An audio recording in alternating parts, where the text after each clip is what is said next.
get in a fight without us. Oh no, Doc, it's us again. We're gonna fall further behind on experience. Or we start a fight at Walker Manor and use that experience to make That's right. You do not see any clear signs of the passage of the man. It's extremely difficult to attempt on the cobblestones. Okay. But that said, heading to the Blue Water / the Stockyard / Lady Walker's place and the square, all of that is technically on kind of adjacent to or past the Blue Water as far as the path goes. And so Winley, you do arrive at the Blue Water first. Stepping in, you see three familiar faces. Erwin is working behind the bar at the moment. Vasily is sitting at a table in the middle of the room. He's wearing a traveling cloak and seems to have a bag packed with him. And you see Blinsky seeming to busy himself with a cup of wine in the corner. Perhaps uncharacteristically for somebody to be drinking wine at, call it like 10 in the morning. But there he is. We did offer to bring Vasily with us. Oh yeah, Vasily's coming with. Winley will approach and kind of sit down next to Blinsky. And will say, hey, don't know if you recognize me. I was with the party that came into your shop. Wanted to let you know that, we were able to find Isaac, and there was a bit of an altercation after which he escaped. But I think you're safe to go home. If he's smart at all, he'll get himself out of town. I wouldn't be worried about him anymore. And then she'll say, sorry about the door. Yeah, she'll also say, there were obviously some damages to your shop in the fight. What does Winley think it would cost to kind of fix up the place back to how it was before? A new door or whatever. Make an intelligence check. Sure.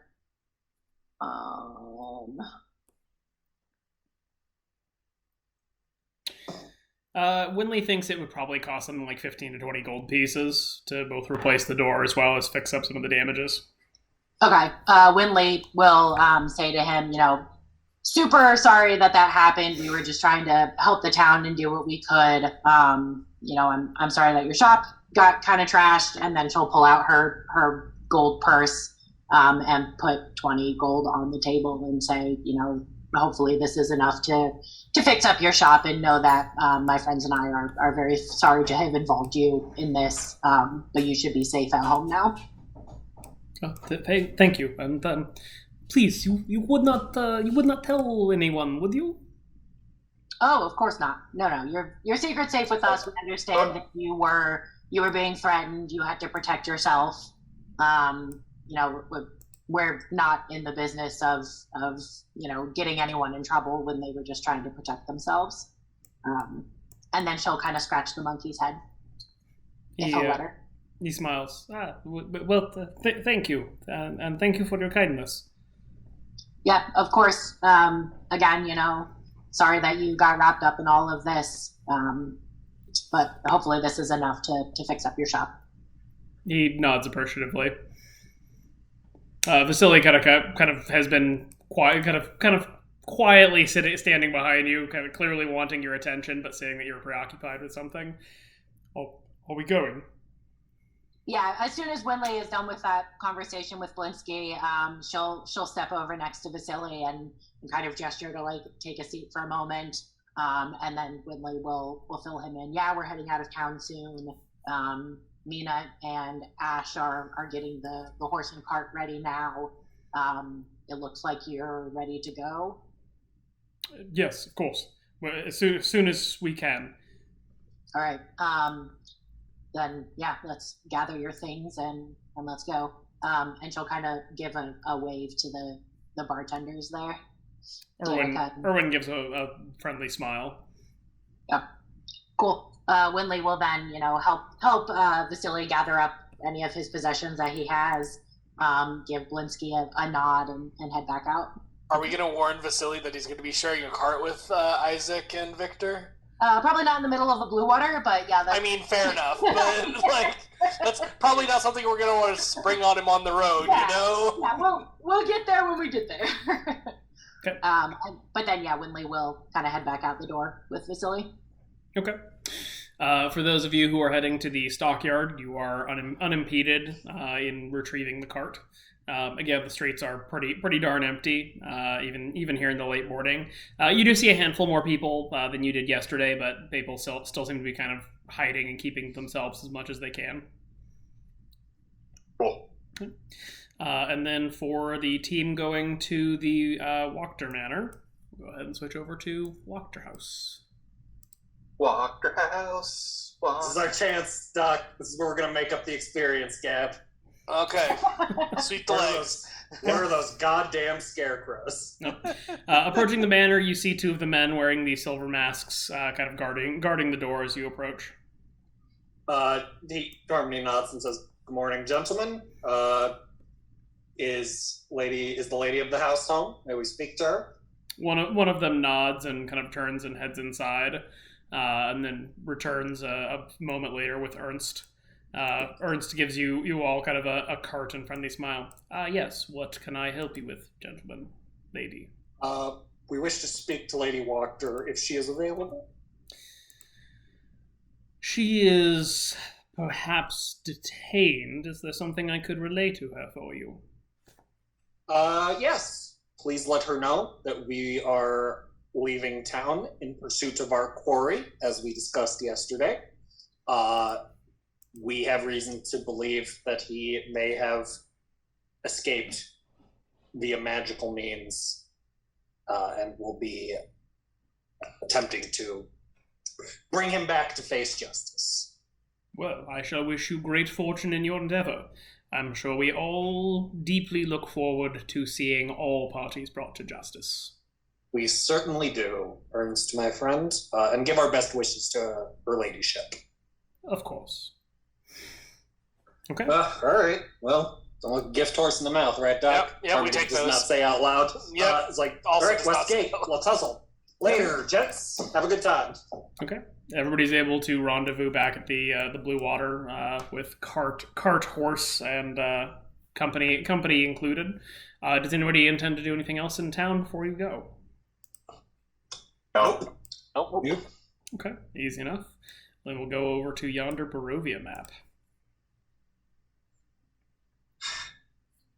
Hey, Vasily, you sober?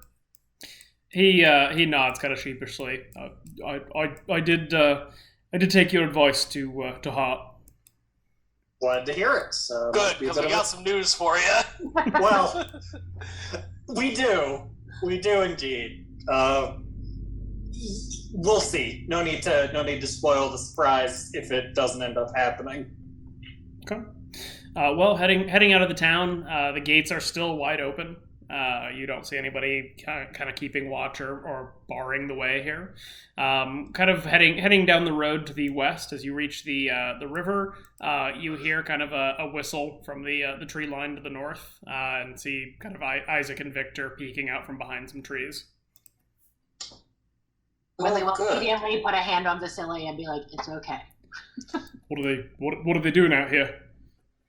So after a long heart-to-heart with these two, and Willie kind of gives them a not trusting glance because she still doesn't really trust him. It seems that much like you, Isaac has Ireena's protection as his, goal, and in this place, the more help that we can get, the better. We have reason to believe that Ireena may be his sister. And so he wants to come along and help protect her. Well, all right then, but can't say I like it. He's always been a bit of a terror. Under her breath, Winley will say, "Yeah, me either." Harmony will lean in and be like, "The enemy of our enemy, right, Vasily?" I suppose. They come out of the tree line and seem to intimate they'd like to get into the cart. Sure. Okay. Glad to see you made it out of town, as it were. Well, suppose we're have you to thank for that to some extent. And don't forget it, please. Thank you. They kind of clamber in and kind of pull assorted kind of blankets, hoods, and accoutrements around them to somewhat obscure them. From here, how are people traveling? Is everybody trying to kind of pile onto this thing? Is anybody walking? I was going to say, how much room is there in the cart? Pretty darn full. You can all squeeze in, but it's not comfortable.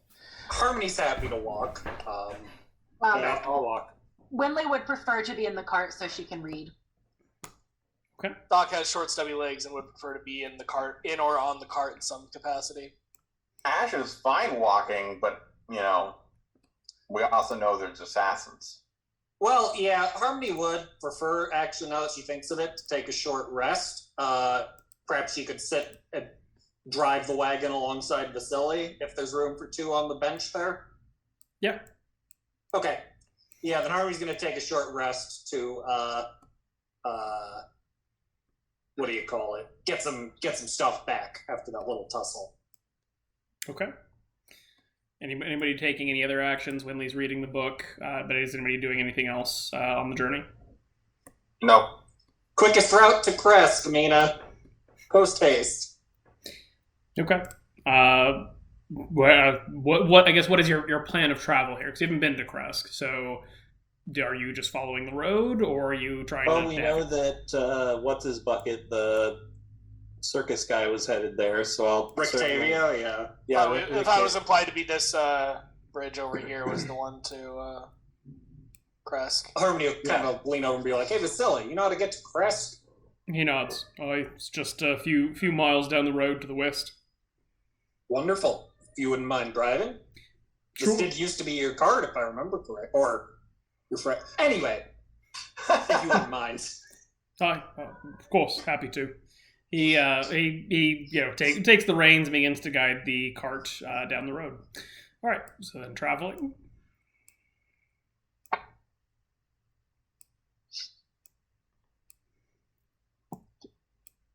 It has been 1 hour. Harmony able to get a short rest in that time? Yep. And you as I say, it is kind of early afternoon now, like 1 o'clock. Okay. Sorry, I'm just gonna roll some hit dice here. I mean, yeah, if time inside the cart counts a short rest. I'll burn a couple. Can I get a short rest while I read, or are these mutually exclusive activities? You can get a short rest. Okay, great. I too will take the benefits of a short rest. I guess I will too. Okay. It's now been about 2 hours as you arrive at the bridge here. And as you cross the bridge, you find that it is gently snowing over here. The weather has turned cold, not nearly as cold as the Ember Temple was, or the Mountain Pass, but suffice to say the weather has turned at least a little bit on your path here. And sorry to interrupt, Dan. Everyone is spending at least one hit dice. Roll a d6 to because you get Song of Rest. Harmony will hum a little ditty. Sure.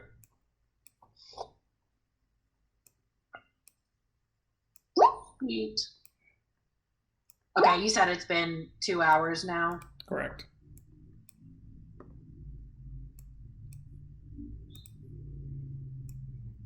Okay. And as we pull up to the edge of the Village of Krezk, we transition to the Village of Krezk map. A greater good. So what, about 2.5 hours total to get here? Yep, and the road has been uncharacteristically smooth. Mina, would you say you stayed within 60 feet of the wagon this whole trip? Yes. Okay. Harmony will give an inspiring speech during the short rest of, onward to Krezk. We will find our friend Ireena, etc., etc. She's not giving any temp HP to she'll give some to Vasily.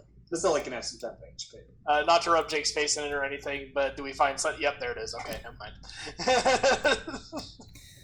Nope, Sonny is not waiting for you on the road to Krezk. Saw the token, had to ask. So I'm going to go ahead and just run you guys down the road here a little bit, since you'd all just be walking/riding. So I'm going to ask that you don't move yourselves, because it breaks it every stop.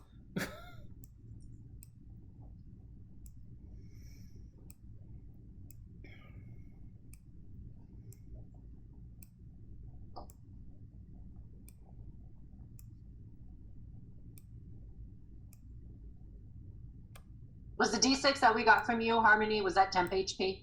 Nope. You get 13 temp HP from me. The D6 is just an extra bit of HP you can get if you spend 1 hit dice, because Harmony's good at humming. Okay. Does everyone get that 13? Yes. Okay. Everyone, and I get to pick 6 friendly creatures. I'll pick Vasily as the 6th.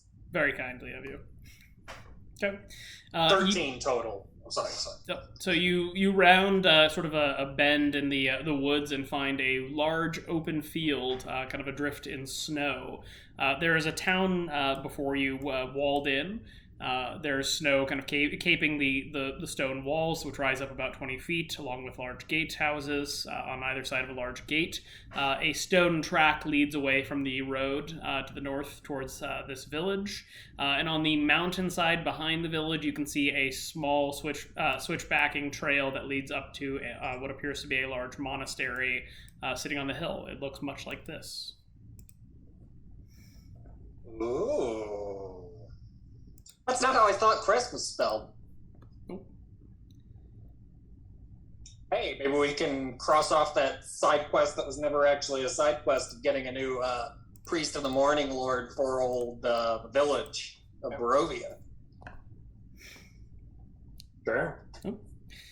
Seeing it here in the distance, is anybody hopping off the cart? Is everybody riding in? How are we approaching, and are we approaching? Harmony will... Sorry, go ahead.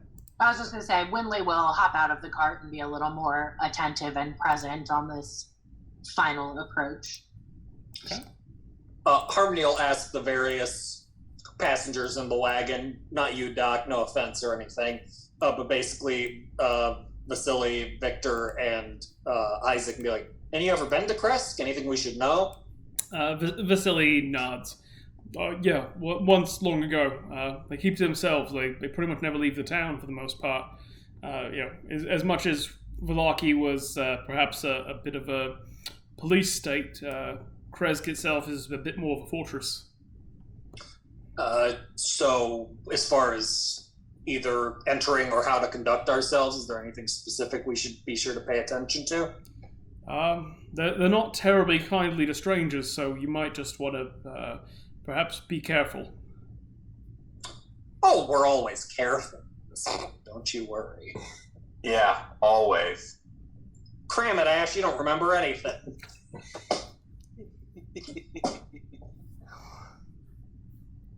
Okay, well, that's enough.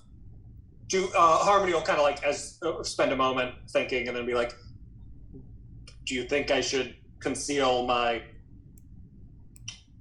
demonic features? Do you think that'd be a worry for something they'd be concerned with?" No, my understanding of it was they've always just been paranoid about leaving the walls. They're safe there, or at least they feel safe there. So it has more to do with them not leaving than you not coming. Fair enough.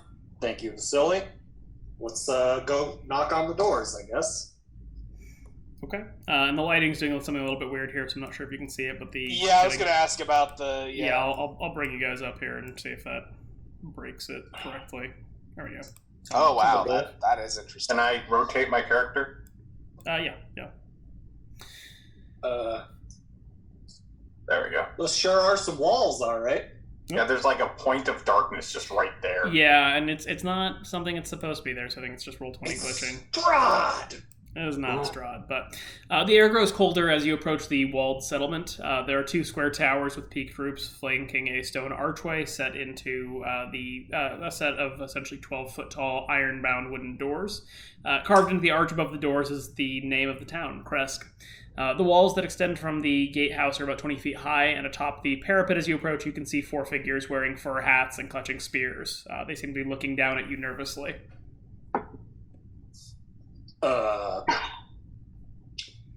So the gate's like, what kind of gate are we looking at here? It is iron-bounded wood. Naturally. Okay, Harmony will kind of like not shade her eyes, she'll kind of like look up, and is there any obvious like leader or point man? Like, does someone hail us at all as we approach? They don't. They seem to just be kind of staring down at you. None of them make sense, any sort of move or say anything to indicate the gate should be opened either. Harmony will kind of call up and be like, good day to you. Is the city of Krezk accepting visitors? Well, what's your business? One of them finally calls back down. We are attempting to locate a friend who we believe came this way. Well, we don't get a lot of visitors or travelers. Are you sure they didn't go to Vallaki, perhaps? They were coming from Vallaki, as a matter of fact. Well, who are you looking for then? A bard by the name of Rictavio? They seem to I sort kind of of just whisper from the back of the cart. Yeah, it's like don't mention Ireena if we don't have. Harmony's Ash can probably feel Harmony roll her eyes at her from the, even though she doesn't Yeah, turn no to shit. look back. they seem to kind of talk amongst themselves for a moment, and then one of them calls back. Mightn't recognize that name, but what business do you have here? Fellow entertainers. I was hoping to see if he had any luck in finding an audience for his storytelling, and perhaps help him as part of a double act, one might say. They sort of speak to each other a few minutes longer, and then the one who's been speaking calls back. Wait just a moment. We need to consult with the burgomaster. And then that one kind of dips back from the wall, seeming to perhaps head down into the village somewhere. Yay, more burgomasters. You are left waiting for a few minutes. Does anybody do anything while you're waiting? Harmony will just kind of, Harmony will call out as they say that. Take your time, but it is a little chilly out here. You get a timid laugh from some of the folks on the wall. Hearts and minds, everyone. Hearts and minds. After a few minutes, the man returns, this time trailed by another figure. This man is wearing what appears to be kind of black and white robes, and is bald. His skin is the darkest skin you've seen in Barovia, as far as that goes. Most people here are pale, but he seems quite heavily tanned, bordering on black. And with that, he kind of looks down into the wall. What goes there, travelers? I am Baron Kreskov. What can I help you with? Pleasure to make your acquaintance, my lord. My name is Harmony. I am a tiefling bard and entertainer. A friend of mine, Rictavio, we believe, mentioned he was coming this way recently. Given the recent upheaval in Vallaki, I was hoping to find him and see how his ventures in this fine town had gone. And who do you have with you? Oh, my traveling companions. We are a bit of in addition to being a bard, I'm something of a traveling adventurer. These are my companions on the road in this dangerous place known as Barovia. We have, and she'll kind of indicate Mina, ranger of some renown, a druid by the name of Winley. This here is Vasily, a friend of ours and the driver of our wagon from Vallaki. We have in the cart a couple assorted other companions.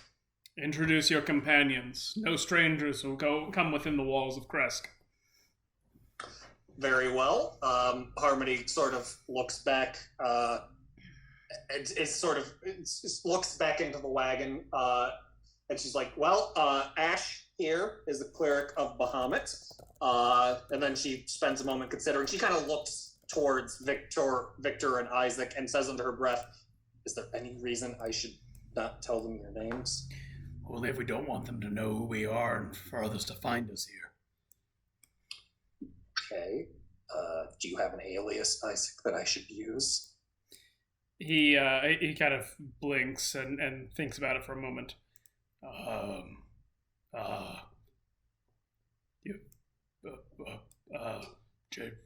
Joseph. Seems to really struggle for something like that. It occurs to you perhaps that he has never once in his life had to pretend to be somebody else. Harmony sighs and rolls her eyes, and let's see. Yeah, how do you spell the Baron? His name is, sorry, I gotta move stuff around here. Krezkov. Okay.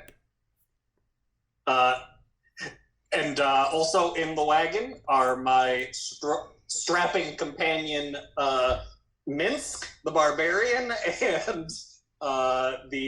and a wizard of some renown named, oh god, named.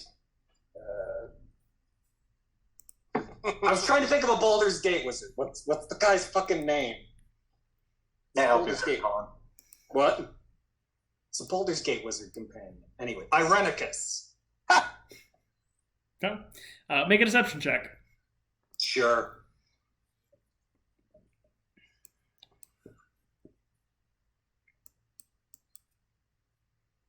Anyone want to give the... can't really get a help action on that. Is that disadvantage?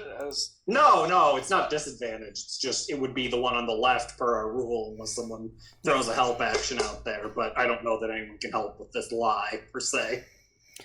Well met, travelers. Be safe within our walls and keep the peace. And he kind of gestures to somebody on the wall, and the gates begin to kind of crank open, seemingly controlled by some sort of mechanical mechanism. Thank you very much. Is there a... No, she doesn't call out. She just says, "Thank you very much, my lord." And she turns back to Isaac, and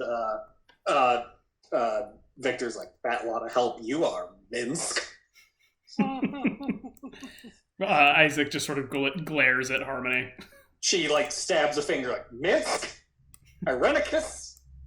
That's your names now." Okay. With that, you are all able to enter into the village. You find the village proper is quite different from Vallaki, whereas Vallaki is essentially town, and nothing but town. Krezk seems to have much more of a kind of country village affect to it. The houses are essentially all log cabins of assorted varieties with thatched roofs, and you do see lights emanating from many of them. And the village is full of trees. You would almost suspect you'd walked into some sort of forest or just more of a settlement out in the woods than an actual village. It looks something like this on the inside of the town. Huh. Are we in a more mountainous region, or is it just kind of cold here? It's cold. It's just cold. You went up in elevation by maybe a couple hundred feet, but you didn't climb into the yonder hills. Okay, cool. Harmony will kind of, as we ride through the gates, will kind of look over to Vasily and say, "Do you know of a inn that would be best to stay at here, or has it been too long since you were here?" He shrugs. I don't think they even actually have an inn here. Not a lot of travelers. Interesting. All right. Well, I suppose we'll have to do a little old-fashioned. We'll hope we can find some hospitality. Right now, we're looking for Rictavio. Okay. Our folks still... Do we see his cart around? Yeah. No, not immediately. You do see a fair amount of evidence of travel and people about on the street here. Plenty of boot prints in the snow and various horse hoof and whatnot tracks. Does anyone come down to stop us at all, or are we just kind of allowed to ride into the town? No, nobody comes to intercede. You can see on the backside of the wall here that there are stone steps leading up to the walls, and the wall itself seems to have a parapet running all the way around it, with a bit of a walkway for its defense. The Baron himself seems to be kind of coming down from the wall behind you as you are coming through the gatehouse, and kind of stops by your cart as you come into the boundary. Harmony will incline her head to him and say, "Your hospitality is most gracious. Do you happen to know where my friend Rictavio might have gone? I don't know. I don't see that. I don't necessarily spot an inn upon first glance." He kind of frowns a little bit. You're speaking of the half-elf, was it? Correct. Best I know, I think he went somewhere into the village. I'll admit I don't keep a terribly close watch on that sort of thing, but presumably he's about the place somewhere. Harmony nods and says, well, I assure you, you may want to keep a close watch on it. It will be a splendid show, I have no doubt. Perhaps. And sorry, is there like so these are the walls around the entire village. Is there like an obvious monastery somewhere within the city? Up on the mountainside above the village, there's a very large monastery-looking building. It's about 800 feet up, though. It's quite a hefty cliff above the village. Harmony will offhandedly mention them. And the monastery, is that open to visitors, or are they more the solitude type of monks? He sort of frowns a little bit. What business would you have going up to the monastery? Well, you see, my friend, my lord, sorry, not my friend. She will say,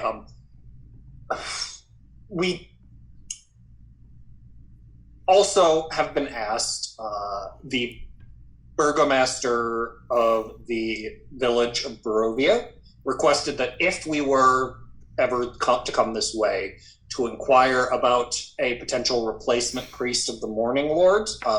The current one, the village is currently without one, unfortunately. I'm afraid you're not going to find much up there. To say that the monastery is not active might not be accurate, but I don't think you'll find any worshippers of the Morning Lord up there. Has it something befallen the monastery? He sort of seems perhaps a little bit uncomfortable to discuss it.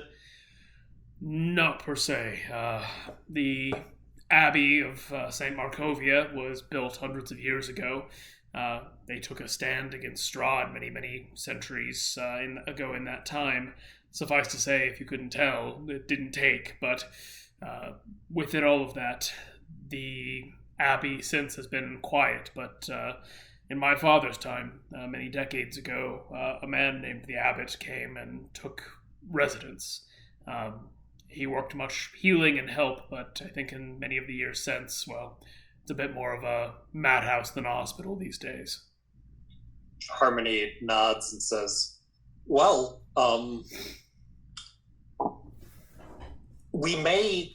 anyone who any group that at one point stood against Strahd is certainly someone we would wish to at least make inquiries about. So if I certainly don't want to impose, but we may, if we're free to visit up that way, my friends and I might be interested in finding this abbot and asking him some questions. Well, I won't stop you, and certainly none of the townspeople will, but you should just be aware that you may not find it to be a particularly pleasant place to visit. Harmony nods and says, sadly, pleasant places to visit have been few and far between in Barovia in our time here. Any laws beyond common sense laws that we should be aware of while we are staying here? No, you should be aware there's a pond at the north end of town. We ask that visitors simply make camp by its side. Cool. Fair enough. We'll head there now. Of course. And Harvey will nudge the or look over the ceiling, to the pond, I suppose. That might be where Rictavio is. Okay. Doc, go ahead and make a perception check. Okay. Since I don't actually have a token for the owl, it's just D20 plus 3, so I'll do that. It's a hot 10. No. It flies around the town. It's sort of hard to see around the village with the density of the trees here. It does make note that they do seem to perhaps harvest the trees for their purposes, and it's notable that amongst the trees and pretty much next to every single home, there's a pretty robust setup for a garden. Nothing seems to be growing in the snowy climate at the moment, or in the snowy conditions at the moment, but this whole town seems to be set up to be some version of self-sufficient. Cool. Okay. Has a certain rustic charm to it. Indeed it does. So if the silly wagons us over to the pond, Any chance we spot Rictavio's cart? No, and passing through the town, you do see a number of people kind of peeking out windows and whatnot. You see some children, playing in the yards of some of the houses and whatnot. The town itself seems to be, we'll call it just shy of a Christmas village. There's sort of a warmth here that you haven't quite felt in Vallaki during your stays and visits. Albeit, even with the cold temperatures, it seems to be a somewhat pleasant place to live, insofar as you found pleasant places in Barovia. Kind of winding through the town, you see here in this square that there's a road that seems to lead up to the switchbacking trail that leads up to the monastery over here off to the right. But Vasily kind of guides you along this road to the left through the village. And eventually, scale's getting a little messed up here. And eventually, kind of upon traveling through here, you do find a somewhat secluded pond over here at the north side of the village. And sorry for leaving you behind, Windley. Any noteworthy happenings along that road, other than just the stuff you already described? No, just the curiosity of the villagers as you pass through. Is this actually a very small pond, or is that what you were commenting on the scale? No, the scale here just in terms of moving you guys through. So it is a small pond? I mean, it's about 200 feet across. Okay. Any other obvious travelers camped out here? No. Go ahead and make a perception check. Okay. All of us, or just me? All of you can. The thought occurs, if I'd sent up both my homunculus and my owl, could I have used them to give the help action to the owl to roll with advantage? No. Look over there! Mina, Ash, and Harmony, you notice as you kind of arrive here that, again, you've seen footprints and horse hooves and various tracks kind of on the path here, but as you branch onto the portion that leads to the pond here at the end, you don't see really much of any evidence of a cart or horses or anything having come down this little trek for a while. Coming up to the pond, you do see signs that people, at least on foot, have walked through here, but you don't see any evidence of a cart or anything like that. I'm guessing they probably went up to the Abbey. That's my fear / thought. But I suppose we might as well make ourselves, at least park the cart here, set up our base of operations, as it were. All right, well, do we want to start asking around, or do you think we should just head directly up to the Abbey? Oh, we didn't see any obvious places for them to be. I think we should ask around at least a little bit, because we don't know if Rictavio may have family or something here. Well, you just want to read your book. I would love to read my book for 13 more hours, but I do think we should at least ask around a little bit, even if it's just kind of on our way towards the monastery. Sure. Because it would start just like they were here, and then we went to the monastery, and they left while we were up there. Okay. All right, yeah. Do we want to...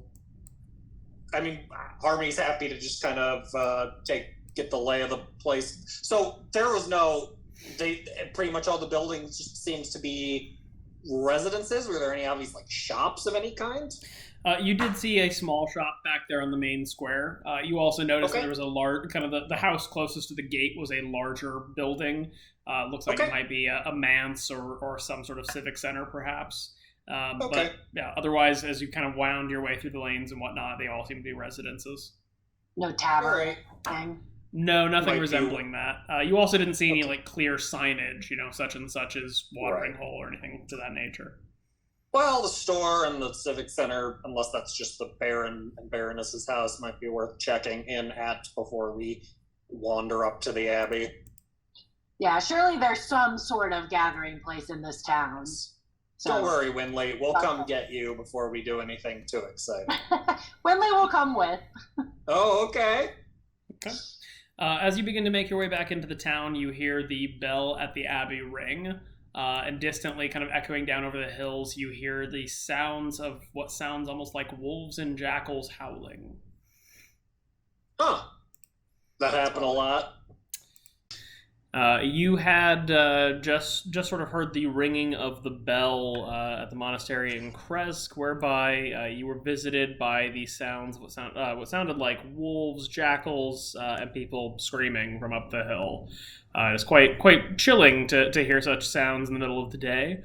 And yet, even here, kind of by the pond, and for those of you who've kind of wandered a little bit back towards town and whatnot, nobody kind of going about their business seems to pay it any mind.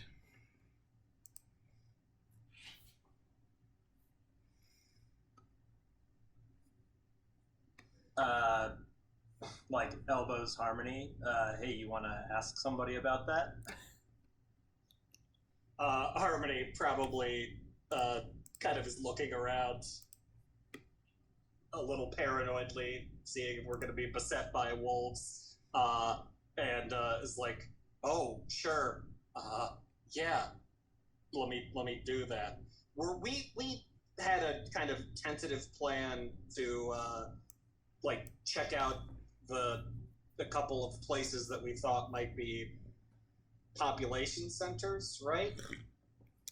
So you have. We were going to check out the. Sorry, go ahead, Dan. I'll say you. So in coming through the village, you had seen a fairly large home, kind of right there by the front gates of the village, as well as sort of a small line of shops there, kind of at the entrance, but had not seen anything like a bar, tavern, or inn. Right. So we were going to check out one of the shops or a couple of the shops just to see if there were multiple people there. And then. Go ahead. Yeah. I was just gonna say, like, we're told that anyone who comes to this place are asked to camp up here by the little lake that we're at, and this I don't know, the bard guy isn't up here. His wagon isn't here. So Rictavio, yeah, he's Rictavio. So that leads us to believe that maybe they went up the hill, and right. Ash is itching to get up there. Yeah, Harmony was sort of intent on finding somebody who had either seen them or knew something about the monastery. I mean, I know we got like a bit of a down low that it had become like an asylum of sorts. The trail leading up to the monastery is right over here, and that's near the little houses here. So I guess let's stop down there, see if anyone saw them go up there, and let's go check it out. Yeah, sounds about right. Works for me. Okay. Sure, yeah. Is anybody staying at the pool or doing something else? No. Harmony's gonna advise. Harmony's gonna like kind of look over at Victor and Isaac and be like, "So," and Vasily be like, "So you three, does one of you want to stay with the wagon?" She kind of eyes Vasily. We're not gonna tell you. I mean. Harmony kind of looks around at the rest of the party like, do we have something specific we want them to do? Are we bringing them with us? I mean, they're their own people, really. Isaac might want to come up with us, but I would say, like, maybe stay here and we'll let you know what we find up there or what we find. Why don't you just stay with us? I do think we should leave someone at the pond just in case we happen to somehow miss them. They babysit the NPCs or whatever, and they show up here while we're elsewhere. Harmony will mention. Now, have we heard, or am I misremembering, that the various burgomasters of Barovia have some way of communicating with each other? Or I haven't heard. Oh, okay. Because I remember the Baron way back when mentioning something about speaking with the burgomaster of the village of Barovia, but maybe it was just standard courier ship and communication. Anyways, what Harmony's getting at here is we did just kind of help Isaac and Victor escape justice in Vallaki. They're wanted fugitives, so maybe we don't want them just Victor probably is too. He's the son of the Baron and is being held, who is being... Anyways, maybe we don't want them wandering around town. Isaac, in particular, is very distinctive in case word reaches, I don't know. Well, maybe, I don't know. Lady Wachter, I don't know. She probably... Anyways, that's Harmony thinking out I mean, I Do we would like care? to. Mina is very open about wanting to try to summon Sunny again, so she is happy to be the one who waits. And that takes 8 hours, so I don't think that she'll be waiting here. She would be waiting here for 8 hours, but just like in game, that's something that she would want to try to do. And sitting here by the pond, watching the NPCs is not a bad time to take another crack at that. But again, I realize that like out of game, that might not make that much sense because we know she's not going to finish it in time. It makes sense that Mina would want to do that. Harmony, both as a player and as a character, didn't you try to do it last night instead of sleeping?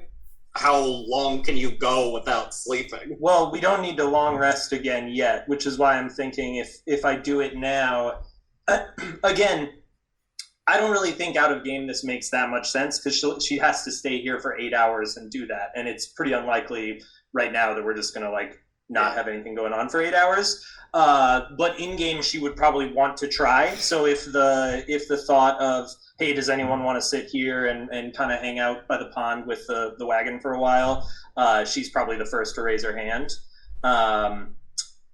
But yes, noted that it's unlikely to succeed either because we run out of time or the same fuckery continues. Well, do you have any indication of what caused it to fail and that trying again would have any better chance of success? No, I mean, Mina just explains that she fell unconscious in the middle of the last attempt, and then when she woke up, it was morning and Sunny hadn't appeared. And, like, fell unconscious, like, in some kind of a strange way. So, or not just, like, fell asleep. You get what I'm saying?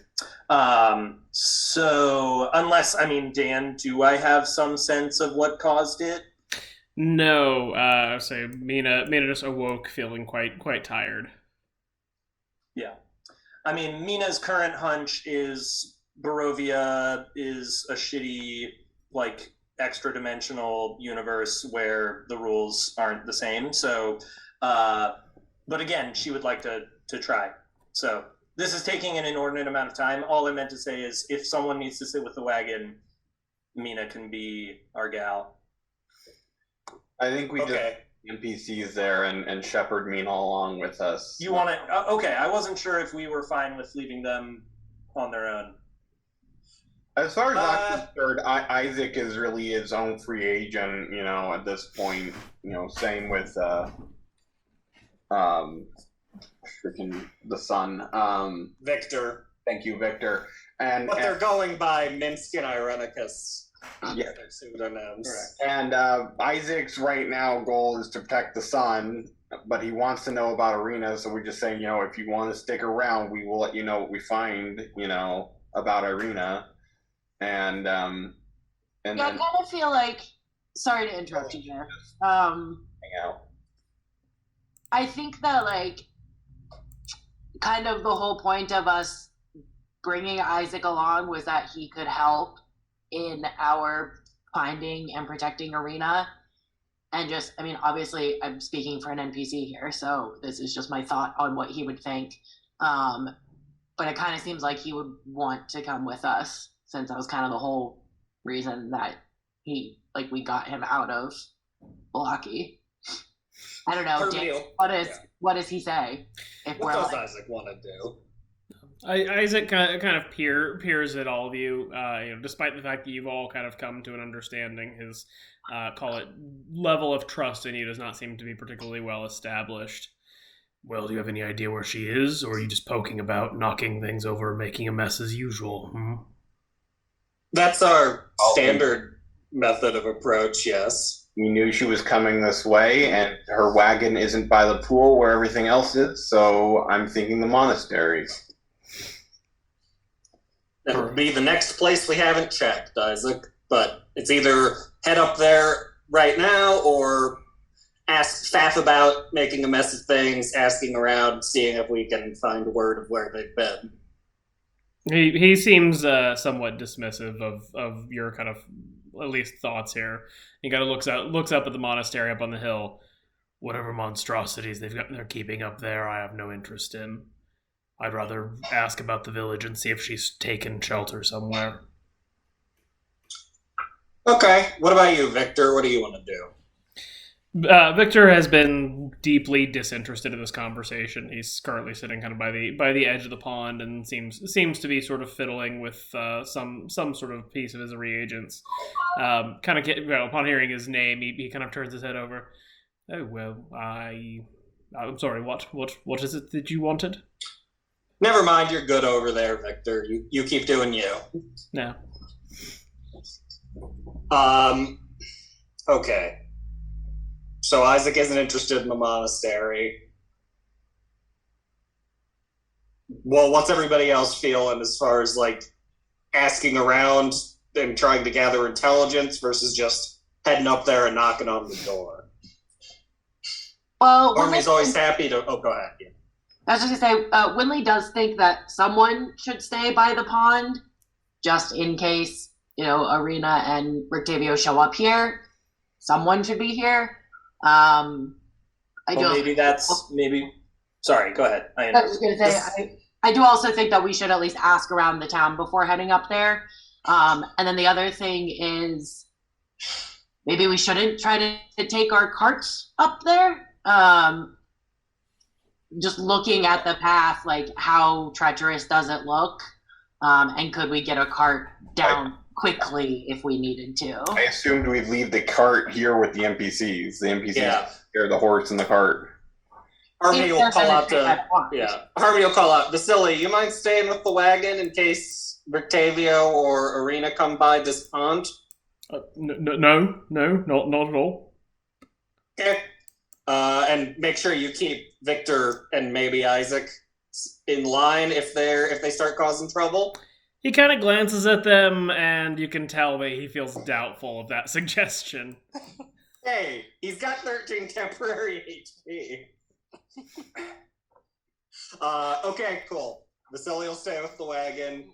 Much love to Vasily, but I suspect he's the least capable of the three. Victor, Isaac, well, least capable in, I'm sure he's very capable in his area of expertise, which is not bodyguarding the warlock and barbarian. Isn't he an accountant or something? Correct. That is, I vaguely recall he was something financial.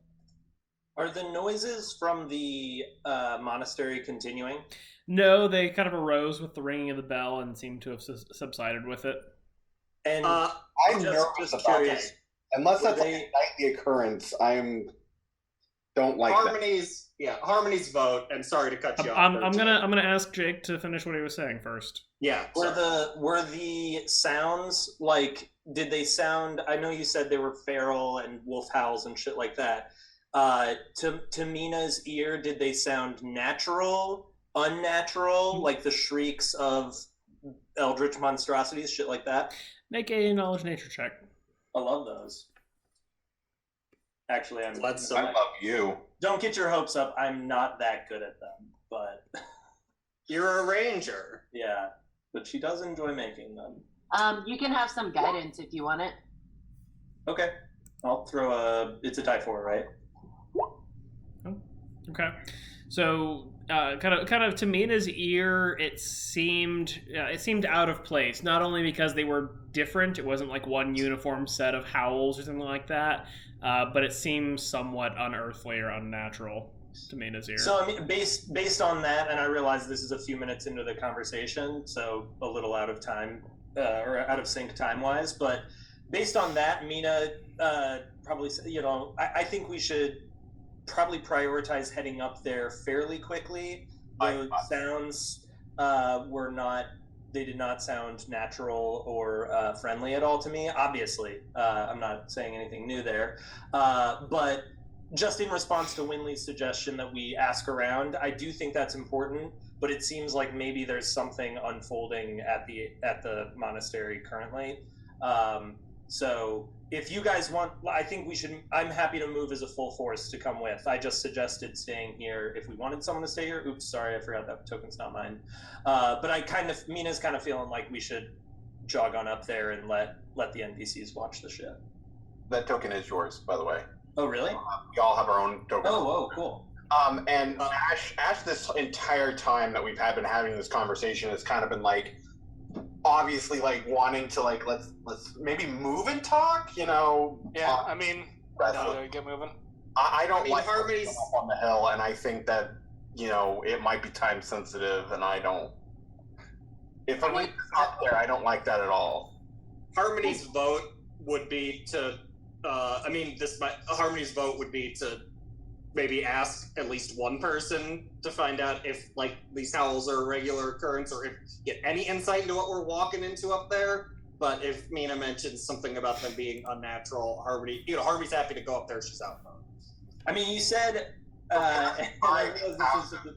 I know this was only a couple minutes ago, so sorry for forgetting. But you said that the citizenry seemed to be reacting like rather calmly to the sounds, right? Like there weren't really seen anyone. Everyone's just been staying in their houses. We haven't seen a peep out of anyone. Okay, that's my mistake. No, that was both. I noted that you saw people kind of peeking out of windows and whatnot, and some children in yards as you kind of went through the village, and that just from what you can see from the houses nearby, nobody seems to be responding or reacting to the noises on the hill. Gotcha. They're not like fleeing that through the town gate as fast as possible or shit like that. Nope. So that tells us something. I mean, yeah, I'm kind of with Harmony that we should at least see what the townspeople know about these howls and what's up there before just running in guns blazing. We have to any intel that we can get will help us. We have to go by the big house thing, or in the same square as that big house thing that Dan was talking about. So let's go hit up that place and then head up the road once we see what we found out. Yeah, like I don't think we should go to like every house, talk to every person. Yeah. But we should at least try to find like, is there a place that people typically hang out here, and like, what's the kind of general feeling about the monastery and these creepy howling noises? Okay. Sure. We can head. Yeah, that sounds good. Does anybody want to make an investigation check in terms of sort of maybe knocking on some doors or calling out to some people in the yards and whatnot? If there are people outside, yeah. Okay. I would say I'll run the investigation check if Harmony wants to help me interview people to be the. I'd love to help you interview people. I know. Well, that's a little disappointing. No. I'm gonna roll one as well. Okay. You can take a help action on that, Caitlin. Or I guess I'm helping Doc. You already helped Doc. Yep. Okay. I'll say, Doc, you kind of make your way around with Harmony, and Winley kind of maybe works the other side of the street for a little bit. Winley, you sort of strike out. Nobody seems to really be out on the side there that you're kind of going through. But Doc, you come upon a man currently kind of chopping wood in the yard beside a cottage, which you would assume to be his, just a little bit away down from the pond. He kind of gives you a kind of curt greeting as you approach. Hey, what can I help you with? Harmony nods to him. Greetings. We're newcomers to Krezk, trying to find some friends of ours that came here in recent days. She kind of points vaguely in the direction of the monastery. The howling that we just heard, is that a common occurrence? Does that happen a lot? Aye, mighty ruckus it is. Do you know anything about what's making it? I don't know how connected the village is to the monastery. Might as well be another place altogether. Ain't nobody coming up there and ain't nobody coming down. But the noise, that ruckus, that happens every time the bell rings. No sense to it. Doesn't keep time or nothing. That does sound obnoxious. You didn't happen to see a wagon with a entertainer type, a bard type, come through here recently? He sort of frowns and kind of puts a finger to his chin. Nah, can't say you have. Not many folks come through here. In fact, surprised to see even you here, strangers. Can I make how's your insight check, Doc? Mine is a hot 1. Okay, I have a 3. We're a great team for this. Can I get a help action on an insight check here? Sure. Okay, great. Weep wop. Thank you, kind stranger, for being so open and truthful with us. Yeah, that's about how Harmony feels. Yes. All right. Well, sorry to interrupt your work. Thank you for answering our questions. Hopefully, How long is it? One last question. Do you remember when it started, or has it been going on as long as you can remember? Damn near long as I can remember.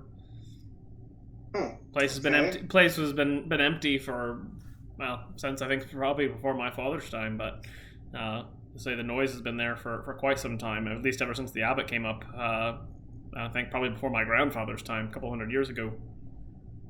And nothing's ever come of it beyond just a lot of noise? Place used to be some sort of convent or hospital or something like that. But to say kind of what's been going on since then, hard to say. The village keeps to itself, and Abbott and his type seem to keep themselves up there, whatever they're up to. But whatever it is sounds nasty. Certainly does. And thank you, Caitlin, for that reminder. Harmony will kind of turn to go, and then make a show of remembering. I'm sorry. One last question, and I promise this is it. Where would I go to get a drink around here? Is there a place? He shakes his head. We're largely self-sufficient here. We've taken delivery of barrels of wine in the past, and about once a month or so, I believe a delivery comes through. But otherwise, ain't nobody coming and going. Simply no need for a place like that. If someone wants to share a drink, they come to a neighbor's home. Oh, well, that sounds like a pleasant approach. Hopefully, if our business in town goes well, we could share a drink sometime. Since we're neighbors for the time being. She kind of waves in the direction of the pond with the wagon. Oh, I suspect I'll be moving on soon enough, but thanking for your offer. Oh, of course. Have a good day. And he returns to cutting wood. Then Harmony will sort of look over at Doc and be like, I mean, not, once we're out of here, shove. Yes, of course. Right. And we'll be like, well, that's comforting that the noises, if they've been happening for generations. Yeah. I have a feeling if they haven't seen Rictavio, I suspect he may have been lying to us about that as well, in addition to Ireena. Yeah, well, Where else could he have been going on that west road, though? I mean, there's the winery that direction. Well, no, we know he came to town. The gatehouse people. Oh, did the gatehouse people say? Okay, yeah. We know he's here. Oh, okay, I got it. Why they would go to the monastery, I don't know. But I mean, some rumor that there was safety at the monastery. Right. I mean, I guess Father Lucian did seem to mention that Ireena seemed to have an idea of a place she could go. And we know she went and the last time Casimir saw her, she was with Rictavio. So, I mean, it doesn't sound safe from what the townsfolk are saying, but yeah, people go up and don't come back down if they do come up there. Yeah, nobody goes up. It's been deserted. We don't talk about the monastery. Okay, well, either.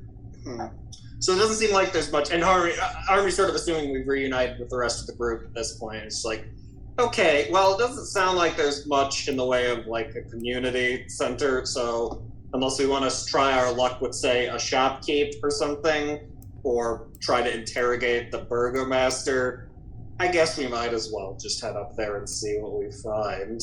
I'm sure it'll be fine. Yeah, I think we should just go on up there and see what's what. Okay. Okay. Is everybody going up? Yep. I'm just standing the street that leads up, just waiting for the party. Okay. Does anyone want a good berry? The finest good berries. Mina says through a mouthful of good berries. If I have 3 good berries, I'll get up to 69 HP. But Nice. that's okay. I don't need my friend. Do good berries have HP? I thought they only gave normal HP. They give normal HP. I'll be at 69 normal HP. But I thought, aren't we all at full health? No. We haven't taken a long rest since the fight with Isaac. Yeah. What about your How many short hit rest? dice? I You... was like, could have. Yeah. I was say could have burned some. I did burn some. Same. Oh. Thought you got also temporary HP from your speech or whatever. I do. Oh, okay. I mean, he didn't. Temp HP doesn't fill in. Normal HP. So She didn't need the good berries, but like, why not? You know? Why not? I'm at 69 health now. Yeah. It's nice. It's a nice amount of health. it's a very nice amount of health. Nice. All right. Well, kind of heading up the path here. Go ahead and make a survival check, Mina. Okay. Love that. So more path than road. Oof. You want like a Greatest help action on that from ranger in anyone? Barovia. You don't really see much evidence of any passage here. Looking at this, this clearly was built out as a road at some point, but clearly has also not been tended to in many years. The path itself kind of switchbacks its way up the mountainside a couple of times, with each concurrent switchback and slope of the road taking you up about 100 feet. The monastery itself seems to loom about 300 feet above the rest of the village. And looking up at it as you approach, you can see up on the kind of stone walls there appear to be guards or sentries of some sort, kind of looking and looming down over the path, though none of them kind of move or call out or seem to do anything, seeing your approach. And can I make a survival check just to see if there's any evidence of a wagon trying to make this passage? Sure. Or if wagon can even attempt it? Alright, here we go. Well, wagon can always attempt it. Ash, underneath some of the fresh snow here, you're not certain that you see wagon track, but you do see maybe a bit of a divot in the shape of the snow that might suggest a cart or wagon of some sort passed through this way a while ago. Okay. I point that out to the team. Okay. How long of a while? Like a couple of days or like months? Ash is unable to tell. Okay. I would just assume that since you're able to see it through snow, it was fairly recently, if it hasn't been completely covered up. But, again, I don't know. All right. Is everybody heading up the path? Yes. Okay. Yep. So I'm going to go ahead and jump you guys just a little bit to get you up there, just because the zigzags here are a little inhospitable to the map here. So just giving you a little bit of a view on kind of the path here. And just as a note, this map is oriented 90 degrees off. So the left side of the map is north, and then the north side of the map is east. I'm going to ask you to stop rotating yourselves here for a second so I can get you moved the rest of the way. Because every time you move, I lose the ability to move you. Including rotation, huh? Okay, sorry, Yep. I didn't know that part of it. Yep. And all right, getting you up here. All right, and if you're not already looking to the quote-unquote north or the map north, that would be the direction you'd be facing coming up the road here. Approaching the monastery, you can see that, again, kind of the walls sit about 15 or 20 feet or so, kind of around the edge and the border of it. But looking ahead here, you can see some torches lit up against what appears to be a bit of a gatehouse right here. What time of day is it right now? It is like early afternoon. Okay. Lit torches doesn't lend itself to the place being abandoned. I don't think we thought it was. It's not abandoned. Oh, It was abandoned, and then some guy came and took it over, and then stuff. and Now those there are wolves guards. screaming.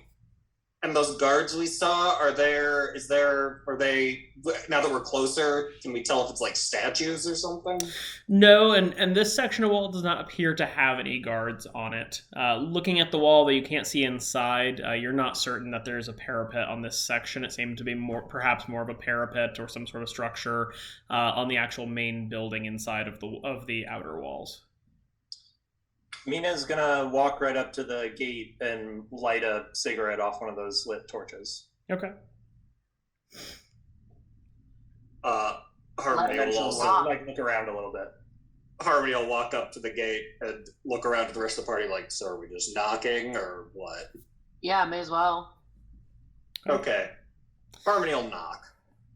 Okay, well, peering through the gateway here, you actually can see that there's not a like a door per se barring it, but instead that there are essentially that there are essentially like iron bars barring the actual entrance here. The gate itself has a kind of iron chain wrapped, holding it closed, with a rusty-looking padlock holding it together. And so there's nothing to knock on? You can try knocking on the stone of the walls here, but or bang on the gate, but otherwise your view there is somewhat impeded. Is there any sort of like bell or any entrance like indicator or guest indicator? No, not that you can see.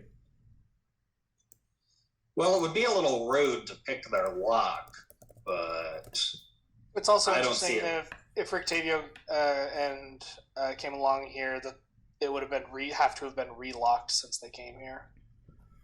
And you said it's rusty, the padlock? Correct. It Or seems the to have chain? been, the padlock. It seems to have been exposed to the elements for quite some time.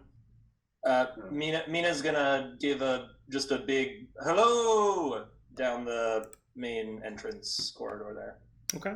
A moment after kind of calling out, you hear kind of a hacking cough coming from somewhere around the corner, and after a few moments, a shambling figure comes out from the kind of the side there. He is a peculiar, if not somewhat grotesque-looking fellow. He is, despite having kind of the figure of a full-grown man, the figure that approaches you from the other side of the gate is borderline repulsive. He has the face that looks like a dwarf without a beard, kind of wide and robust features, and there are patches of what looks like fur covering his face. One of his ears looks more like a dog's ear than a man's ear, and that said, even his face itself has more of a wolfish snout built around kind of his broader features. His arms, from what you can see, seem human, but his legs look more like a donkey or horse of some variety. And kind of from beneath his cloak that he's kind of pulling around him, you can see what looks like something akin to a horse's tail flicking back and forth. What's he doing here? Can one of us make like a knowledge nature or something to see if we know what this thing is? Sure.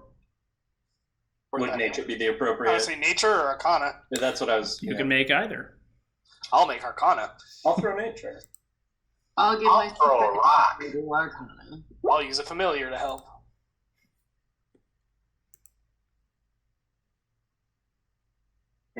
Does anyone want to help me with nature? I mean, I guess I'd love to. I have bardic knowledge. So I can help with nature. Unless if you have better than a +4, you can roll on your own. Oh, my nature is +5. I have a better nature. I mean, my intelligence is dog shit. So fair enough. yeah. It does kind of feel like the. Never mind. I mean, if he's a fiend or an undead, technically I get advantage, but I pretty much rely on Dan. Sounds like abomination to be something other than human. I'm not a fiend or undead. Yeah, he's not reading that for you. None of you, even you, Doc, kind of perusing the depths of your mind, have any idea what this thing is, other than kind of noticing the various features of kind of various animals in his appearance. You do, however, Doc, recall having seen something similar to this in the kind of the cellars of Castle Ravenloft. Yeah, I was saying that in chat actually. Oh. Harmony will spend a moment composing herself, or taking in this guy's features, and then we'll remember that she's the one who does the talking here, and we'll say, afternoon, my good sir. We are travelers looking for some friends of ours that we think may have come this way. Travelers? Friends? No. No travelers or friends this place, no. I mean, I don't mean to contradict you, sir, but we did. Harmony will kind of like look over at Ash. We saw wagon tracks, fairly recent wagon tracks coming up this way, and we know they were, or we think they were, traveling in a wagon. So, do you have any recollection of a entertainer bard of some kind coming up here in recent days? Entertainer? No such person here. Otto would know. Insight on that. Otto's seen all who've come. And yes, go ahead. Otto, he says. Yeah. I mean, Harmony will roll an insight. She'll have great You insight. can take help. I'll help you. Thank with that. you. Great. Your wisdom's probably what's your insight roll? My insight's only +3. I'm not proficient in it. Oh, so is mine. So see how the dice feel. Yep. Harmony, you are not certain whether he's being honest or dishonest here, and perhaps it's just the difficulty of kind of his monstrous features. But you're having a hard time making out whether he's just whether he's lying or whether he's just sort of a bizarre, odd fellow. Okay, Harmony will kind of. And sorry, does he react at all to Winley going peeking around the edge of the monastery? Does he seem like he can't see past the gate here, the kind of the entrance okay. to the gate here? The bars are set into kind of the middle of the passage. Is it? What's the weather like, and what's the time of day? It is early afternoon, and it is very lightly snowing, like barely snowing, but snowing. Sir, it is chilly out here, and night is approaching soon, and we don't have anywhere to stay. Would it be possible for us to come in and make camp in your monastery? Make a persuasion check. I am not. I'll give you a help on that. Do we want Harmony to be the one asking the question here? Mina asked, so you can give help, but you can't ask for Mina. Please, sir, our gnome is cold. Can we come I have in? +0, so I got 2. Look at this person. She's ghostly white. She's gonna catch her death of cold. Yes. He kind of curls his wolfish lip, and you realize, probably with a bit of distaste, particularly as a ranger with an affinity for wolves, that he has a mix of canine and human teeth. No inn. We're not some sort of camp. Vagrants. Be gone with you. Well, actually, I meant more under the context of, Mina wouldn't say it like that.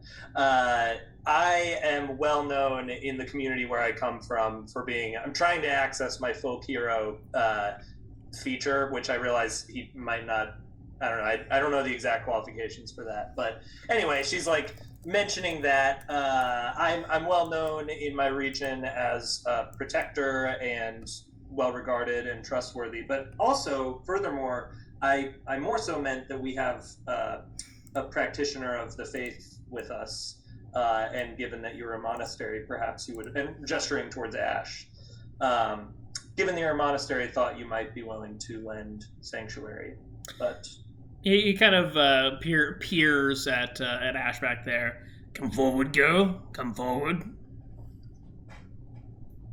Whop.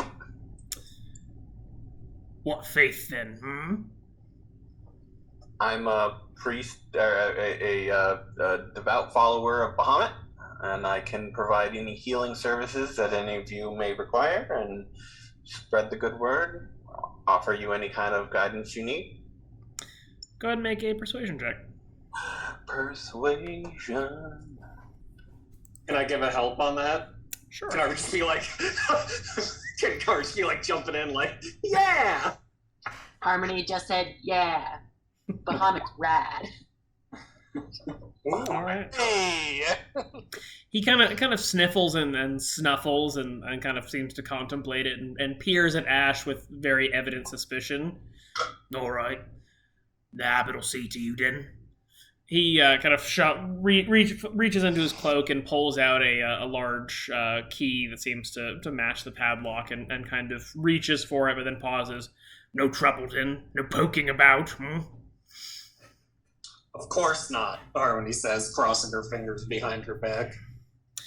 He takes the padlock and kind of pulls it back through the bars and gives the key a almost grandiose kind of crank that causes it to pop open, and then pulls the chains off and pulls back one of the iron gates. And kind of with a slow and awkward gesture, kind of casts a hand towards the monastery within. Come then, come. Walking into the gates, you have a much clearer view of the monastery now, which looks like this. Hey, look, handout. Coming into the kind of right into the gate, there's a building beset before you. You can see kind of in the middle there's a low wall with some of those guards you seem to have noticed coming up the hill. Kind of looking down over the gate. You don't see any doors into the monastery on this outside place other than that door into the gate. And to your right, you see a small graveyard set into the corner of the yard. Can we go ahead and move through the gate? Yeah. Moving through, Mina will just turn and say to the guy, "What's your name?" Otto. They calls me Otto. My name's Mina, although she probably said that during her whatever she was saying about her background. Nice to meet you, Otto. He does. He doesn't seem terribly impressed. But begins to take a bit of a hobbling gait towards the gate set between the monastery and the far building. As Harmony passes through the gate, she kind of like walks next to Otto, and she like lowers her voice a little, and just says, "Otto, you got to tell me, what do you do? Like, do you know a good hoof shaver around these parts?" Harmony kind of like lifts her own hooves and be like, "Because boy, I tell you, it's really hard to find a proper farrier. These things are overgrown; they're killing me." Takes care of it ourselves, don't we? Don't need no help. I guess no we one. have to. Of course, we're very self-sufficient, us hooved folk. He continues up a poorly defined trek through the yard towards the gates over yonder. And the guards, do they appear to be like living? Make a perception check. Okay. I'm gonna walk around in this graveyard for a minute. Just tell me if I need to stop. Oh. Shouldn't be with advantage. I apologize. Looking up at them, they seem unmoving. They're not statues, but Harmony's not sure that they're actually guards either.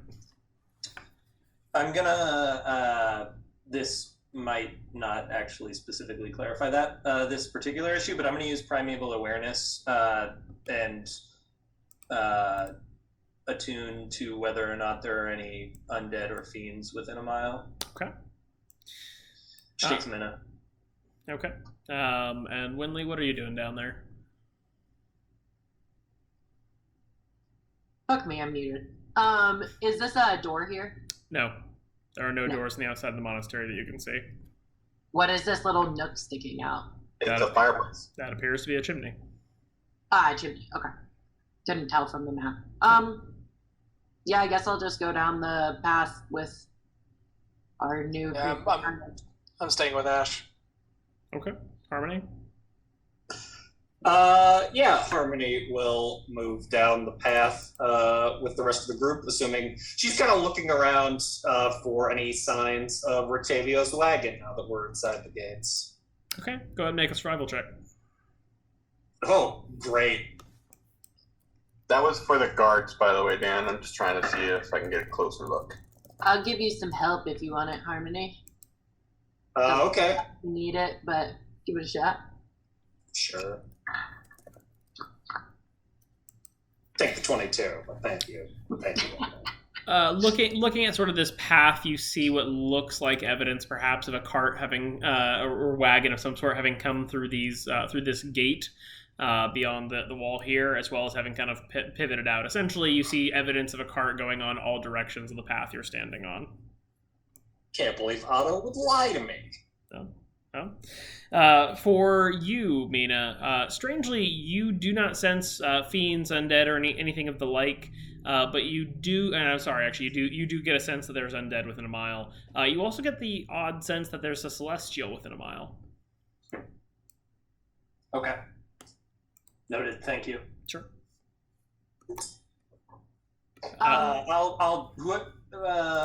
Whoever's nearby, I'm not sure where everyone ended up. Let me scan really fast. I'll jog and catch up to tokens are so small. Whoever this is, I think that would be Harmony. Mina wants to bring that to the attention of the group without causing a scene. So she'll just say, unsurprisingly, I can sense that there are undead someone nearby. I also am detecting this strange kind of like sweet ambrosia scent that I've never felt in recent memory, at least. I think it's like celestials or something. I don't know. Harmony will roll her eyes and be like, too much to ask to not have undead one place we go in Barovia. Yeah, I think within a mile, anywhere. Okay, yeah, I was gonna say, have you ever used that and not had undead within a mile? I don't think so. Does Ash ping his undead on that radar? No. Nobody. Yeah. And you don't ping his Fiend. Thank you. Yes. Thank goodness. What does Winley see looking down this way? Looking up that way, Winley sees the track kind of follows along the far building of the monastery. You see what looks like a small shed or kind of cottage house of some variety, and a wall and a wooden gate blocking off over here at the end of the building. And did I see anything about these guards that might tip me off with my perception? Looking up, Ash is like, those are scarecrows. All right. Love that. And then also Winley is seeing something through what appears to be a window here. Yeah, I was just about to ask that. You can see a vague shape through the window, but the window itself is dirty, grimy, and really it's only the suggestion of a person behind it, but for the fact that you can see a bit of movement. Sure. Otto kind of hobbles his way up to the gate here and pulls forth another key and kind of puts it into the door lock and kind of beckons for you all to join him coming through this door right here. As he's unlocking, go ahead, Caitlin. Sorry. Yeah, I was just gonna say before Winley follows, she'll ask, what's that building down there, and gesture to the kind of guest house that you described. He kind of curls his lip again. Told you no poking about. Mind your business. Why? Winley does not like this guy. Yeah, like what you got going on? He does not reply to the why or the what questions, and makes his way through the gate.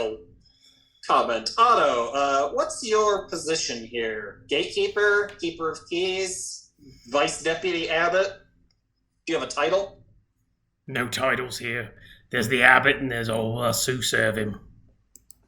Okay. Well, doing a great job, my friend. Great job. Lead the way. Okay. You can all pass through this gate to the southeast.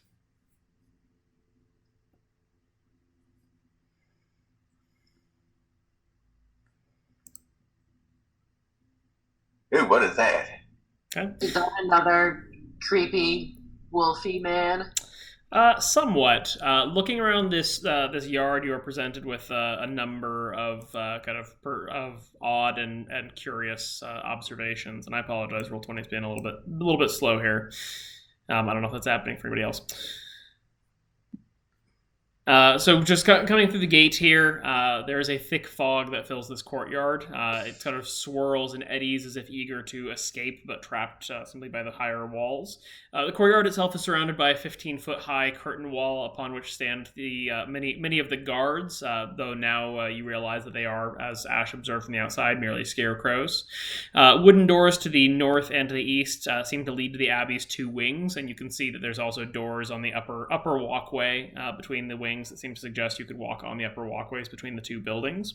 In the center of the courtyard, there's a stone well fitted with an iron winch to which a rope and a bucket are attached. On the perimeter, tucked under the overhanging wall, are several stone sheds with padlocked wooden doors, as well as 3 shallow alcoves that contain wooden troughs, as if for cattle or livestock of some variety. 2 wooden posts are bound into the rocky earth as hitching posts and have iron rings bolted into them. Chained to one of them on the east side of the yard that you can see, there is a short humanoid with bat wings and spider mandibles. Kind of as you all come through the gate, the figure kind of lets out a hiss in your direction, and upon doing so, you hear the sound of horrible and inhuman screams coming from some of the sheds. Winley will look at Otto and sort of gesture to where the screams are coming from and be like, "What's that about?" Not trying to be nosy, but mind your business, Winley. We're it's good to know that we're safe. So just wondering what's that? Perfectly safe if you don't stick your nose in it, eh? Wait here. And he begins to make his way towards the door to the building on the north side.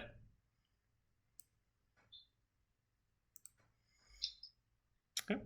Does anybody say anything else to him or anything else before he goes into the building? I tell him, good boy. I don't. Please don't. As he walks away, Winley will kind of say to the rest of the party, he's a creepy one. What do you think about the screaming and the general vibe here? We seem to be very trusting of this weird doggy man. Oh, I certainly don't trust him. I don't think we're trusting.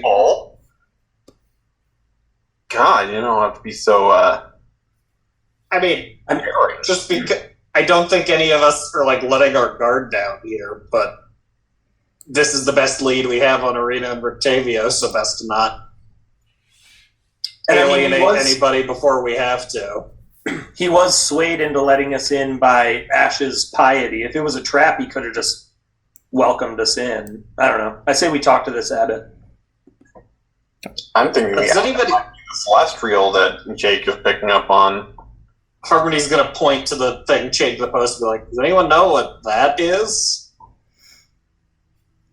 I mean, I feel like we kind of get it, don't we? More weird animal hybrid bullshit. I don't know, man. Look, yeah. I don't know. I don't know if it's a thing that you see somewhere, like an Umber Hulk or whatever.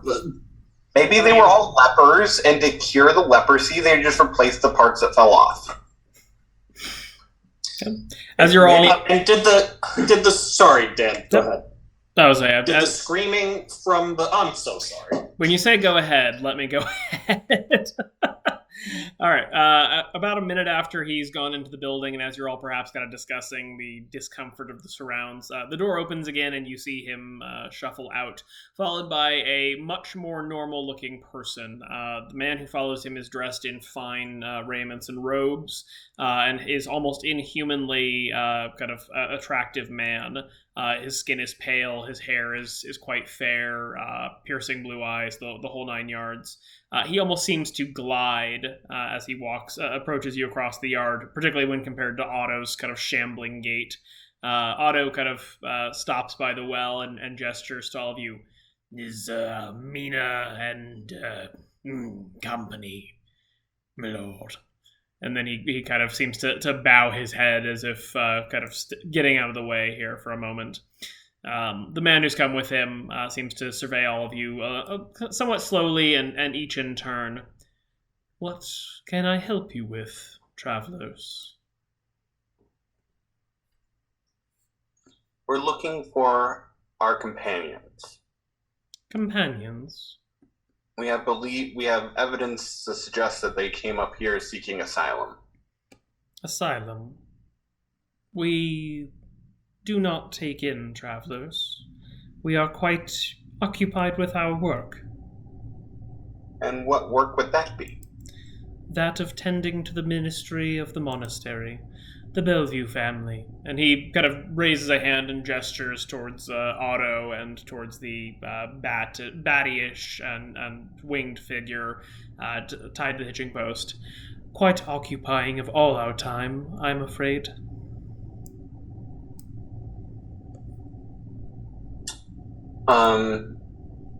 Well, we were let in because I mentioned that I was a follower of Bahamut. I was wondering if maybe you would need any help with, any diseases medical aid, or medical or just religious guidance. Bahamut. Ah, yes, a name I have not heard in quite some time. Quite foreign to these lands, I think. But no, we are quite contented. We have all we need here. And no one with a cart has come through here recently? A cart? No cart. An entertainer, perhaps in a company with a young woman? No, I know not of which you speak. Can I roll insight on that? Sure. Gonna give myself. Take a help on that, Winley. Oh, yeah, and guidance. I'll guide myself as well. I'm just gonna do an undone. Take a flash of genius for +5 on that as well. So 19 total. You, should give it to Ash. much like your perception of Otto earlier and whether he was being truthful or not, this man, despite having all the appearances of just a very attractive human man, his demeanor, his tone, his tenor is just very unearthly. It seems very, very strange, and you get the sense that he may not be telling the truth, but you're having a hard time garnering whether that's, again, just a perception of his strange demeanor or whether he is actually lying to you. Sir, I'm very interested in the work you do here. What happens up here at this monastery? We tend to the Bellevue family. We take care of their needs, ease their suffering insofar as we can. Why does the Bellevue family suffer? Well, you see their ailments, and he gestures to Otto. Otto seems uncomfortable at that sort of inference and sort of, in an almost dog-like way, seems to sort of paw at his muzzle a little bit. Was this a curse that was inflicted on them from perhaps this land? Or something in this land? I'm afraid this is an ailment that has come to pass with time.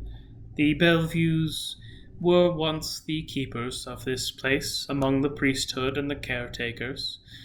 Sadly, they were afflicted many, many generations before, and now we are simply tending to their suffering as best we can. I mean, Oh, sorry, go ahead, Ash. I was just going to say, I could help with that, surely. Bahamut, might not be familiar with this land, but he helps all who seek it. I'm afraid their ailments are that of a natural suffering, not simply a magical affliction, such that you might help. To say you would aid in their suffering might be charitable in your mind, but you might as well suggest to Otto here that you cut off his tail. I wouldn't want to hurt anyone. Certainly not cut off anything. Harmony will speak up and say, we heard from the burgomaster of Krezk that the occupants of this abbey at one point opposed Strahd? Indeed. But was that the Bellevue family? Somewhat. This is the Abbey of St. Markovia, sainted for her great defiance of Strahd in his early rule before the darkness befell this land, even before my time. Does that name, have we heard that name before, other than with respect to the Abbey? Folks can make a history check or an intelligence check if they like. I don't remember hearing anything about it, but I'll make the check. What the hell? History or straight intelligence? Yep. Ash and I know. Or you just are sure Or you've if never it heard can't be it. known, yes. You feel like you've heard vague references to it before, and you're not quite certain whether that was reference just to this place being the Abbey of St. Markovia, or if somebody had actually called it that at some point. But you don't have any clear idea of what kind of extended lore there might be to that. You just know, you're like, yes, that is what this place is called, isn't it? Good use of a high roll. So the affliction that befell the Bellevue family wasn't the doing of Strahd? It is hard to say what the cause was, but to even speak of them as afflicted, though well-intended and perhaps accurate as that is, would be to say the same of you as being afflicted by the demons in your bloodline, would it not? I mean, you're the one that keeps on saying that they're suffering. All are suffering, are they not? Have you not suffered in this land? Suffering is just part of living. Indeed. It lets you know you're alive. Indeed it does. So if there's not undue suffering here, then what do you do? I have answered your questions. If you need nothing else, I would bid you farewell. The screaming, Harmony will point over her shoulder. That sounds like undue suffering to me. He kind of frowns. I'm afraid the screaming is simply part of their affliction. A great many of them suffer from madness and must be contained for their own safety as well as yours. So is it an affliction or isn't it? Have you yourself not suffered such afflictions in your lifetime? A tenuous grasp on the nature of your reality? Well, we're not talking. Anyways, so... I mean, we do still need to... Yep, go ahead. Go ahead. No, we've gotten a little sidetracked here, your abbotship. We came here because we could see a wagon came up this way. To be honest with you, we saw a wagon pass through the trail out there recently-ish. I assure you, if our friends are here, they would want to know that we are also here. You may be, if you are protecting them, we certainly appreciate it, but if they're here, we need to know. He sort of frowns at Harmony. But I have answered this question already. We have accepted no travelers nor visitors. So then what wagon came through here in recent days? I have answered your questions, and again would bid you farewell. I'm sorry not to interrupt here, Harmony, but we were also quite some time ago sent here to request a new, what was the title? Abbot for the Village of Barovia, as their current one met an unfortunate end. Are there any? Are there practitioners of the faith of the Morning Lord still at this monastery? I'm afraid we have no such clergy. I am all that represents here, but perhaps when my work is done, I could see to the faithful in the village. Well, so we came here looking for our friends. If our friends are not here, that's fine. But please, I beg you, if there's any aid we could offer, don't just send us away. We're here now, we can help. Make a persuasion check. Persuasion. That's not persuasion. I'm going to add a d6 to that because was has not. Okay.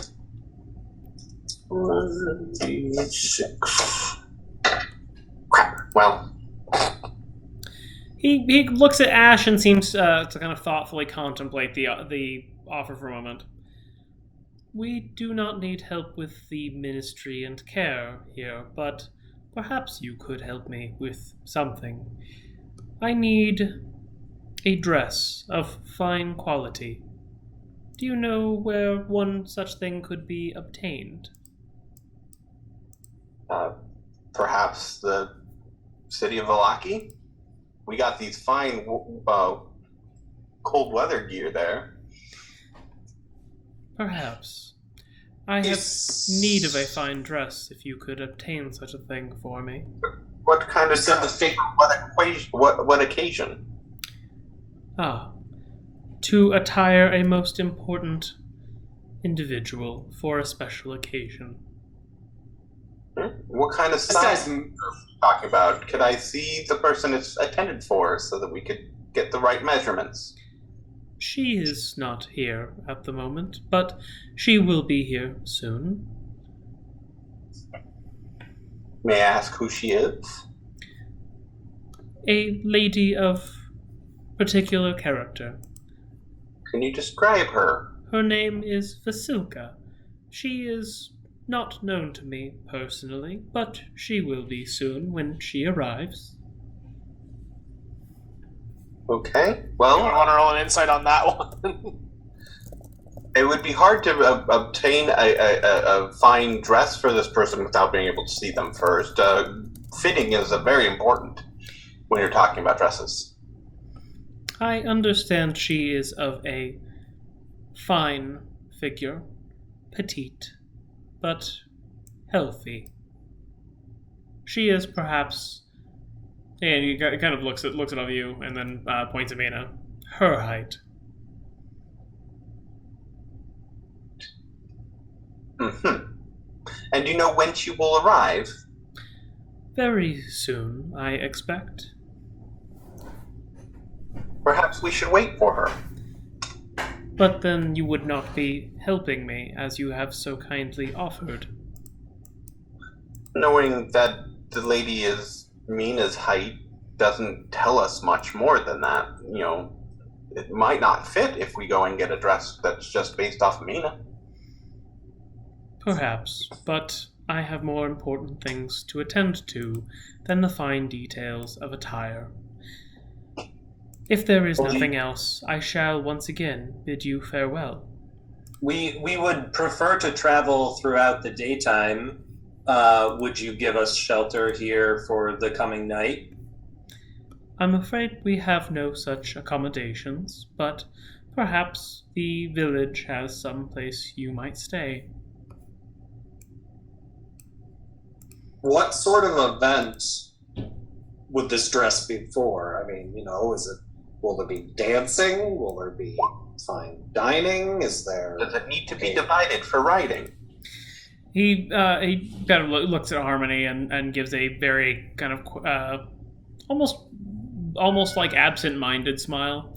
It should be for a festivous occasion, a union, a wedding. Oh, a wedding! Who's the lucky bride? Groom? Yes. Vasilka is the bride. I could not say the name of her betrothed. This request has simply been made upon me, and I am here to help those in need. So who asked you... Sorry. Harvey kind of spends a moment gathering her thoughts. How do you know she's going to be here? And who asked you to procure a dress for a wedding for a bride that you know is going to arrive but isn't here yet? Yeah, normally the bride will get their own dress. It's part of the whole thing. The abbot looks at Ash and smiles. But you too are, of course, guided by the will of your deity, are you not? Yes. Are you guided by another? But of course. That is why I am here. Who guides you? The Morning Lord has sent me many, many eons ago to tend to this place, and he bids me now perform this task. The Morning Lord has asked you to perform this wedding, and tells you that someone will be here soon. Indeed. See. What interest does the Morning Lord have in this wedding? I do not question nor interpret his will. I simply obey his commands. Now, for the last time, I will bid you farewell, or I will have you seen out. Winley wants to ask, just really quick, as we're sort of, starting to make our way out, what causes the bell to ring?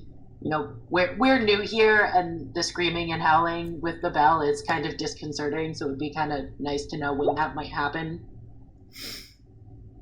No, this is the...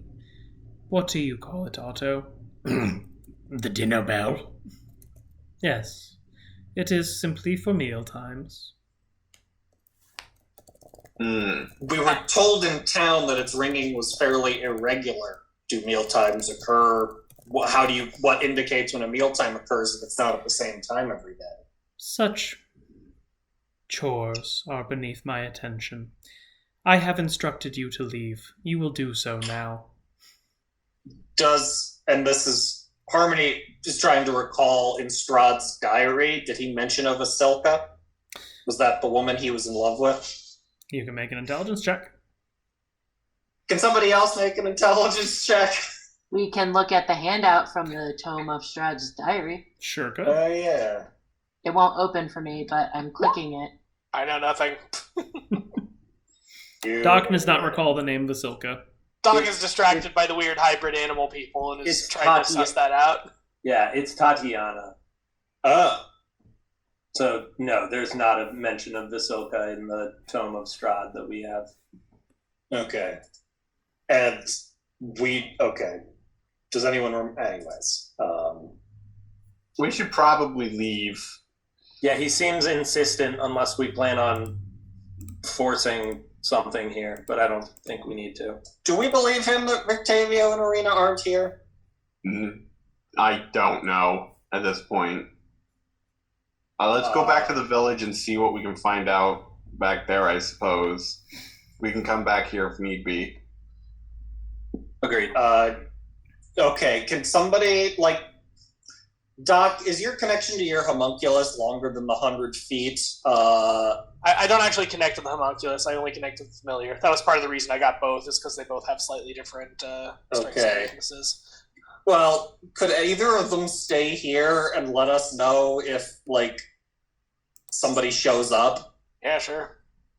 Yeah, I could leave the... Let's see. Which one has a better stealth mod? Because Harmony has her suspicions about both this wedding and this Vasilka woman and,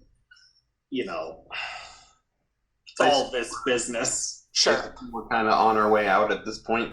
Yeah, I'll have my homunculus wait at the front gate, hide and wait at the front near the front gate to keep an eye out for any arrivals, with orders to come find me when it will find me at the lake. Okay, and the front gate of the monastery here, or the front gate of the town? The monastery. Okay. Is anybody else doing anything here in the yard, or are you all heading out? Heading out, I assume. Are they walking with us to see us out, or are they just leave? Otto is. Okay. Harmony, when there's some separation from the abbot, Harmony will kind of mention to Otto, because she, as a ghost, saw the guy in the dungeons of Strahd's castle, right? Correct. I mean, you were there as a ghost, so... Yeah, exactly. Harmony will describe the man we saw there, just kind of briefly be like, is that a member of your family? He kind of gives Harmony a bit of a side eye. Could be. I asked because we saw him in the dungeons of Castle Ravenloft, and we didn't make contact with him. Our stay there was brief, and we had other business to attend to, but if there's members of your family outside the monastery, do you know what he would have been doing there? I don't know. I don't know who you're talking about. Okay. Otto, we're not your enemies. We also oppose Strahd. You can be honest with us. We're on the same side here, I think. Are we talking to him outside the gate area, or Where's this conversation? Well, he's walking us out, and the abbot wasn't, so Harmony's sort of like... So the abbot's not there. Okay. Right, correct. So... He sort of sniffs. Not my friends either, are you? Well, we could be. You don't need to dismiss the possibility out of hand. We're hoof pals. Are you being mistreated? Mistreated? What would you know about that, eh? Now get out of here. Harmony will clear. Harmony will kind of like indicate her entire self, like, we're more alike than you know here. I know a little bit about being mistreated for how you look. What I'm saying is, I understand that whatever business you're going on here is like secretive, but if your family are enemies of Strahd, then we could absolutely be allies, and I think that would... Is there anything... We can help each other, I hope. We're going to end up fighting Strahd at some point. So just keep it in mind, Otto. Go ahead and make a persuasion check. Okay. Help action.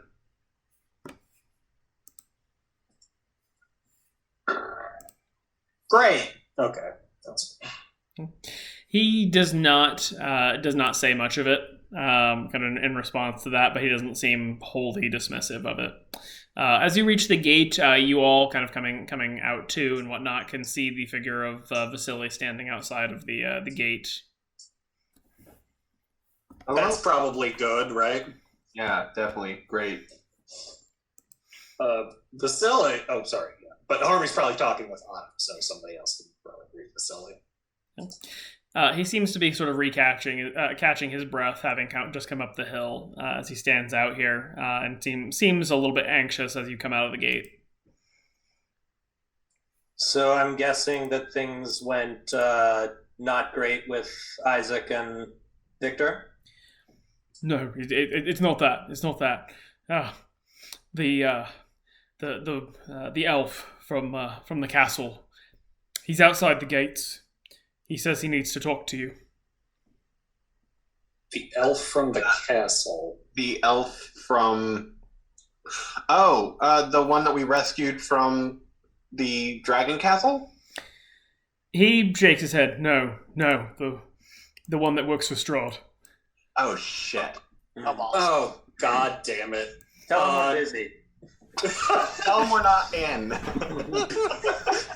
Quick, hide behind the furniture. At the mention of that fella, Harmony's hand unconsciously goes to her where he ran her ghost form through, and kind of like mutters under her breath about owing him one. I think we all owe him one. Did he say what he wanted? Just to talk to you. I thought you were asking if Vasily said what he wanted. I was like, did you the entire big reveal? Grant, your camera's off. All right. Tom wants to see everyone's beautiful face. Awesome. Well, really quick, kind of sidle up to Ash and ask if she could potentially cast Locate Person again to see if Ireena or Rictavio are within the... I could. It's another 4th level spell. We may want to save those spell slots to see what this fella's business is. Yeah, not necessarily right now, but Winley will just bring that up as like a thing that we should maybe do. I can only do it one more time, and then that limits my higher casting capacity. But I will if we want to. Let's go see what this guy wants at the gate, though. Cool. I'm sure he's coming to turn himself in. Maybe he's defecting, yeah.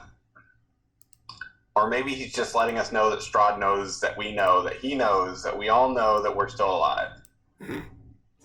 Certainly. For a certain definition of alive. Yep, certainly one way to go about it. All right. Is everybody heading down the hill, or are you discussing anything else? Nope. Let's go talk to him. Okay. I will leave the homunculus here, at the entrance. Yeah. Okay. Vasily sort of trails you all down the hill, having clearly kind of winded himself coming up the trail in the first place. But that said, coming down is obviously a lot easier, and it only takes you a few minutes to make the descent back down to the village. Harmony will ask Vasily, so did he come into town, or did somebody in He town... said he was at the gates. Right. They didn't let him in? That's probably good. No, they didn't. He's just got that carriage outside. Oh. Oh, goodness. It's another invite to the castle. Wait, he invited us to the castle? Yeah, he offered us the ability to get something that would help you, Harmony, and sent the carriage and this guy to collect us. Does he have anything we want now? Maybe he has. I suspect he has a threat. Maybe he has Sunny. Huh? Are we willing to go back to the castle to bring Sunny back? Hell I mean, yeah, this could be- solidarity. This could be his response to us killing those vampire spawn. This is him. Yeah, like I said, telling us that we know that he knows that we know that he knows that we all know that we're still alive. I think I just cut out. Okay, so we go to the gate. Okay. Everybody's going to the gate? Yep. Okay. Are you going... Probably tell Vasily he can go back to camp, since I assume he doesn't want to be involved in this. He is quite grateful for that suggestion, and makes his way back towards the pond at the kind of town square area here at the entrance. Are you all just going out of the gate? Do you kind of go look over the wall or anything like that, or? I figured we'd probably look over the wall, or if there was like a porthole we could open and talk out of. Let us look over the wall. Let's take a quick second to regroup. Yeah, our names. We need to give them different names. Like, I'm not Ash, I'm Bash, and Harmony's not Harmony. She's I don't know. Harmony. Melody. I know instead who of we Harmony. are. Yeah, Melody. Right. Instead of Harmony, it's Melody. We're a different group, okay? Yeah. Wait, so, Winley, are we regrouping because you want to jump this guy, or what? We should just have a plan. Yeah, agreed. Agreed. I mean, Before we just stroll on out there. Well, are they going to let us yell at him over the wall? That's not a bad idea. I was going to say, did the That'd be guards my have an opinion preference. about how we handle this? Yeah. The guards are scarecrows. So. Oh no, Friends maybe of not down monastery. here. Yeah. That's right. They're all scarecrows! Winley is not opposed to just fucking killing this guy. Personally, I mean, I also assume that Fuck it. I also assume that the town would have an opinion about us killing Strahd's servant in front of their city. Fine. Let's hear them out, but if they let us talk to them from on top of the wall, I'd be happier to do that. Yeah, agreed. Okay. Well, going up the stairs on either side of the gatehouse there and looking out, you see the carriage is parked about maybe 50 feet away from the gates. There are two black horses pulling it. You don't see anybody sitting in the driver's seat, and the carriage seems to just be parked out there, seemingly unattended. So, what's his name? It started with an R, right? Rahaden. Rahaden. He's not, there? Not that you can see. Harmony will ask one of the guards, is he in the carriage? Oh, he came out and told us that that he wanted to speak to the travelers who'd just come.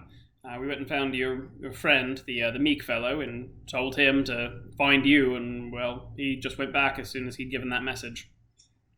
What's the burgomaster's opinion on Strahd? Just so we know, how much we should walk the line here, because this guy's one of Strahd's major domo. Or whatever. Have you guys ever seen this guy? Has he ever shown his face here before? Never seen him before in our lives. Hoping never to again if he works for Strahd. Yeah, me too. Okay, but if say in the hypothetical scenario where we end up fighting this guy, is that something we should try to do away from Krezk, or do you guys not have a preference? The guard you're talking to looks real wide-eyed at that. Oh, gods, no, please don't do that here. He hasn't come and bothered us in years. Please, don't bring him back. Okay, that's fair. I guess we'll have to go out there and talk to him. So, do you mind opening the gate? Harmony kind of looks around the rest of the group.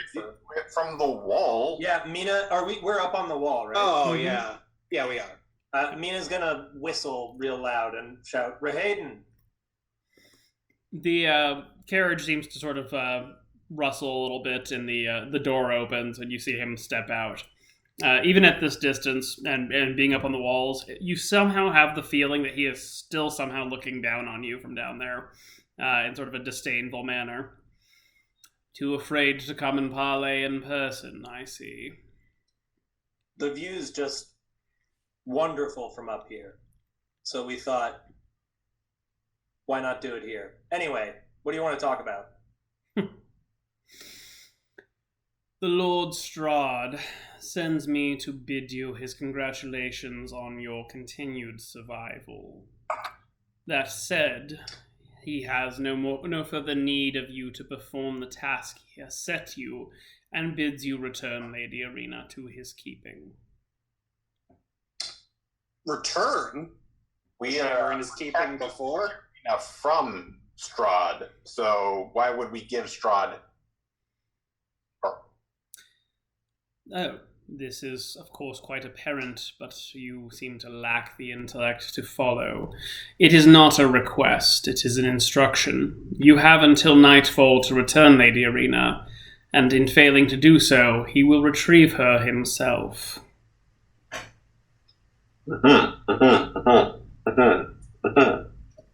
Winley will say, we don't know where she is. God damn it. Legitimately, we don't know where she is. We can't return her because we don't have her.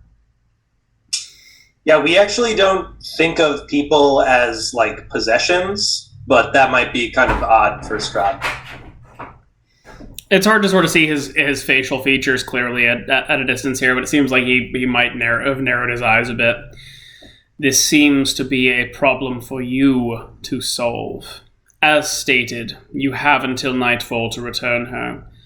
In failing to do so, well, it would be a shame for these poor people to no longer have the opportunity to go about their lives so quietly.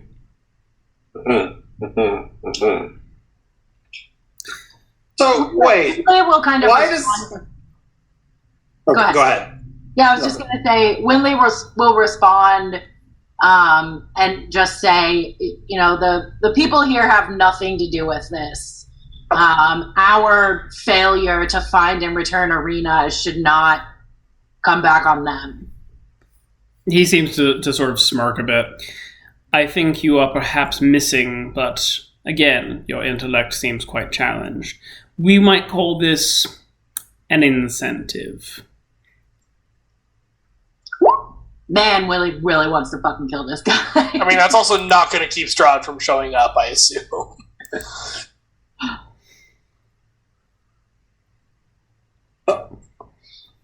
Yeah, I mean, I don't know.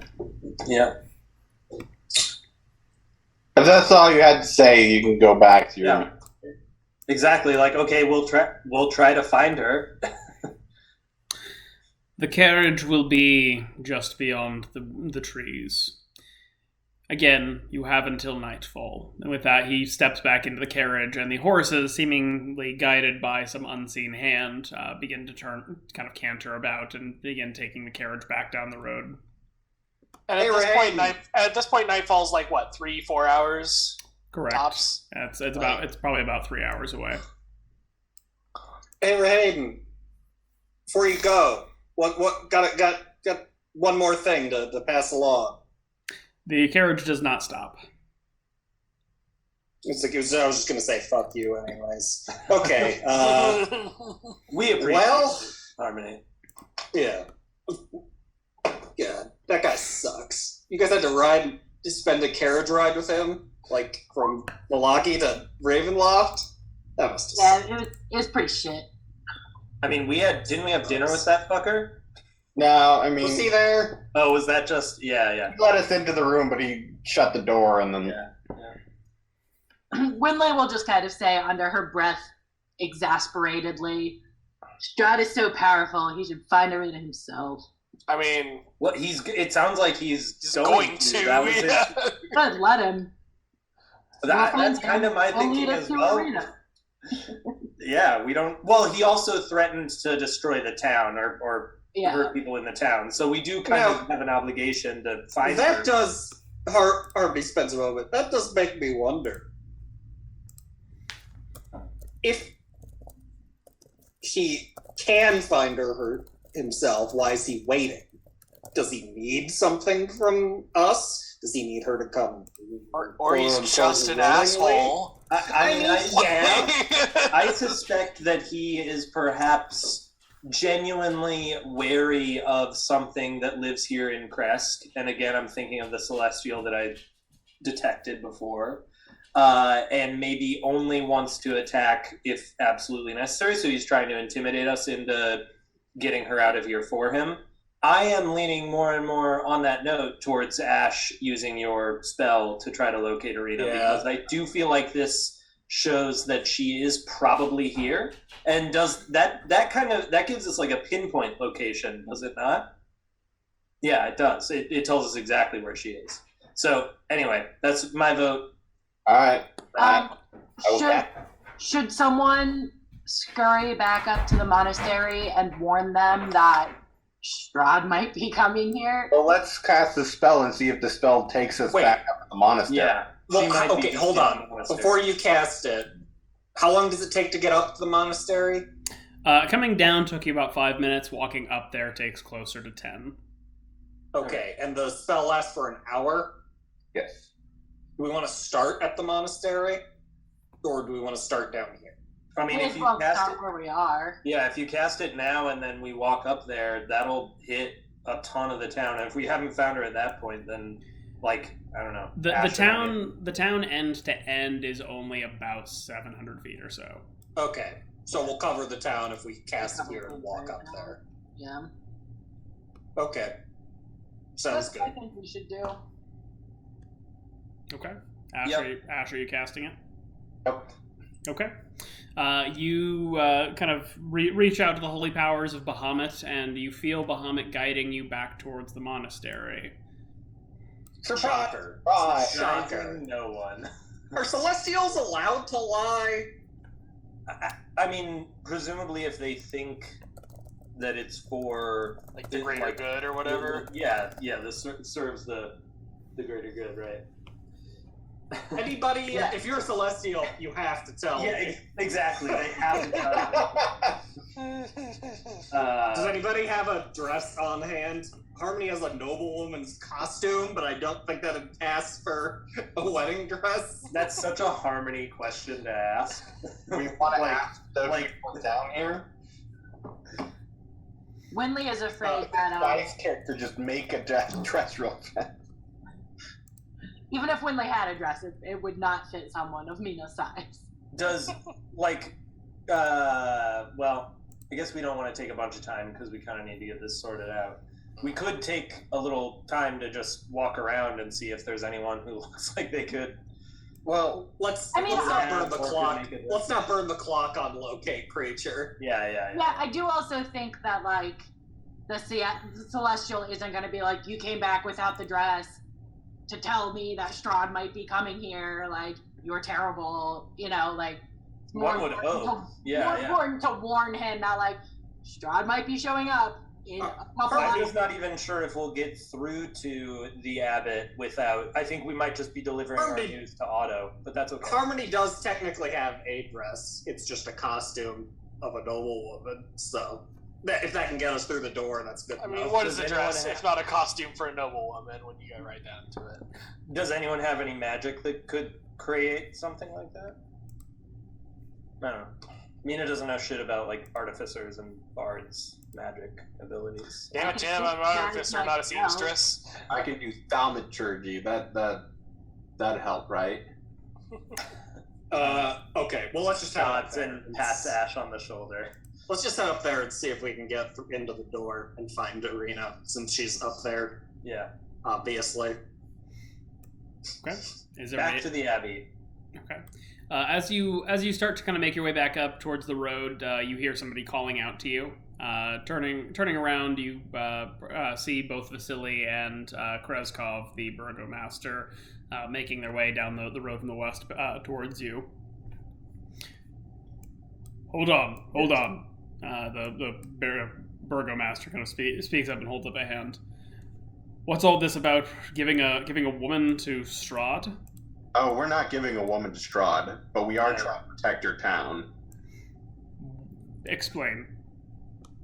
Strahd is after this lady, and he has threatened your town if she is not found. So our first step is to find her, and then we can get her away from your town and hopefully get the danger away from your town. But we're not handing anyone over to Strahd. I see.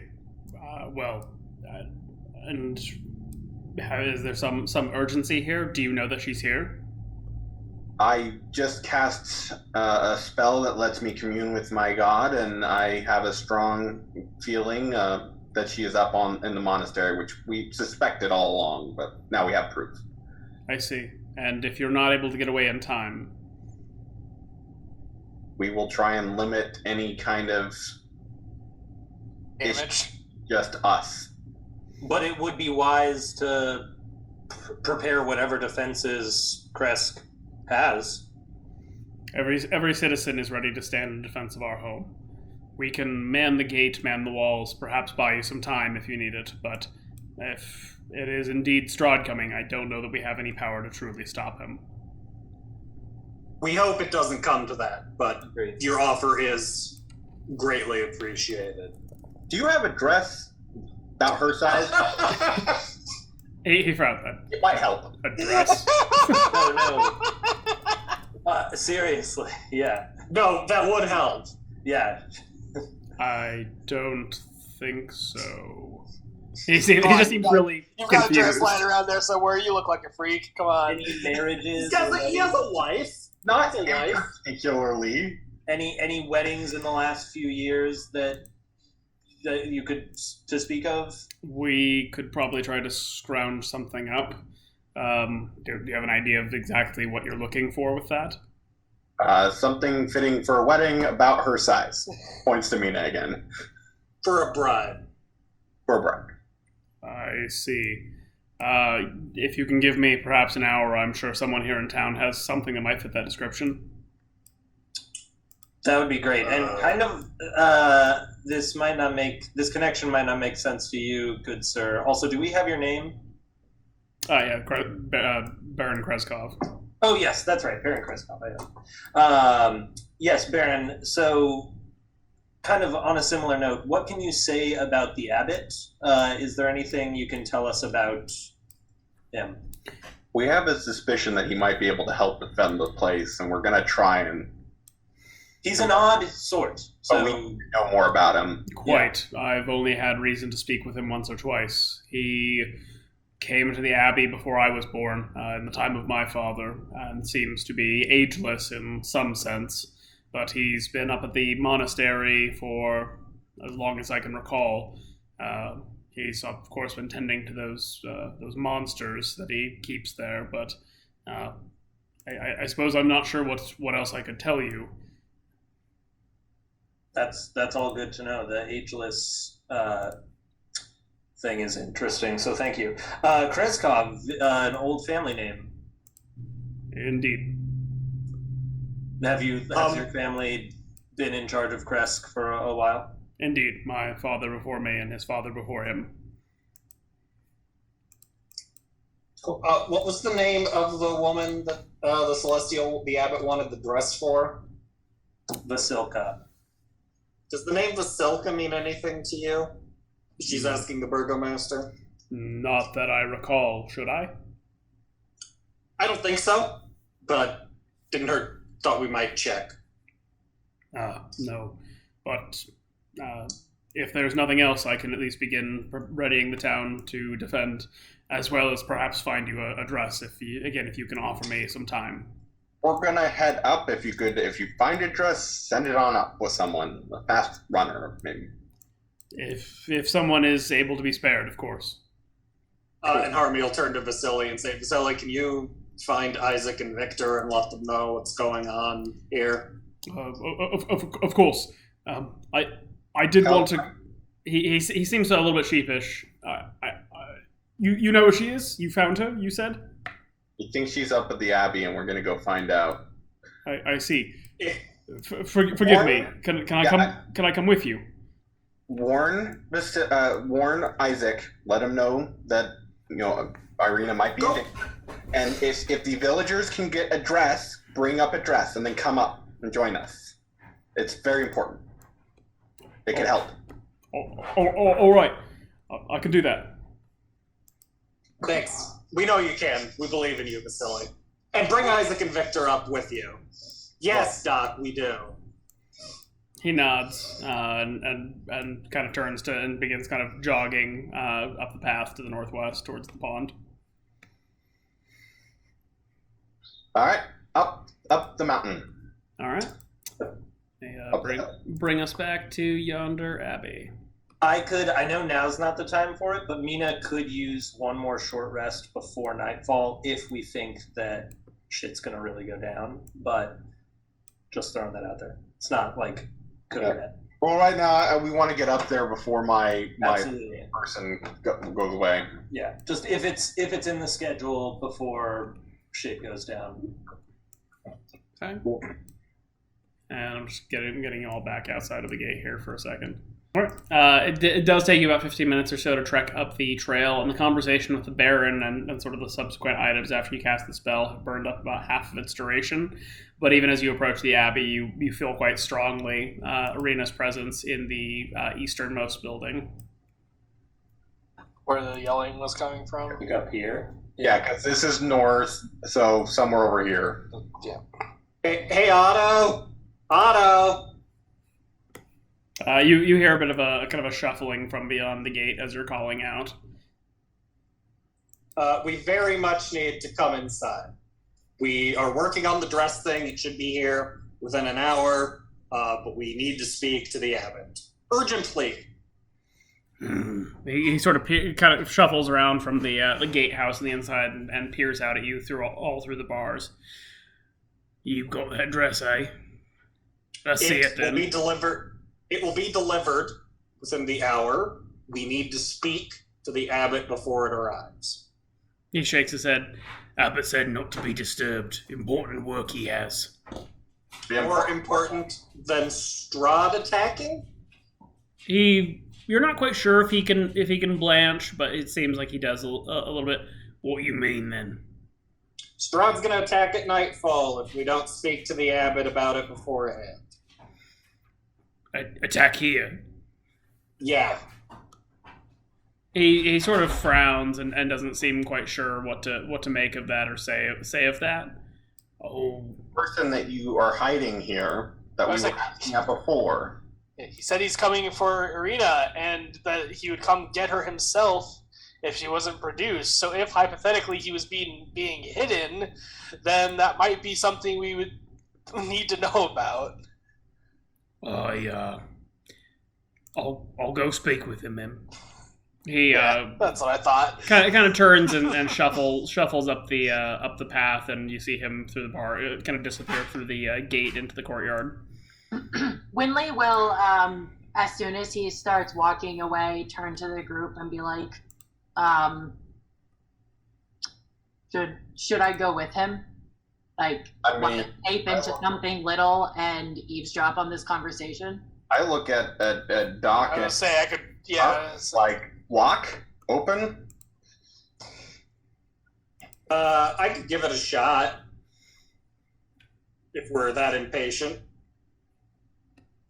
Winley is just really suspicious of what. Save your wild shape, Winley. Doc, could you send your? I was gonna say, yeah. So first of all, I retrieved my homunculus since that ship has kind of sailed, and it does report that no one has come or gone since you left.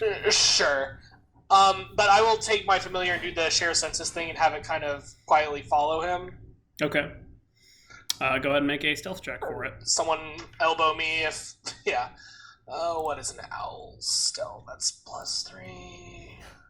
Harmony, can you open this lock? So sure.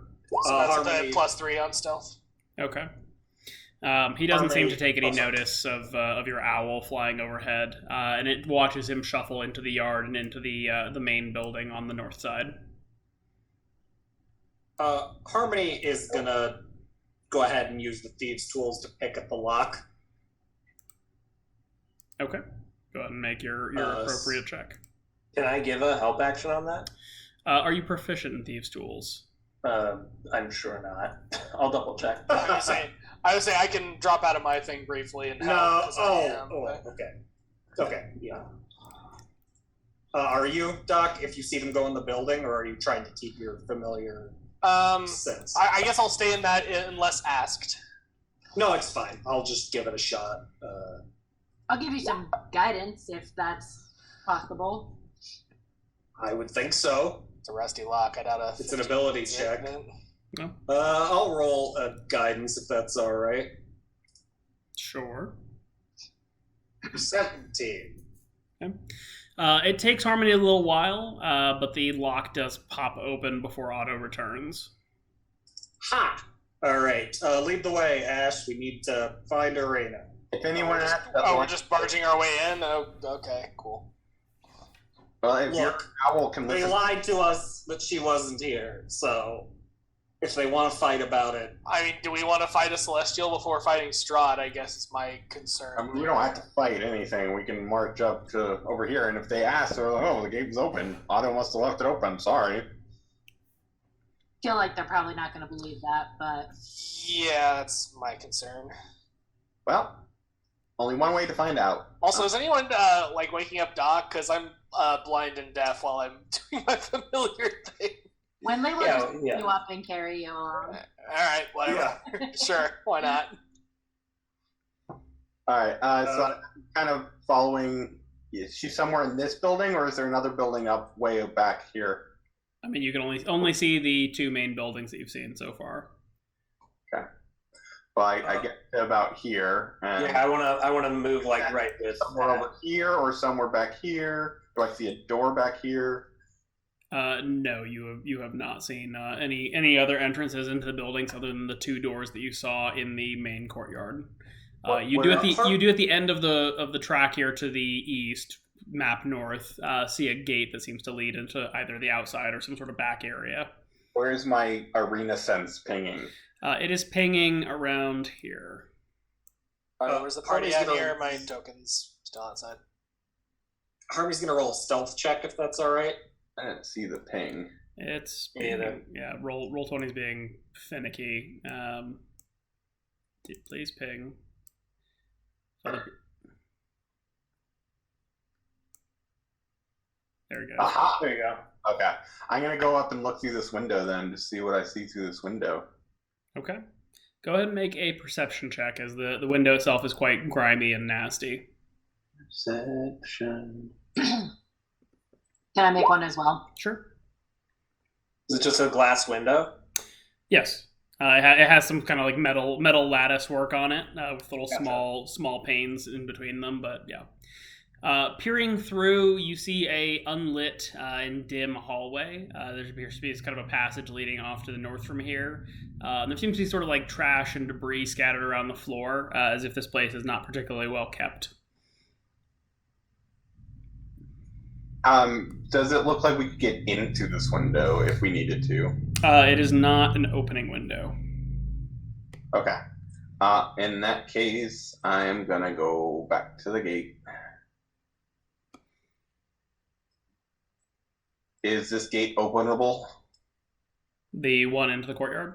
Yeah. Do you try it? Yes. It appears to have been locked by Otto after he passed through. God damn it. Fuck you, Otto. You want me to give it a go? Harmony? Yeah.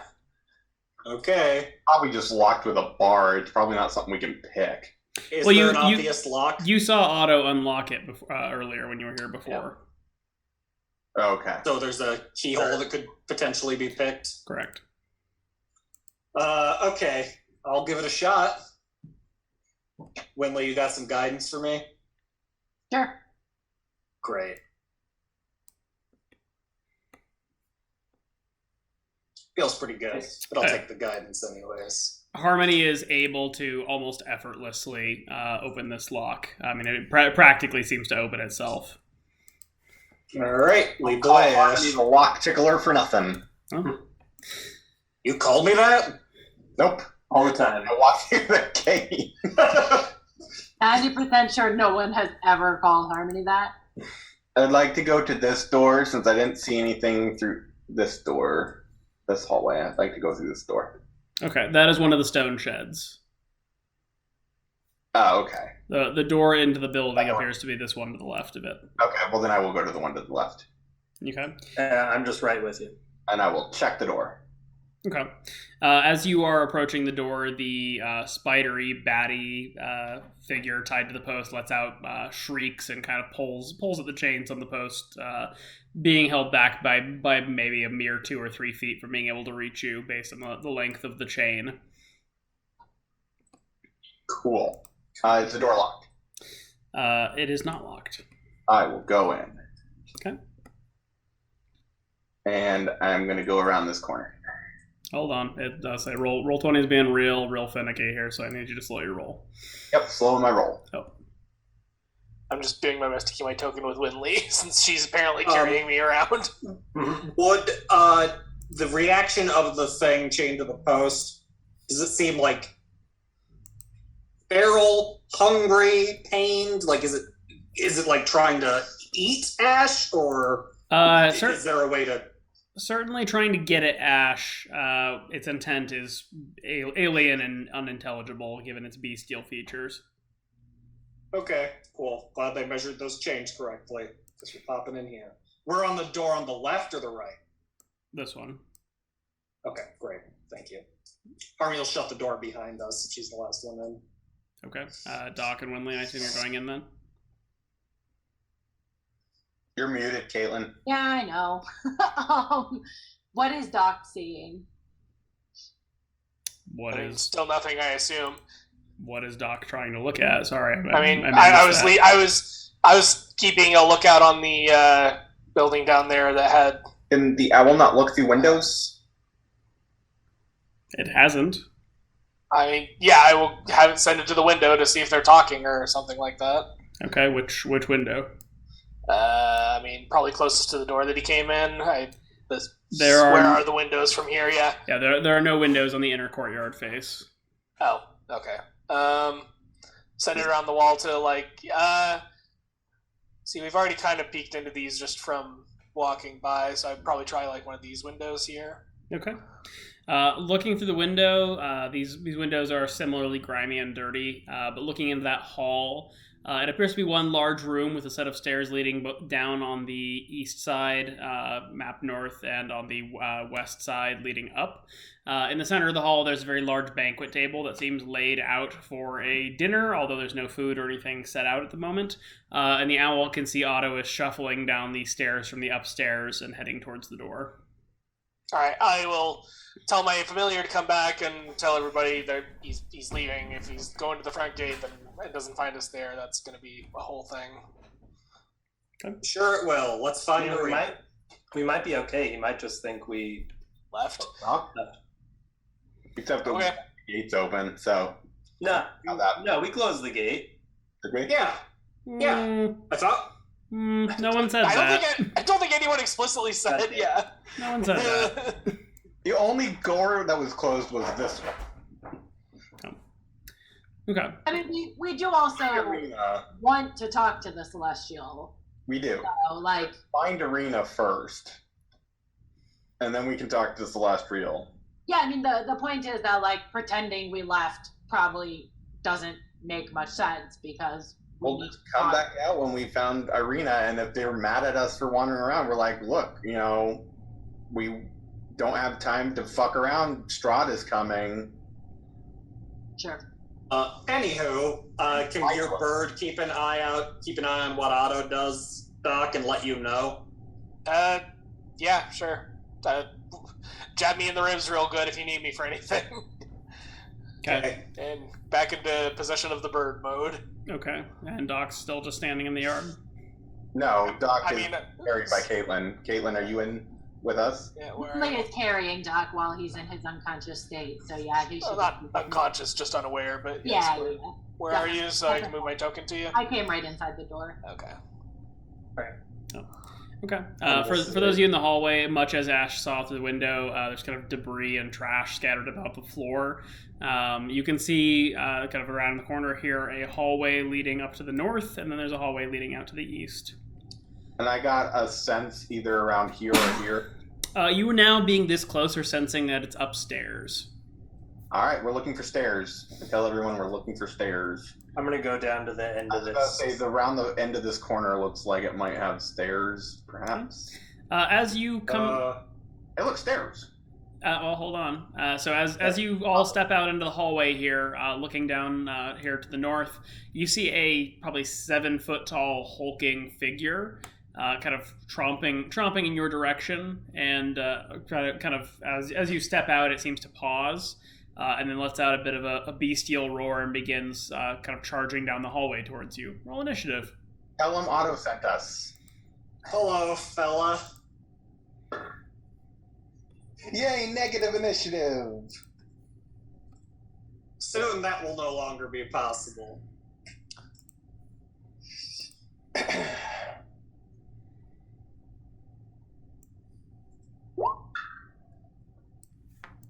Yay! Single digit initiative.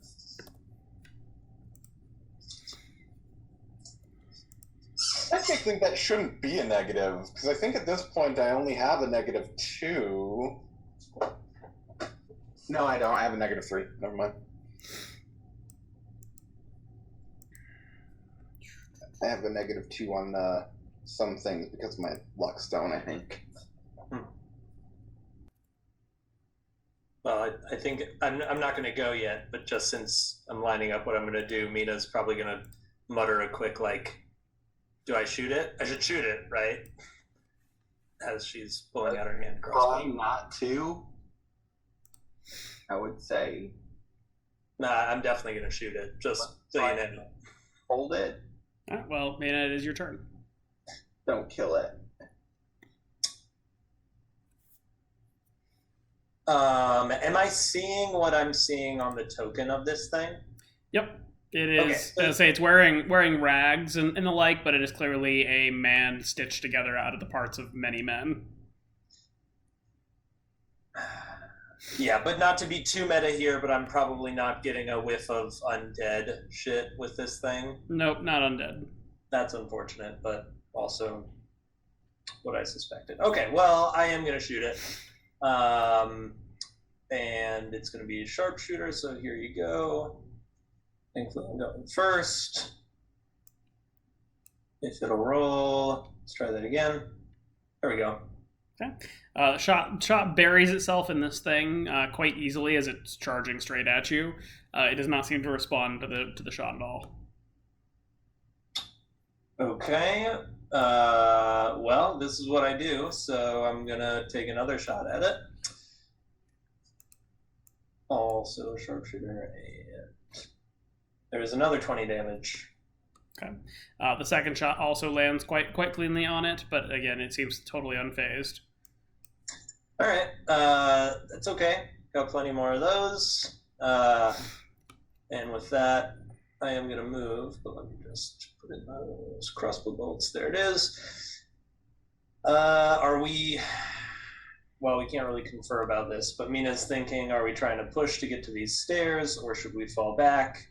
And erring more on the side of caution, Mina's going to take a step back. Back here.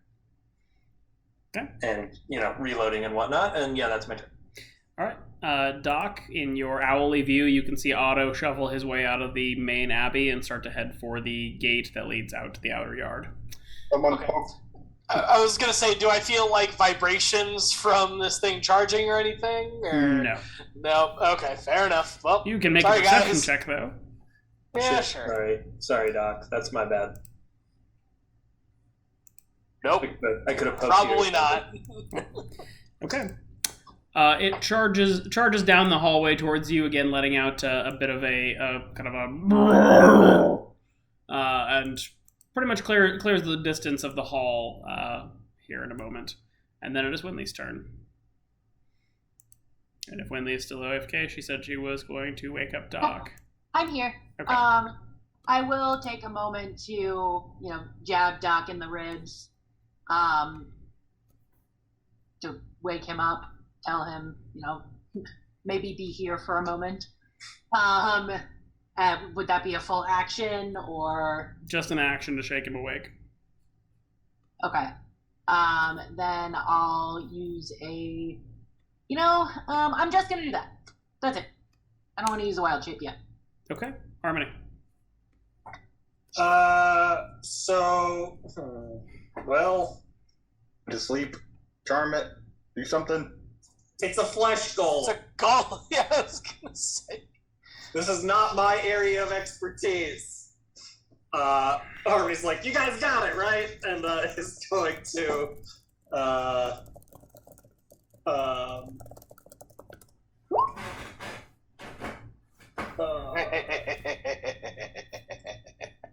I don't think. I mean, it looks okay. Harmony's obviously not like big brained, but this thing looks kind of like artificial, like it was like built instead of is a natural sort of creature. Correct. Okay.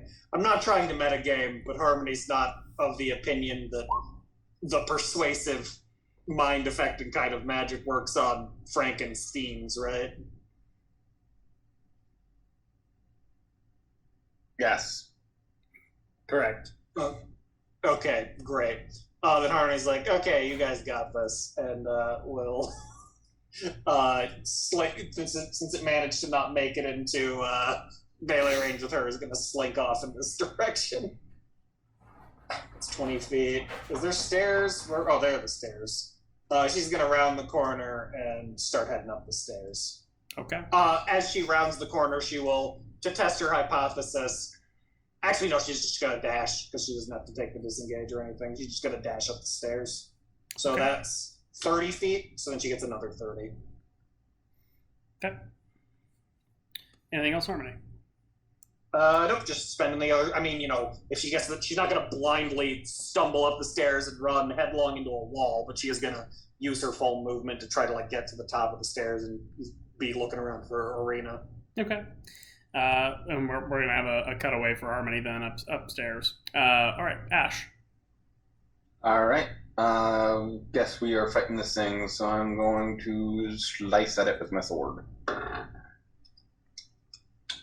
I assume that misses. You actually hit this thing quite easily. It doesn't seem to have any real sense of self-preservation, but the blade cuts into this thing and it does not respond to the cut whatsoever. Also, I thought your modifier was a -2. It's a -3. I have a -2 for certain checks because of the luck amulet. Gives me that +1, but I'm still at a -3 total for everything else. Okay. Anything else, Ash? No, I guess not. Okay. Mina. Well, we can't hurt it, so Ash, if you have other ideas, Mina's just saying because noted that Ash didn't want her to shoot it. I'm open to them. We could fall back. Upstairs? Sure. So I'm gonna move to right there behind Ash, and then bonus action to Hunter's Mark this thing, because maybe it needs something a little juicier to break through the damage, whatever. And so yeah, Hunter's Mark, and then I'll just take one shot at it. Sorry, I'm just making sure I marked that spell. Okay, and taking a shot. Sharpshooter. Did the radiant damage seem to do anything to it, Dan? Because I forgot that I got that now. The radiant damage did seem to have a moderate effect. Okay. So there was a small hiss when my blade touched him, but other than that, nothing. Yep. Well, I mean, I guess just briefly in response to Doc in the text, I think we were hoping that, diplomatically would go more smoothly, but they lied. they like obviously lied to us. But I see. But I mean, on the second approach, like if we weren't going to wait for help, then yeah, I don't know. I don't know. I was focused on finding a ring before my spell ran out because I didn't want them to lie to us again. Does that hit? It does.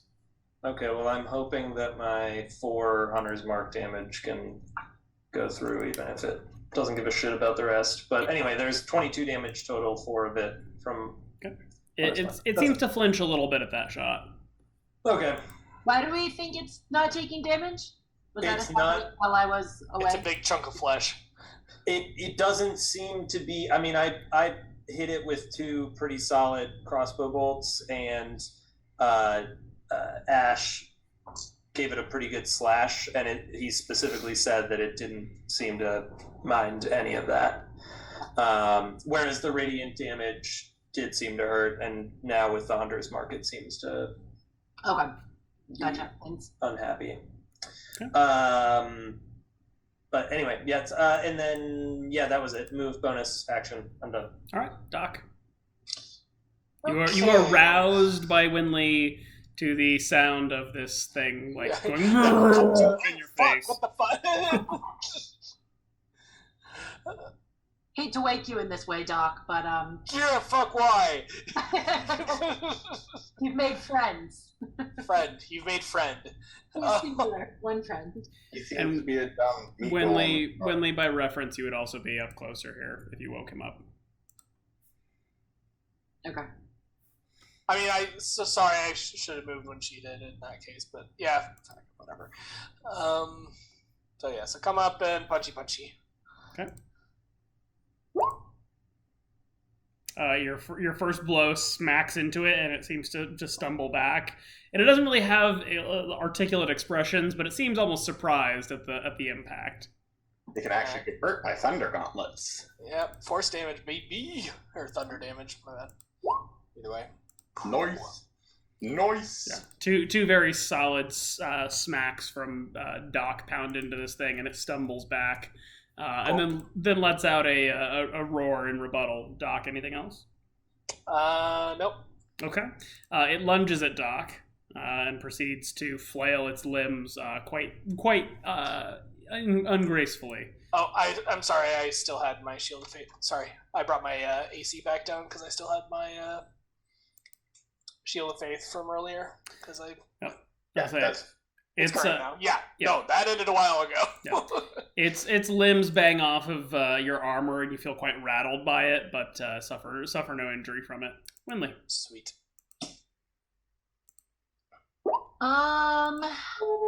Fire. Winley will think momentarily. Throw a guiding bolt at it. Okay. You easily hit this thing. It is not taking any action to defend itself or avoid attacks. Ooh, that's terrible damage, but 6 radiant. Okay. It does seem to sear its skin. Okay, and then Winley will move. We determined the stairs are kind of over here, right? Yeah, around the corner. Right. Winley's just going to get over here, kind of behind Ash and Mina. Okay. That's it. All right. In Harmony, you'll have one round upstairs in the cutaway before other people join you. Ash. Does this thing seem dexterous? Not in the slightest. I was gonna say, what about this situation implies dexterity? I'm gonna sacred flame it. Okay. Let it roll twice. It lets out a roar as it is caught in holy fire. And I'm gonna risk the attack of opportunity and trying. Nah, you know what? I'll hold the line. Okay. Anything else, Ash? That's me. All right. Mina. Grateful to you for holding the line. Also wishing I had cast Spike Growth in my first turn, but oh well. Hindsight and whatnot. I'm gonna shoot it. I mean, given the way the day's looking, we'll probably need those spell slots before all said and done anyway. So also true.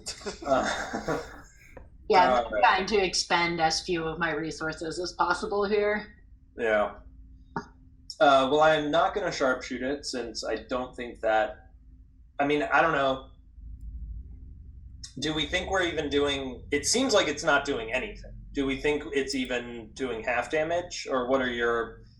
My sense is it's not doing anything, but what's the sense of the group on that? I think it's magic damage. That's the only thing magical damage is probably the only thing affecting it.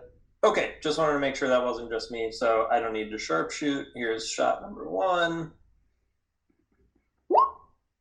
Okay, so that's a hit. So here's the only damage that matters. Sweet. And here is shot 2. Both Also shots cleanly hit. landed. Yeah, some great numbers here. It's really a bummer. Oh, well, there's 6. Yeah, I'll take that. Yeah. And then move action to 10, 20. Actually, I kind of want to stay here, so I'm still in.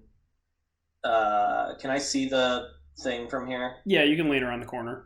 Okay, all right. Well, I'll stay there, so I'm still in fighting range. That's it. Okay, Doc. oh boy, here I go punching again. Shatter them bones. 1 solid hit. 2 solid hits. Really? Okay. Like, I cannot emphasize how little this thing is doing to protect itself, other than just flailing at you violently. All right, fair enough. A 9 hit it earlier, so. Oh, yeah. Okay, fair enough. Anything else from Doc? Nope. It continues to lay into Doc viciously. Yeah. And this time, one of the blows kind of catches Doc, unable to quite block it, and he suffers 9 as it kind of smacks him across the helm. Cool. Get about your 10th HP, Yep, Doc. that's where it's coming from, baby. All right, and then Winley.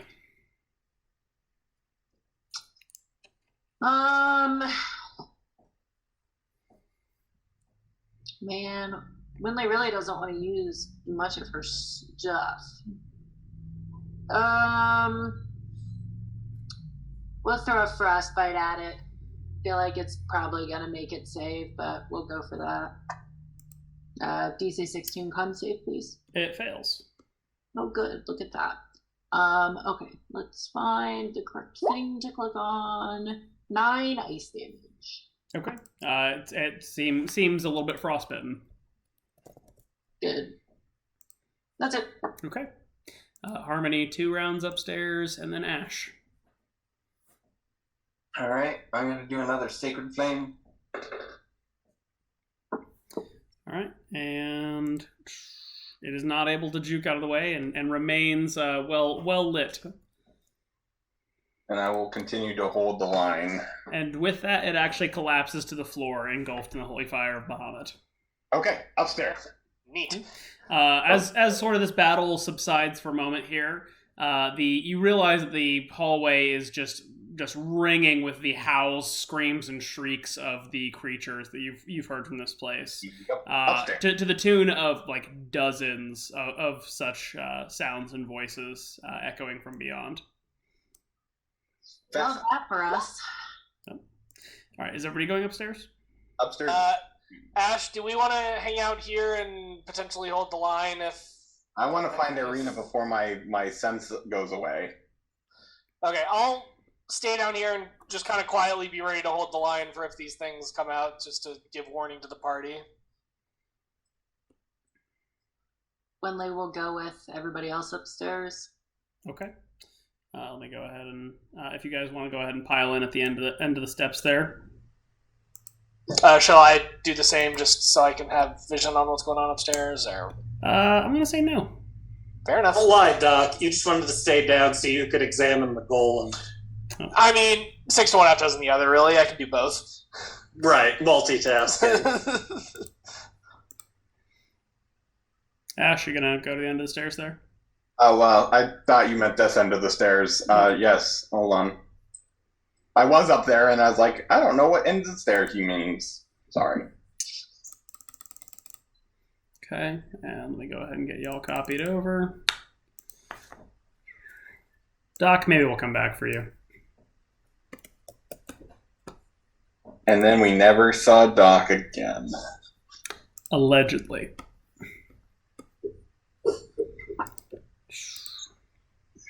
Okay. You should have very limited vision down here at the kind of bottom center of the map.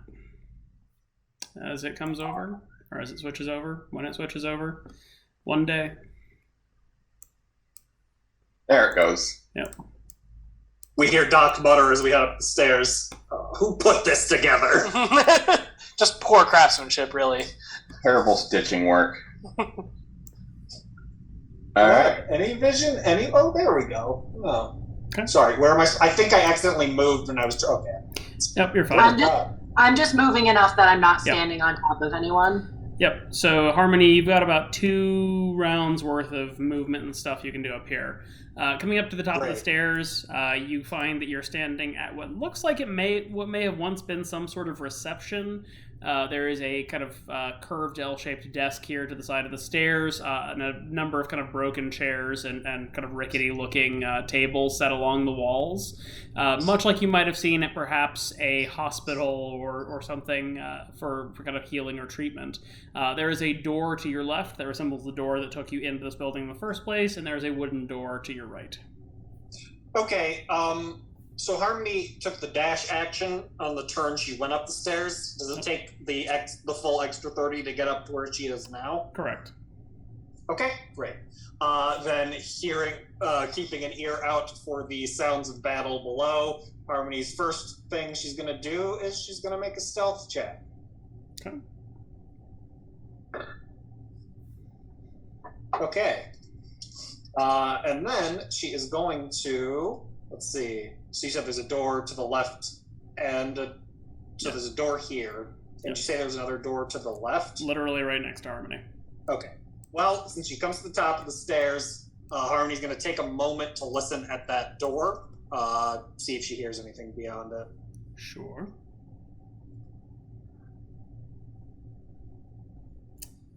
No, nothing so much, although below, Harmony can hear a very cacophonous amount of screeches and howling and screaming. Yes, she certainly can. Okay, Harmony's gonna test the door. Is it locked?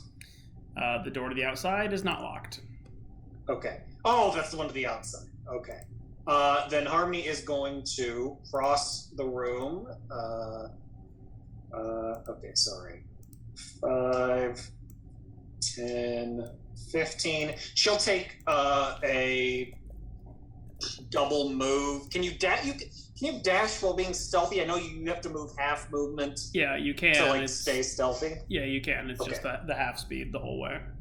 Okay, then she's gonna 20, 25. She's gonna get to here.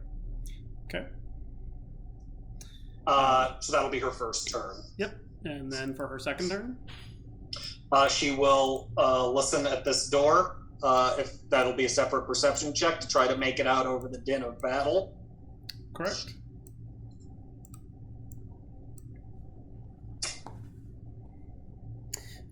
She hears nothing from the room beyond. Okay, she's gonna see if it's locked, and if not, she's going to attempt to open it quietly. The door is locked. Is there an obvious, visible lock that she could attempt to pick? There is. Okay, she's gonna try that. Okay. Go ahead and make your roll for it. Swear to God, if there's like coffins full of vampires behind this door. Right behind ya. Don't worry. Also, that would suck balls. That would suck balls. Okay. The rest of you come up the stairs to the site of Harmony working on opening this door, and she is successfully opening it as you arrive at the top of the landing. Harmony glances back and is like, oh, good, you guys survived. And then we'll go ahead and open the door. Wait, sorry. Before she does, seeing Ash go up the stairs, she'll kind of like indicate, like, is she in here? I'm assuming that this way's north now. Yeah, I would say the map is correct, has corrected its orientation. So I think I was getting Ireena like over here-ish, somewhere. Correct. You are sensing her in this vicinity. Okay. Then Harmony will go ahead and open the door. Okay. Looking into this chamber, this appears to be a hospital ward of some variety. There are rows and rows of empty beds with dust-covered sheets laying there. You can see 3 doors lining this, three doors on the south side of this room. The one closest says surgery, the one in the center says nursery, and the one in the far corner says morgue. Ash, morgue. I know which one I hope she's not in, but why don't you let us know? I mean, I don't think the spell would work if she were in the one you're afraid she's in. Into the room. Am I getting her like an idea about this door? Because that's where I thought. Correct. Okay.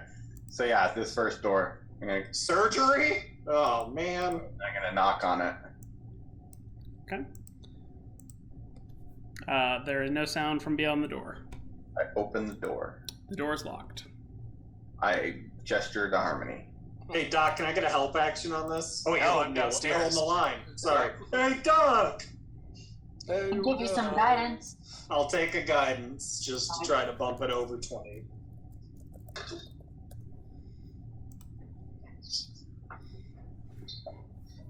Can't give bardic inspiration to yourself. I mean, I could, but I'm trying to save it.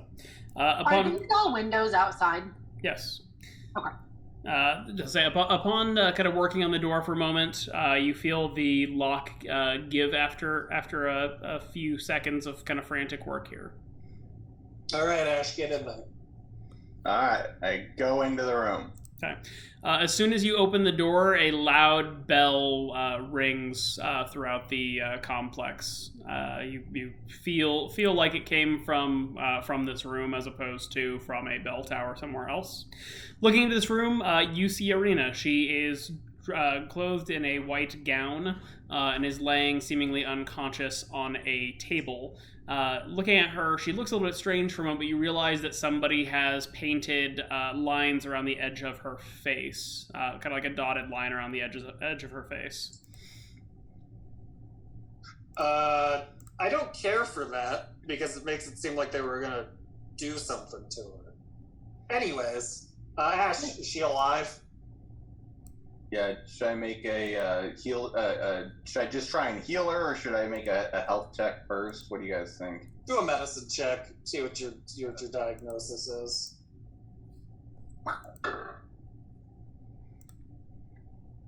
Okay. You are not certain. She's definitely alive, but you're not really clear on what could be wrong with her, if she's just unconscious, whatever the case might be. I try and shake her awake. Okay. Let's feed her a good berry. That's good for what ails you. She does not awaken. I know you're joking about the good berry, but maybe. Yeah, no, I will try to feed her a good berry. When they make a perception check, and Mina make a perception check. The good berry didn't do anything, just to be clear? It did not. Okay, all right. Sorry. Winley is very concerned about Ireena and terrible at rolling today. Yeah, that does happen. It is then perhaps of a great surprise to everybody as you're kind of all huddled in here and whatnot to hear a voice coming from behind you. You are not supposed to be here. Turning about, you see that the abbot has walked into the kind of the hospital room behind you, and you realize that his eyes are glowing with a mild golden light. Well, we wouldn't. Go ahead. Go ahead, Harmony. Well, we wouldn't have had to have been if you hadn't lied about our friend being here. You did not need to know she was here, nor should you be here. You are That's not interfering. really. You are interfering with the work. What work is that? What were you going to do to her? He does not answer, but instead seems to reach into his robe for something. Initiative rolls. Golden shiny sword, probably. Winley is deeply uncomfortable with being in melee range right now. I assume I am just at the bottom of initiative order here. No, you can roll. You can roll for it.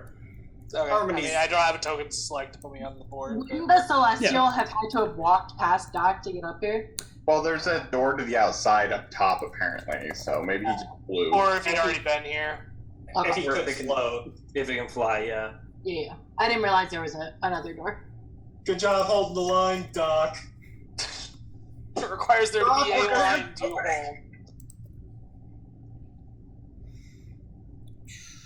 And Doc, I'm going to go ahead and copy you onto the end of the stairs so you can get there presumably shortly.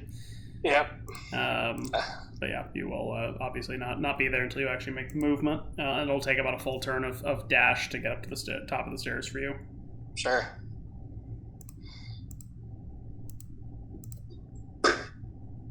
So, functionally a surprise round for me being at the top of the stairs. Pretty much. Fair enough.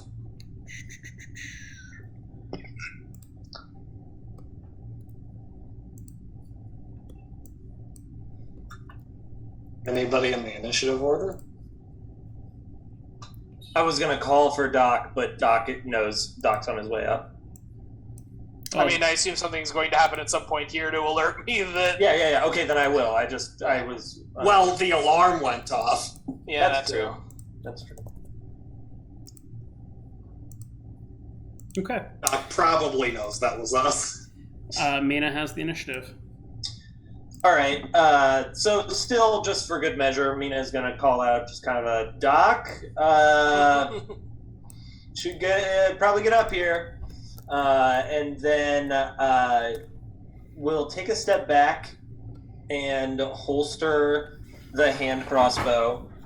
And in Celestial, I'm going to say, we really don't need to fight. We don't want to fight you. We're on the same team. We were just here for our friend. We didn't Strahd need is to coming. interfere. Also, yes, and thank you. Strahd is coming. So, in other words, I guess if you'll allow me, I'm using my turn to make a persuasion, unless I don't even need to bother. You can certainly try. Well, That's never a good thing I to hear that shot phrase. first. Just remember, I shot first last time. Well, that was for a golem, I suppose. And I Mina shoot shoots this first. time. And when it ends up being pointless, just remember this when I shoot first from now on. Okay, I got a 12. You can add a d6 to that. I will gladly add a d6 to that. D6? You mean a D4? No, I mean a d6. The port. Oh, right. Not port. The thingy with the stuff. my cosmic omen, and that is my last use of it, so the stars can no longer give me any guidance. So good luck. Wow. He does not respond verbally, but instead, with one hand, draws what appears to be a hand crossbow from his robes, points it at Mina, and shoots. What a dick. The other hand, it takes you a moment to realize kind of what's there, but he seems to be holding what looks like a femur bone, and lashes out at Winley with it. Fucking femur?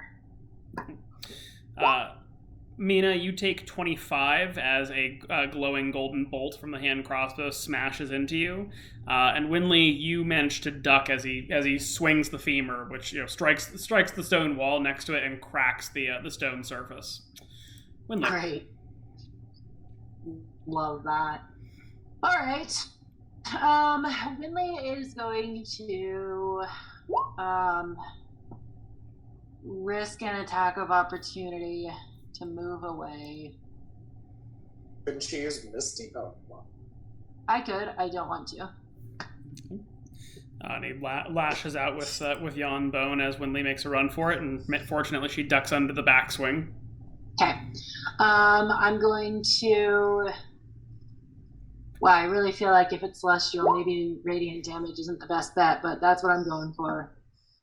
Guiding bolt. The bolt does strike it. 18 radiant damage. Okay. Does not seem terribly phased by it, but it does burn into his robes. Well, most of what I do is radiant damage, so great. And then I'll use my bonus action to go into my archer form and shoot at him again.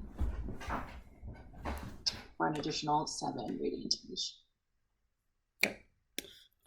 Both shots hit quite neatly, but don't seem to have any too significant of an effect. Yeah, that's it for me. Okay. Harmony. All right. Harmony never liked this guy anyways, but in the interest of conserving resources, she's going to use a use of unsettling words on him. I have no idea if this is going to work, to be honest. I was going to say, can you charm Celestials? I don't know. But he's going to take a -8 to his next save. Harmony spends a moment considering whether or not charm effects work on Celestials before deciding, might as well. And will cast Suggestion. And what is the suggestion? The suggestion is... I'm sorry. It's not hacking cough. Put down your weapons. We need to talk about this. Strahd is coming. Okay. Anything else from Harmony? Well, she is going to, in the interest of letting Ash get to the front lines, is going to move back to where Ireena is in an attempt to, maybe use the healer's kit on her or something, if she thinks that might be necessary. But that's a move, action, and a bonus action, so that's it for Harmony. Okay. Doc, you are able to reach the top of the stairs. Good shit. All right. Ash.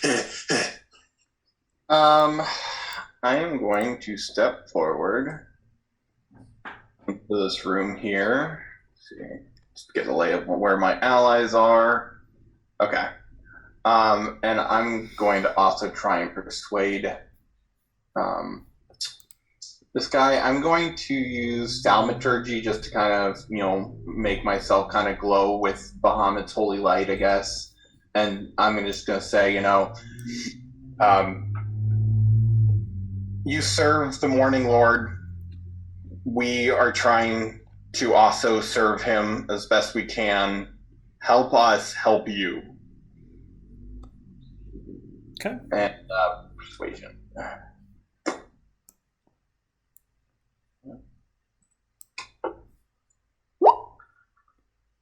Damn. Okay. Mina.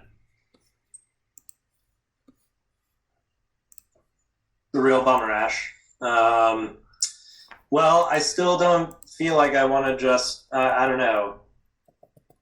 I want to see if Harmony's suggestion takes hold. So Mina's going to back off a little further here, and I'm going to kick open this door kind of with behind me with my leg and see what's in there. All right. Make an athletics check. Can you acrobatically kick the door open? I mean, I'll just open the door. I was just doing that for coolness. I just want to open the door. Okay. The door is unlocked. Okay. I open the door. Okay. This room appears... I unlatch it, and then I kick it open with my foot. Sorry. Sure. Go on. I would say this room does appear to match the sign written on the outside of the door. As a nursery, there are 4 decrepit and rotten cribs kind of sitting around the room, some of which have fallen into pieces. That's grim. But all right. I'm going to kind of sit behind this corner and actually I'll sit where I can still see the abbot, because I'll ready an action to shoot him, so at least I get one shot on him as a reaction if he continues to attack, and I'll also cast Hunter's Mark on him, and then that's my turn, because Hunter's Mark I think is a bonus action. Let me just double check. Yes, it is. Okay. He is marked for hunting. Cool. That's it. Okay. The abbot does not seem to pay much mind to your entreatments and pleas, and certainly does not drop his weapons. And he just sorts of almost seems to float, seemingly past Ash. Ash, you do get a reaction here. Yeah, I guess. No, I'll hold. Okay. Harmony, you see him essentially almost fly into the room, seeming to barely touch the ground with how quickly he seems to kind of float in, and he begins to pick up Ireena and then begins to start flying back out of the room. You two get a reaction. I mean, it feels sort of pointless, but sure. I will stab him with that silvered rapier we found. I don't even know if that hits. So you swing at him, but it does not seem to make any connection as it sort of slashes through his robes. He picks up Ireena and begins to fly back out of the room. Ash, you get a reaction again as he seems to be trying to pass you. Yeah, this time since he has Ireena, I'll try and take a swing here.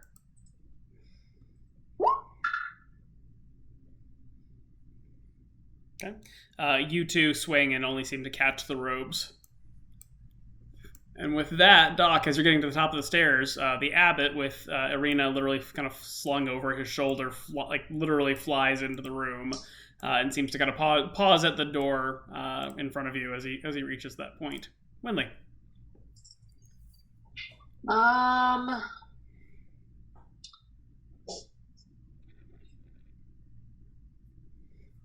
Well, Winley will run over here so she can actually see what's happening.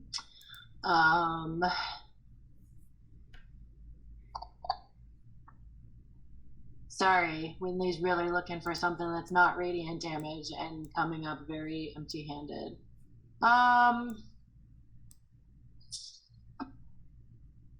Well, I guess I'll start with my bonus action of shooting at him. I'm going to assume an 11 misses. It does miss. Okay, and then I will... Oops, sorry, didn't mean to click on that. Try in a corner. I guess I will actually Thorn Whip it. That's kind of the best I got. Okay. The Thorn Whip does connect. So that'll be 7. Let me see what type of damage that is. Piercing. Yep, there we go. And it is pulled 10 feet closer to me. Okay. As he's sort of reaching for the door handle, you lash out with the druidic Thorn Whip and catch him and yank him back. And kind of the handle slips out of his grasp. This is all happening quite fast in front of you, Doc. Anything else, Winley? Just move him 10 feet closer to me, Already please. did. Oh, okay. That's it then. All right, Harmony. All right, buddy. We tried being nice. So now we're gonna get mean. Harmony's gonna...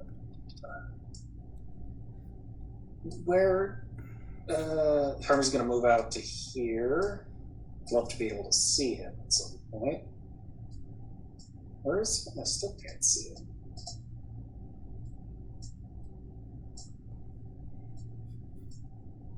Still? I'm sorry, I keep clicking shit I don't mean to. Oh, there he is. Okay. Yes, polymorph the Celestial. See what happens. That was entirely unintentional.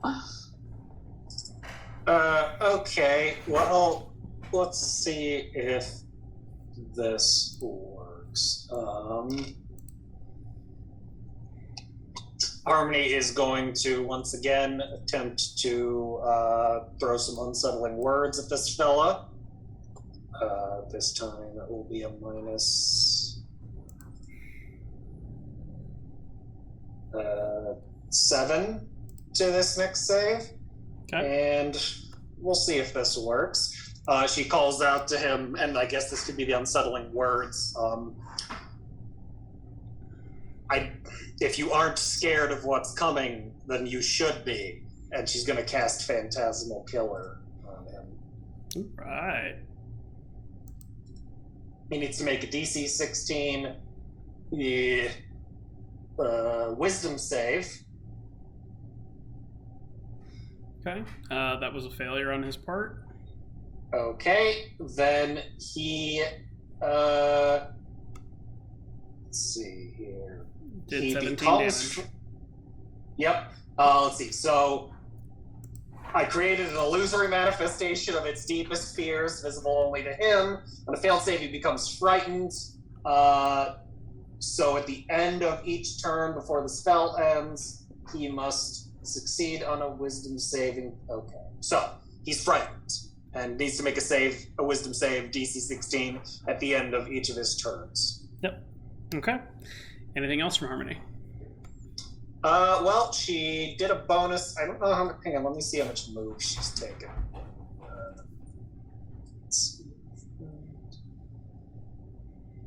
She moved a full 30 to get to where she could see him, so no. Okay. Doc.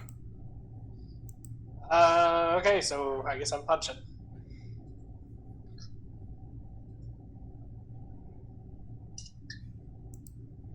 Okay. You land a solid hit there. And another. And a second solid hit. Sweet. Anything else from Doc? Nope, that'll be me for now. Okay. Ash. I'm gonna just shout at him in the name of the Morning Lord. Stop. And I'm gonna move up so I can see what's going on through this door.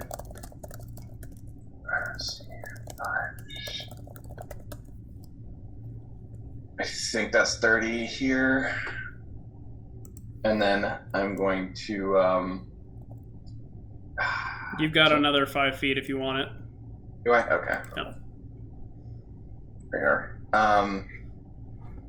Did he drop Ireena, or is he still carrying her? He still kind of has her on his shoulder, albeit he's kind of sprawled over the desk from the thorn whip. Yep. Wasn't sure if he had actually dropped her. Okay, cool. Yeah, I'm gonna shout that, and I'm gonna do a Sacred Flame, I guess. Okay. He is illuminated in holy fire. That's me. Okay. Mina. All right, well, it's been a couple rounds. We're really doing this, so gonna pop out here. Still can't quite see him, so out there, and gonna shoot him.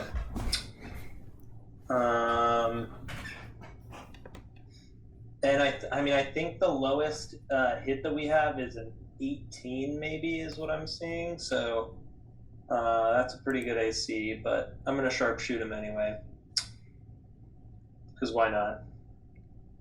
Every time I say that, every time I say that, I miss. Yep. The shot embeds itself in the doorway next to him. Yeah. That's fine. Let's do it again. Oof. Couple of shots chasing him out the door there, or trying to hit him as he sprawled across the table. But move, bonus action. That's it for me. Okay. He picks himself back up and proceeds to take a swing with the bone in one hand at Doc.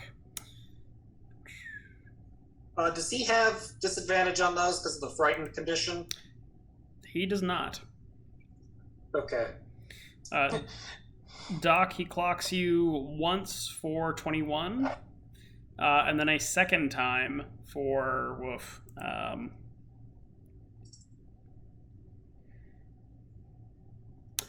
41 the second time as he just brings it down perfectly on top of you. And then with that, seems to be trying to force his way out of the door, which prompts a reaction from you. Yep. Right. Try and grapple to try and get Ireena off of him. You do land that hit. Yep. I can't take another series of hits like that, even though I suspect that second one crit. Yeah. Yeah. Okay. I can't take 2 normal hits either, though. And are you stopping his movement there? Guys, are we stopping him here? Or If you can, yeah. Yeah, then yes, I am. Okay. Winley. If that's the end of his turn, he needs to make a save. He does. He once again suffers the great and powerful psychic damage. Great. Here comes 4d10 of this bad boy. Eat nightmares. That's better. Nice. Yeah, solid. Okay. Now Winley. Well, Winley really hates being in melee range, but she's gonna do it. I think You could thorn whip him again. I sure could, but I think this might be more useful. I'm gonna use a bonus action to cast Flame Blade. And then run up behind him, which is all of my movement. That was 35, I believe. Oh, no, it's 30. You're good. I think it's 30. I measured it. Yep, it's 30. And then attack him with the Flame Blade. Not gonna hit him with a 10, that's for sure. He managed to turn the flaming blade aside with the bone. That's it for me. Okay, Harmony. Okay. Let's see here. Harmony is going to... Ooh, well, let's not...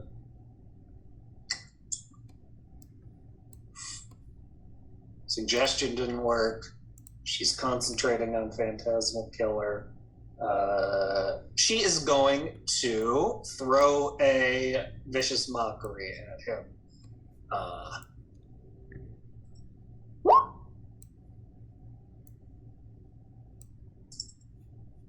Okay.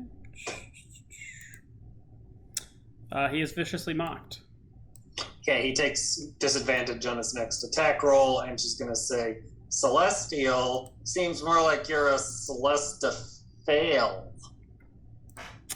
We will Winley take rolls it. her eyes so aggressively. Yeah, nailed it. Psychic damage for everyone. Harmony fist bumps Mina, or holds out her hand for a fist bump. Leave her hanging. She deserves it. But given that given the bludgeoning Doc took, Harmony will call out, "Did you hear that, Doc? I'm pretty sure he's demoralized now. Go get him." And we'll give him bardic inspiration. So take one of those, Doc. Yep. And we'll move. Oh, let's see. She's gonna move to here. Yeah, she'll move to here so she can still see him. Well, let's see. Actually, she's gonna kind of. No, she can't see him. She's gonna move to here, yeah, and kind of post up by the door, keeping an eye on things, but not too close. Okay. Then Doc. I don't want to. Well, continuing the punching, I guess. 17 hit? It does. Good. 2 hits. Yay. And I will use my last defensive field. Anything to bring the HP back. Yeah, anything to make the pain stop. Okay. And then Ash. Can I climber over this desk so I can get next to Doc? Yep. Okay. Yeah, do that. And I'm going to heal Doc.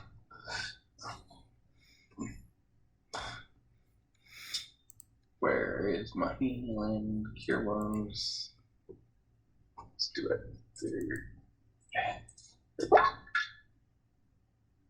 Take +5 to that. So that's 18 total. 18 total? Cool. And I'm going to continue to talk to this guy just like, in the name of your own god that you claim to serve, stop and talk about this. We're on the same side. We need to fight Strahd, not each other. If you're not following your god, then you're corrupted. And I don't think you're turned yet. I don't think you're that far gone. Okay. Make a persuasion check if you'd like. Persuasion. God fucking damn it. You tried, though. Mina. Well, you're not going to be surprised to hear this. I am going to shoot this fucker. And here is the first bolt. Ugh, god damn it. Give me some of those numbers I had against the fucking golem. So here's bolt number 2. Second shot hits him. Sweet. So here is a little bit of hunter's mark damage to throw on there, and so 21 total. That's it. Okay. Yeah, I'm not going to move. I'll move up to the door here. That's it. Sorry. Okay, easy enough. The abbot kind of seems to contemplate what Ash said in the heat of the moment, and then lashes out at Doc, seeming to try to kind of get out of Doc's grasp to some extent, and strikes at him with the femur twice more, striking Doc once for 21, and then he is attempting to go out the door again, for which Winley and Doc both have attacks opportunity. Reactions. That's the one time I miss. What's your Bardic Inspo die at this point? D8. Oh. Okay. I was like, Winley, you do strike him. I'm using my Bardic for the attack of opportunity there. Okay. And Doc, you are able to just barely kind of grasp onto him with the great motivation of Harmony behind you. I assume you'd like to stop him from moving again. I sure would. Okay. Then it is going to be Winley's turn. How's he looking? He is looking quite haggard. The fine robes and vestments he was wearing have been quite well shredded, poked, and torn and burnt at. He needs to make another saving throw for Phantasmal Killer. He sure does. He was successful this time. I am going to, as a reaction, cast Silvery Barbs, which means he needs to, I think, re-roll that save. Let me post it real quick. Yeah, I'm magically distracting him. He has to re-roll the d20 and use the lower roll. Okay.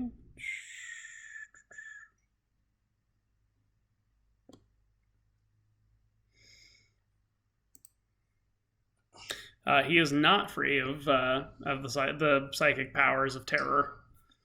Wonderful. Eat nightmares.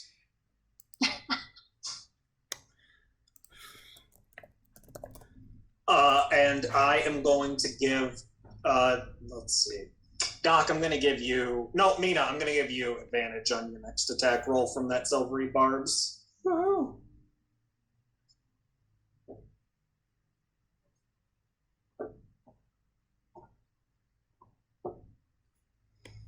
Okay. Winley. So yeah, sorry, that was Harmony's reaction. Yep, Winley. Can Winley get through the door in front of him, or is he blocking it? You can kind of squeeze your way around him, albeit sort of a weird visual that Doc's like holding him back from escaping, but yeah. Okay. I will do that. Come around to kind of block the doorway to try to keep him from leaving.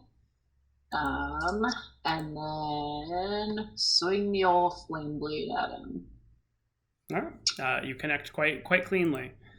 12 fire damage. All right. Anything else from Winley? And then since I'm in melee range, I have to take it at disadvantage, but I'll shoot him with an archer arrow as well. Okay. Yeah, that's a clean miss. Yeah.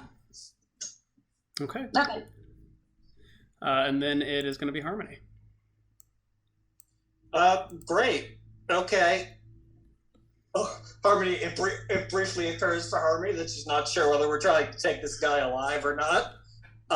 But in the interest of protecting her companions, she will call out another vicious mockery. All right, let's see how that goes. He is not mocked this time. That's fine.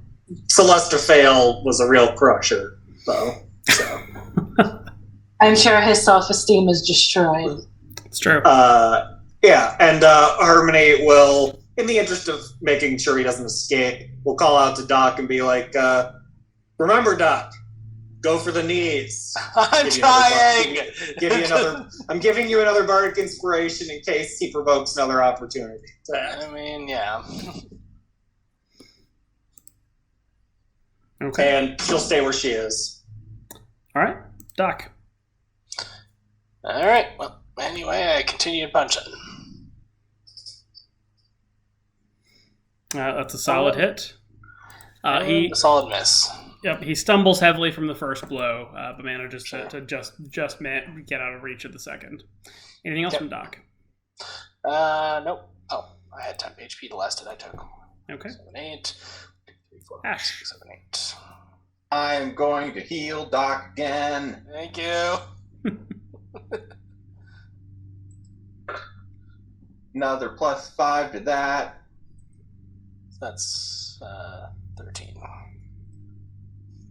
And I'm going to move over here, and I'm going to just continue my relentless, please stop this. This is madness. In the name of your God, my God, any God that you serve, stop this. We are not your enemies.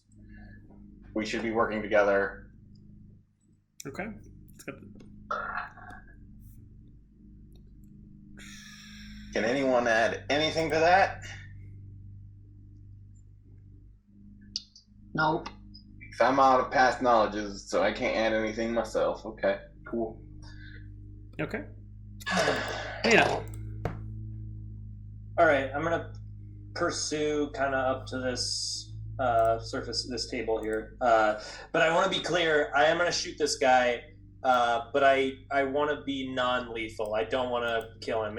He's staggered in the last attack, so I'm feeling like maybe he's getting a little bit close. And Mina is thinking we want this guy alive. So, having said that, I'm gonna shoot him in the face, or like kneecaps. You're gonna non-lethally shoot him right in the face. Exactly. So I know. Thank you. The silvery barbs are giving me advantage on this first one. So sharpshooter. Does a 16 hit? Barely misses. Skims right past his cheek. God damn it. All right. Well, still got the second one. So here's shot number 2. And no good. Well, those are definitely non-lethal. I was gonna say you succeeded in your goal. Yep, did not kill him. Mission accomplished. Unfortunately, god damn, I need to get Sunny back. That's it for me. Okay. The abbot kind of stops pulling against Doc and drops the bone. Please, stop this. We cannot continue this. I mean, yeah. Yeah, we agree. Oh, now that we're winning! Right. Put her down. He delicately lays her on the floor. Does anybody want to take any other hostile acts, or do you want me to end the initiative here? Nah. Will he let us tie him up willingly? Does Mina approach to do that? I mean, Mina's gonna suggest it to the group. Should we tie him up? Can you tie up an angel? You can try. I don't think we just disarm him, and Harmony will. Drop the bow. Well, yeah, but he still had his bow. Harmony will spend a moment. Harmony, after a moment's consideration, will dismiss Phantasmal Killer, so it doesn't accidentally give him a heart attack. He just keels over. I forgot to turn that off. Sorry, guys. The secret of Strahd's demise is. Okay. Well, then I guess if we don't want to tie him up, that's fine. But then in that case, no other hostile action. Harmony just calls from the other room. That's what we've been trying to do this whole time. I'm gonna try and do another healing, health check on medicine check on Ireena. See what her state is. Make sure she didn't take any splash damage at any point. God damn these rolls. She's still alive, but still unconscious. Okay, I'm gonna try a low level heal on her. I'm just gonna do before you use the spell slots, let's just ask him, like, why won't she wake up? What have you done to her? Go ahead and make a persuasion check if Winley's asking that question. Sure. Can I give that an action? Sure. Since I've been helping, trying to get him not to. Hey! I did not wish for her to suffer. She has suffered so much already. I simply wished her to not feel anymore. And how are you going to do that exactly? You know of her. You know what she is, do you not? We know that Strahd is obsessed with her. We know that Strahd thinks that she is, his long-lost lover.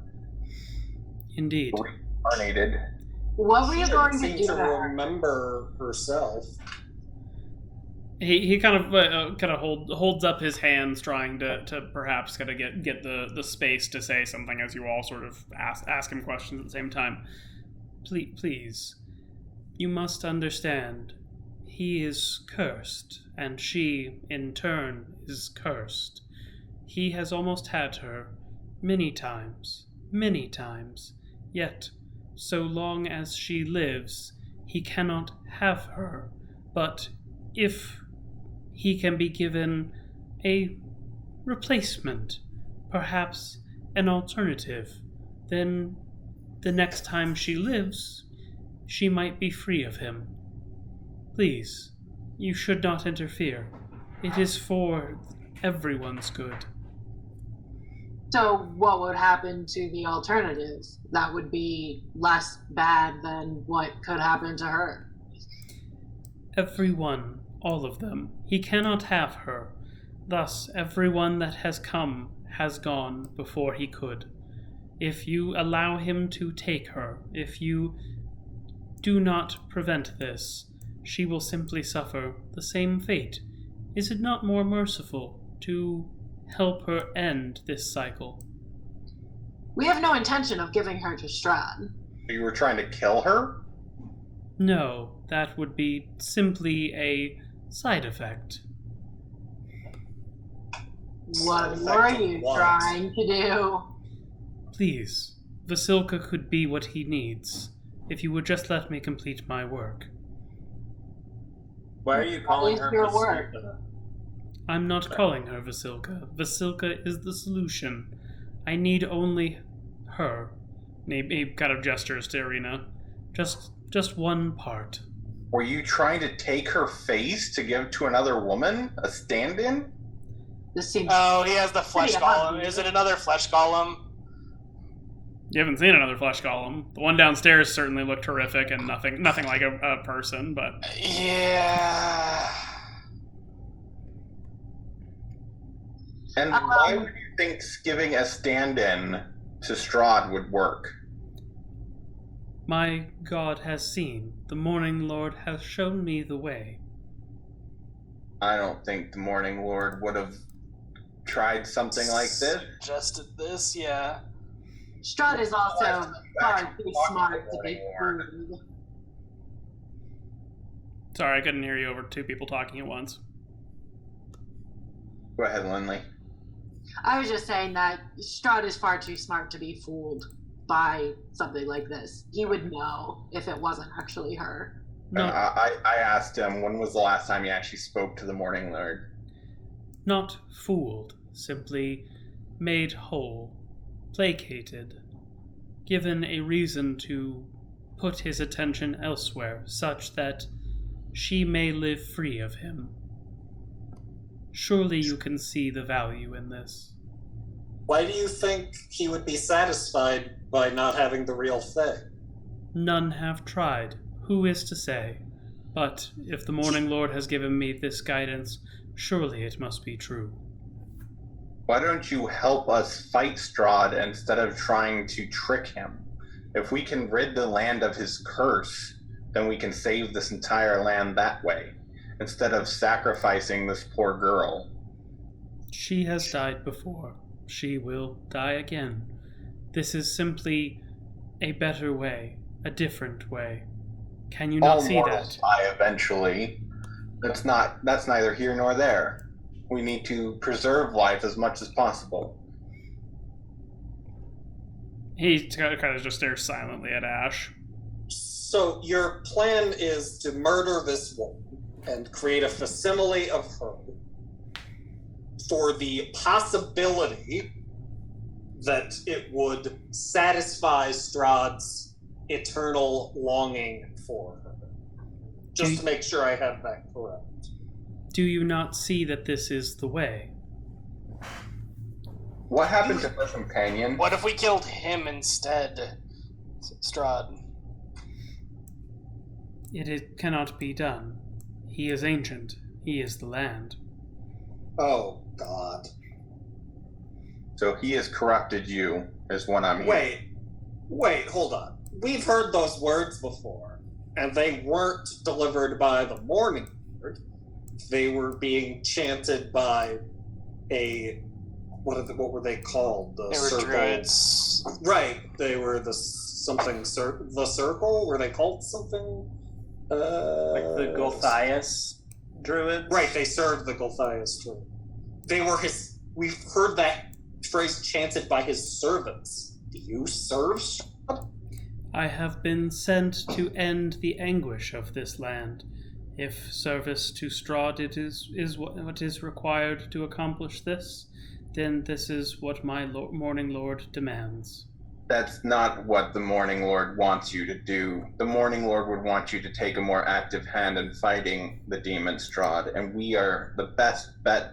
We are the best hope of defeating him that this land has seen in a long time.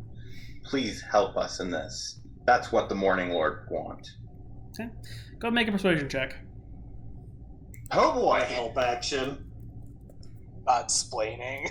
You should be ashamed of yourself.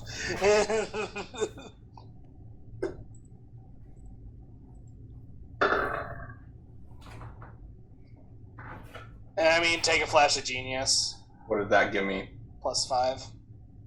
Okay. Okay. He seems to kind of take a long pause. I see that you cannot be persuaded. It is folly for me to continue to attempt to change your minds. Very well, I will help you as much as I can. But please know, this could have been solved so easily. That's an excellent, not to mention well thought out question. So, Harmony's first question is basically going to be, now that he's no longer trying to kill us, she basically wants to know, like, she knows vaguely that his plan was to, like, kill Ireena, take her face, put it on this, something to, like, give to Rehayden, to give to Strahd that would, like, either fool him or otherwise end his pursuit of the various incarnations of Tatiana. So, Harmony's main question is, you said you just needed Ireena's face. Does that mean you have some sort of fake, duplicate, double, ready to go that's just faceless that you were going to give to Rehayden or Strahd?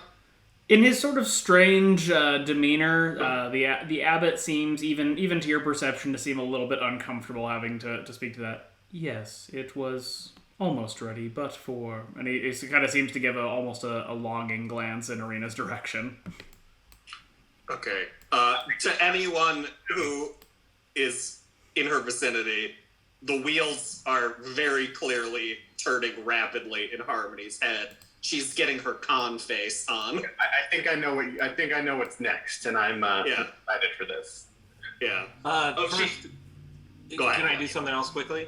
Mina would like to step up with her crossbow still out and say, "Give me your weapons." The abbot kind of looks curiously at Mina. My weapons. Yeah. For what purpose? You attacked us. I don't think you need them right now. He seems to sort of frown, but then kind of gestures at the literal like leg bone that he was wielding. You may take it if you like, but you should be cautious. It does have greater power than you are able to contend with. And what was the other? He seems to have a bit of a deeper frown, seeming to have not maybe forgotten, but maybe perhaps hoped you would forget. But reaches into his robe and holds out what looks to be a hand crossbow with ivory and gold inlays. I mean, he shot me with it at least once. I'm not going to forget that shit. All right, Mina will kind of clip her own hand crossbow and grab the weird femur thing and the crossbow. Okay. So carry on. All right. And I'll put in the chat some properties for you all.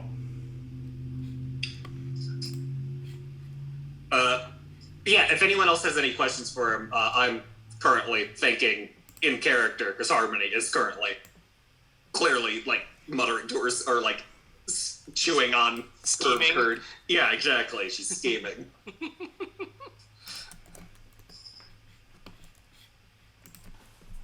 Anybody else doing something? I will go over to Harmony and be like, "Are you thinking what I'm thinking?" Well, Ash, I don't know exactly what you might be thinking, but I think you might be thinking what I'm thinking. I'm gonna try and avoid a fight with Strahd by giving him the double. That was what I was thinking. Yes, and she's sort of like looking around the room and like musing to herself, and then she looks over at the abbot and says, "So, what do you have the ability on this double? You needed Ireena's face. You can't construct a false face. You can't. You can't finish it with a like mold of Ireena's face or anything like that. You need the actual thing." Strahd is not a fool. If we attempt to provide him with something unreal, it of course would not fool him. I mean, you're by definition trying to provide him with something unreal. He sort of frowns. You misunderstand. I am not attempting to deceive Strahd, simply to placate his desires. Okay, so first, most relevant question here. Sorry, yeah, didn't mean to interrupt you. Yeah, Right. no, continue. Go ahead. Most important question. Is there a way for you to remove or... This now sounds ridiculous as I vocalize it. Could you remove Ireena's face non-lethally? Could you do some sort of face swap where you take her face, give her a different face, and don't kill her? I'm afraid this is not something I am capable of. I could attempt to heal her, but my powers are not so strong as to replace that which could be taken. Okay, and Ash, and Harmony like clicks her finger and like looks over at Ash and like, now you said you were pretty sure that if you cast your raised dead thing, it would. Oh yeah, no, I don't think that would be no. Okay, how does Revivify work? Does it heal injuries? I think so.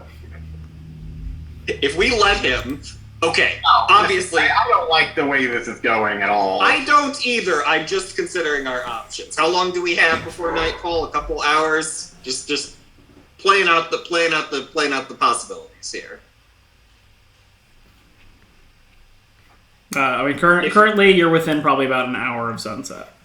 Oh boy. Okay, we do not have a lot of time. Because I think Revivify does like heal injuries, if I remember correctly. So if we let him take Ireena's face, nor can it restore any missing body parts. All right. Well, that's okay. Never mind on that front then. Okay. All right. I mean, I didn't want to let him take Ireena's face and then bring her back to life, but it was an option that I was considering. Okay, so obviously, in terms of, and go ahead. Sorry, I'm thinking of what I want to say. I'm thinking that maybe we take whatever golem he has created and use spells or even mundane means to make it look like Ireena and see if it's enough to fool what's his butt sitting in the coach down there. Right, exactly. And He's delay the fight and let us get out of the town and get away from Strahd and yeah. Exactly, because we're in no shape to fight Strahd. The thing might not fool Strahd itself, but maybe it will be enough to fool Rahayden. Right. So here's my question. What's the end game? Okay, so we fool Rahayden, he takes our fake Ireena back to Strahd. Strahd immediately is like, this is not Ireena, and comes to try to kill us anyway. Comes and fucks up the town. It lets us get out of the major population center, and it lets us do a long rest before we fight Strahd. At the very least, yes. I mean, can we see the incomplete thing to see if we'd love to see it, just to see if he isn't just completely fucking delusional that this will fool Strahd? Do you ask to go see it? Yes. Okay. We'd love to see it. He gestures kind of out to the walkway. It is in the other Abbey section. Please lead the way. Okay. He steps out the door and begins to walk along the battlements out to the north side here. Oh God. Oh, never mind. Okay. As you are all, who is going with him, by the way? I will. Harmony is. Okay. Harmony, Doc, anybody else? I'm going as well. Okay. And Mina. So then, is anybody staying with Ireena or doing something to take Ireena with you? Or take Ireena with us wherever we go. We're not letting her out of our sight. Okay. As you are walking down the balcony, you see a man on a familiar man on a horse, kind of riding up the through the gates and towards the entrance to the monastery here. It appears to be Vasily. Thought you were going to say Rahayden for a second and got worried. He kind of gives you a wave up on the battlements there. Harmony waves back. Are the gates shut again? I know we picked the lock. I wasn't sure if any Otto or anybody went and relocked them. I don't believe anybody had done anything to actually secure the entrance gates here. Although the door there is probably too small to ride a horse through. Okay. All right. I yell down to Vasily to tie up his horse and come join us. That we found Ireena. Okay. He nods and seems to start going about that business. The abbot walks over to the far door here and kind of gives a gentle gesture at the door, and you hear kind of the click of a lock coming open, and then steps inside the building. Could you ping? Sorry, which building is that? This one up here. Oh, okay. I was with Ireena's token. Alright. Harmony will yell down to Vasily, would you mind locking the gate? Just in case? He kind of shouts out, "Oh, sure." Thank you. He walks kind of into the gate and seems to sort of begin fumbling on the inside here. For those of you who've walked into the other tower, this room has a bit of a ominous feeling to it, if that wasn't entirely apparent. A couple of things stand out in this chamber. First of all, kind of coming in the front door, there's a set of stairs that leads down to your left, seeming to lead into the main rooms below. In the far corner, there is one of the bestial men. He is seemingly asleep, sitting at a table. There's a number of kind of bottles and whatnot laid about next to the table and chair, as well as a bed. He seems to make no mind or notice of your entry here. Coming into the chamber, on the far left side there, you can see a table, which appears to have a human figure with a cloth draped over it laying upon it.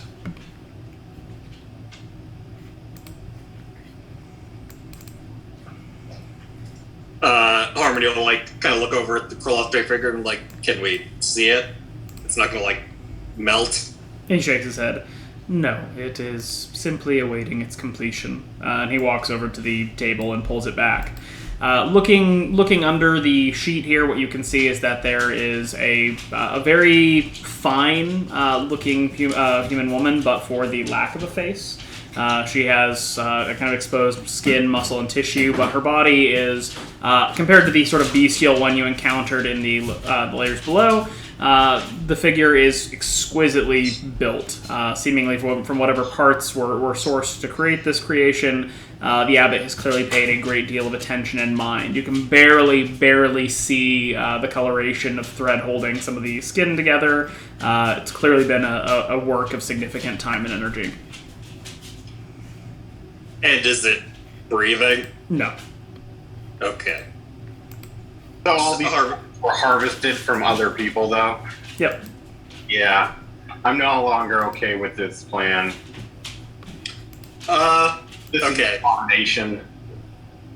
Harmony will kind of like look at it in some admiration of like the artistry at work here, even if it's a little gross, and she'll kind of like look over at the abbot and be like, were you planning on giving this thing any animation, or were you planning on giving Strahd a corpse?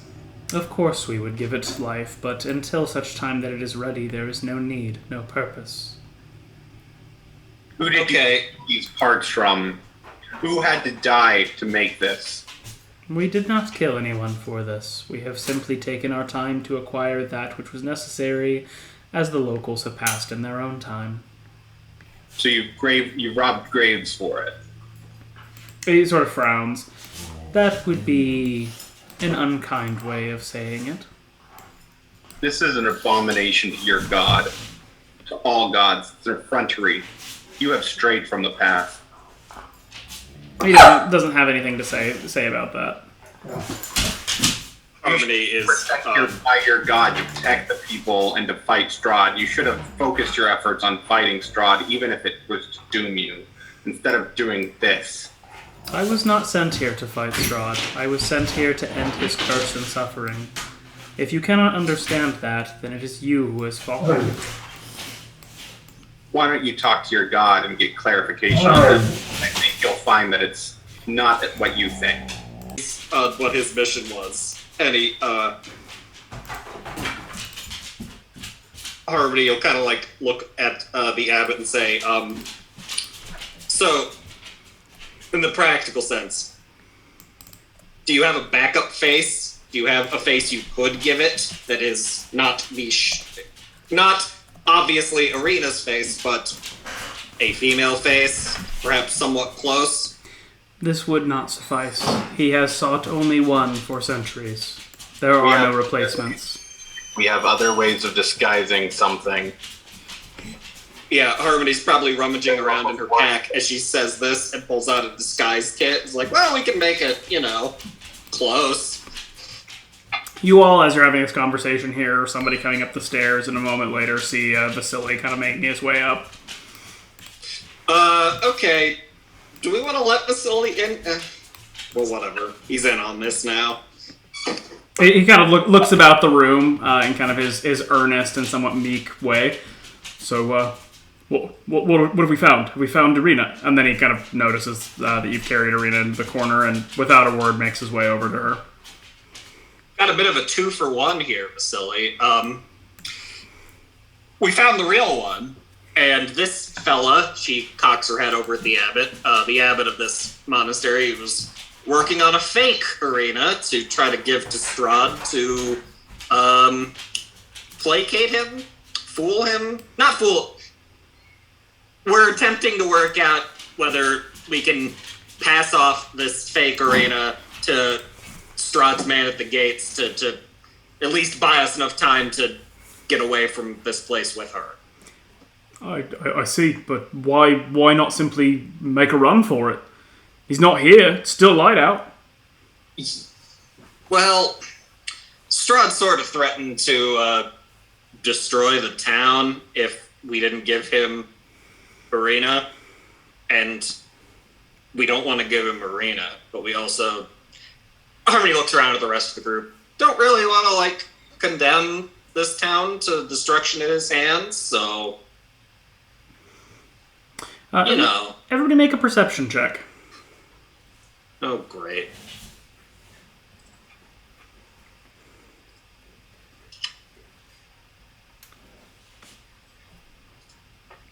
Doc, did you mean to have advantage there? I was having one of my familiars give a help action. Okay.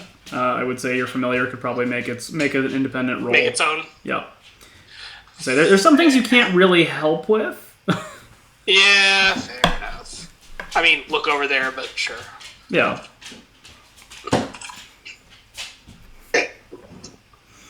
Okay.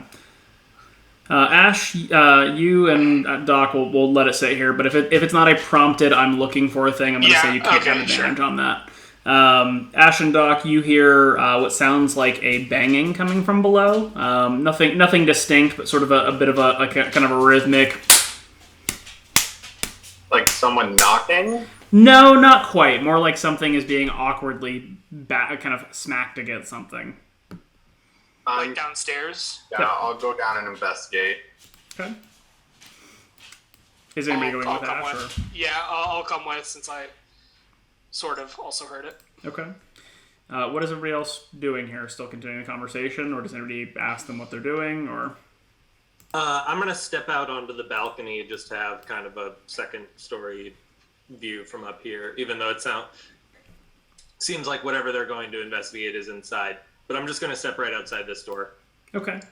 Mina, you can see out here that the sunset has kind of advanced with perhaps some unexpected swiftness. It is still sunsetting, but kind of the haze of the mists of Barovia in the distance have kind of turned a muted gold with the setting of the sun.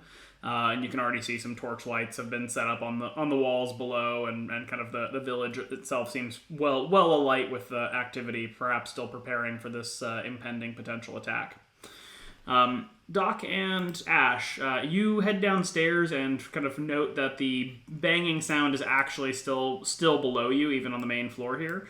At the bottom of the stairs, there's an immediate kind of set of stairs that leads into what might be a sub-level or basement. Do you continue down there, or? What's down in the basement? Yeah. Shout up. Yeah, I'm sorry, you what? We'll shout out up and ask what's in the basement. The abbot doesn't seem to realize that you're asking him.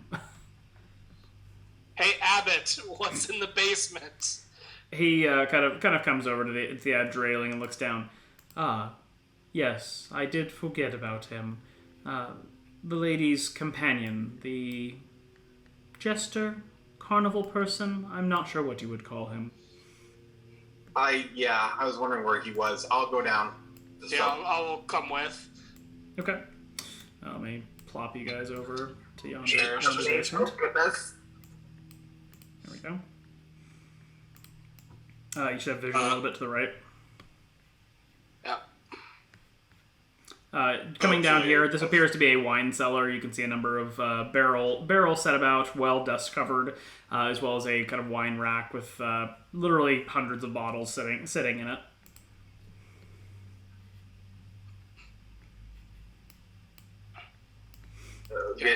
Is this sound coming like from around behind the racks? It is coming from behind the racks. No. Coming around the corner there, Ash, you see Rictavio, the carnival master, is currently chained up, kind of attached to an iron peg stuck into the wall here. He's also been gagged and looks quite ruffled, but the banging sound seems to be coming from him, literally just smacking the manacles against the stone of the wall.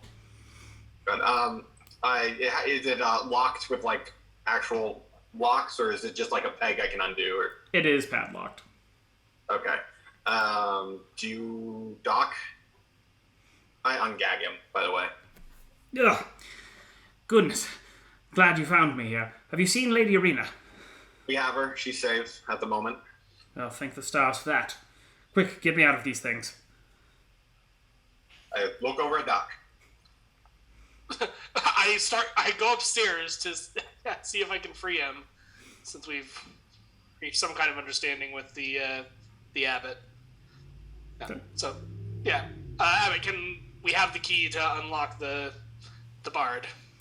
He nods and goes over to the man who's kind of slumped over the desk and gives him a shake.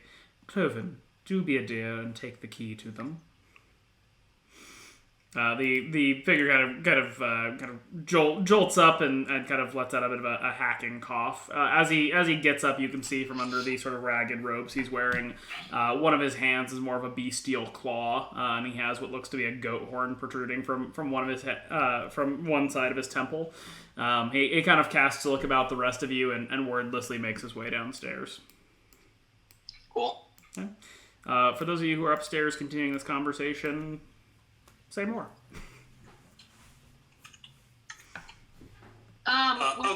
We'll probably actually stick her head outside and talk to Mina, basically what I was putting in the chat. Harmony is kind of will be working logistics with the abbot. She's like, now look, I know you want the real thing, but how long would it take you to finish it with the next best face you have available? The abbot kind of lets out a silent sigh, sort of has the rise and fall of his shoulders. You do not understand. You have not listened. Strahd knows whom and what he is looking for. She, and he kind of gestures to Ireena, who seems to be kind of coming out of it as Vasily is kind of tending to her. She is what he seeks. No other will provide such an adequate replacement. She is doomed to die before he can have her. Therefore, in life, she serves no purpose to him. Okay, Harmony kind of massages the bridge of his nose. But you're planning on giving him a fake anyways, so can't we just do that and skip the killing her part?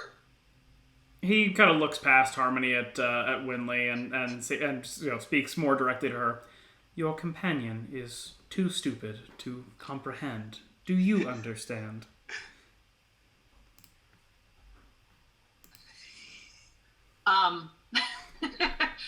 I did step outside. I don't know if the abbot is talking to me through the door, but I was kind of having a side conversation with Mina. Winley will look at him and be like, I'm sorry, repeat what you said. Your companion does not understand that there is no replacement for Ireena. If Strahd does not receive her, some vestige of her, there is no point to this endeavor. Winley will kind of gesture around the room and be like, I don't think this is a play. We're not killing Ireena. We're not doing that. So we need to come up with something. Does it have to be her face from outside? We do have her hair, or could you do something that didn't involve killing her? I say Winley just thinks that Strahd is not gonna accept anything other than Ireena. And I was gonna say, even with willing to give him Ireena, so this doesn't really seem like a plan to Winley. Like, she thinks this is all very strange and creepy. Well, the plan on Harmony's front was just to fool Rahayden in order to buy us enough time to... Because the threat of Strahd attacking is, like, imminent. So Harmony's hope was to fool Rahayden into calling Strahd off, at least, and give us enough time to get away, long rest, and if Strahd shows up to kick our asses, at least we'll be at capacity. I just don't think that we're going to be able to fool him for a full 8 hours, you know? And he's going to come fuck up this town because that's what he said he was going to do. He's not going to be like, oh, they ran away, I guess I'll leave the town alone. Yeah, so this if he does was going to seem do like... that, like, why wouldn't we just leave? I agree. He's probably going to find us. Sorry, go ahead, Tom. He also hasn't bothered this town for quite some time, so maybe he's bluffing about attacking it. Maybe there's the angel, maybe, that has saved him from attacking thus far.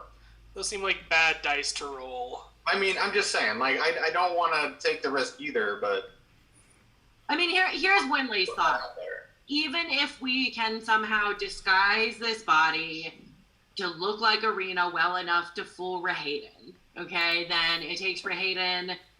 I mean, Strahd is on his way here from everything we know. What would, lead us to believe he wouldn't just join Rahayden and Ireena immediately until we bought ourselves like 5 minutes. You Well, know, like we it's gotta just. try something. We don't know that he's going to join them. I mean, that is a risk, but we got to try something. Well, that's what I'm saying. We should try to come up with a better plan. All right. I'm all ears, Winley. I don't know. I don't have a better plan. I just think that there are so many flaws in this plan. Is there a chance that he would not find us? I agree with you, Winley, that he is going to find us wherever we go. So with that understanding, and also with the other, and Mina's poking her head in to participate in the conversation. It's getting very dark outside, by the way. It's getting dark out quickly, just so everyone's aware of that. I mean, Winley stuck her head out, but so we need to think about where are we going to have this confrontation, because we're not willing to give up Ireena. I am curious what the abbot has to say about, do you think that something other than her face, something that is vital to her, like hair, is a good suggestion? Do you think something like that? We've already floated that stuff. Oh, and no, he doesn't seem okay. amenable to it. Okay. Vasily also kind of, as this conversation is going on, seems to be getting a bit tense at the suggestions of taking pieces. Sure. Yeah, Well, that's all right. fair. Well, then no need to rehash that. In that case, is there somewhere we'd rather have this, fight? Should we just call it? I do think this abbey is a pretty good spot to do it. He's also going to then blow his way through the village to get here. That's not necessarily true. He could just fly directly to us, and there's not much we can do to prevent that. The village has walls too. You want to just go out into the wilderness? No. I'm saying we fight him at the village walls instead of at the abbey, because the village has walls. I guess we could do that. And we have red shirts to help us there too. Sure, that's fine. So it's kind of 601 to me, but that's fine. Yeah. Here's the thing: fighting Strahd is the worst case scenario, right? Well, here we are. Yeah, but what I mean is, why not try something that could potentially delay a fight? That's fine, but we don't have any. We don't need to keep circling the same. He's not going to take anything other than the real Ireena. So, do you have Harmony? I don't know all of your magical abilities. Do you, or does anyone else? Winley, can you change into Ireena? You can change into other things. I've got disguise self. I have disguise self as well. I could pretend to be Ireena, but I don't really see what good that would do in the front of. Yeah. No, I see what you mean. I don't know what good that would do either. I do think that we're moving towards a direct confrontation, whether we want I don't to see any way out of this that doesn't involve a direct fight. I think we should at least be prepared for it, but I agree with you, Harmony. Obviously, we should not. Well, okay, so the reason potentially the only way that we could maybe avoid a confrontation with Strahd and lure him away, protecting the town and not giving up Ireena, is if we make him think we've taken Ireena elsewhere. So if that involves one of us disguising ourselves to look like Ireena and running Sounds away. like a very good way for that party member to die horrifically. No, well, the whole party would have to go. But lure Strahd somewhere else and then somehow escape from there. I don't know, but I don't think that this corpse plan is. You guys found Ireena using magic that we possess. Don't we think it's possible that Strahd, a powerful vampire, has access to that same magic or better? So and that would see One would assume. That would see through a disguised self, would it Then not? why is he trying to make us give her to him? If he could just waltz in and take her from wherever she is, Why is he involving us? Why did he place her in our protection? Why is he trying to make us give? Okay. No one knows because he feels like it. He's Strahd. Rictavio gives a bit of a kind of a cough and holds up a hand. Yeah. By all Perhaps. means, Rictavio. Perhaps, and I've never met a vampire, But my understanding is that perhaps they are not able to enter homes without permission. If this is a home to him, perhaps he's not able. Okay. Well then. All right. I should have called that. Can I make an intelligence check to see if Mina knows any other shit about vampires? Sure. So she doesn't get blindsided with advantage. Sorry, say that again. With advantage, since it's a favorite enemy. Sure. I mean, I would love to. Winley and Mina were talking about getting. Nah, I don't know shit about vampires. Carry on. Jesus Christ, Mina. Yeah. Fades quietly into the corner. Made a stranger in Barovia. Just really quick, did Mina want some healing from Winley? We were talking about that, and then I mean, I wasn't collecting anything. I post my number because I would prefer to be as close to full as possible. So, however much healing you can spare, I'll take it, but no pressure. The abbot kind of raises a hand. I seem to perhaps be responsible for this. I could provide some measure of healing. Oh, fuck yeah. So, you're unwilling, Harmony looks over at the abbot. I know you think it won't fool Strahd. We're trying to fool his major domo to have him, to pacify him, to call off whatever attack he's planning on the town, at least for tonight. You're unwilling to do a slap job on this thing and turn it on so that we could try to pass it off long enough to get Ireena away from here? I simply know it to be a wasted endeavor. Perhaps you could fool his servant, but he would know. But how quickly would he know? I can only imagine immediately. The curse that keeps him bound here is one of desire for her. I can only imagine he would know. Okay. And you're unwilling to fight him? He shakes his head. I will not engage him. I am willing to assist you, but I will not raise a hand against him. This is against the command of my god. Fighting the curse is fighting him, and that is your god's command. Okay. So, alright. The scenario is, Raiden said, bring Ireena to me by sundown or Strahd will attack the town. And then take her. So, people seem to be against trying to, I don't know, do we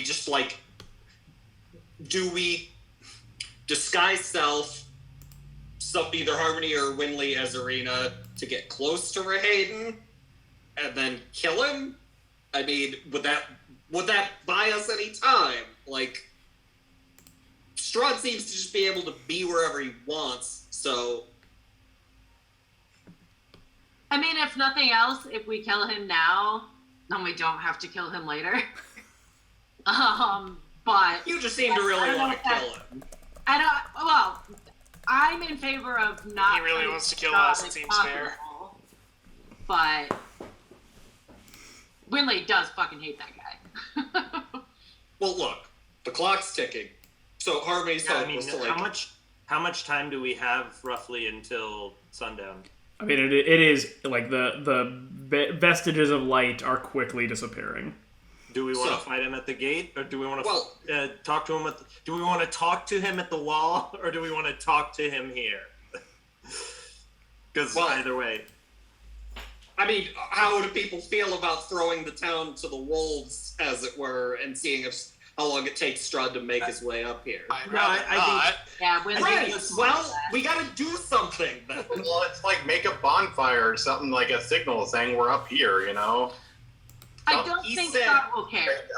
I mean, he specifically said, bring me Ireena or fuck up this town. But it sounds like he's not, I don't think he's even able to come in. So we should go down and talk to him. I mean, unless he rips down the walls of the town. So we should go down and like the town itself is a home, so he can't. I mean, that's kind of that's sort of what it seems like. I don't know. I got a 3 on my intelligence roll. Right. So I'll do it. Okay.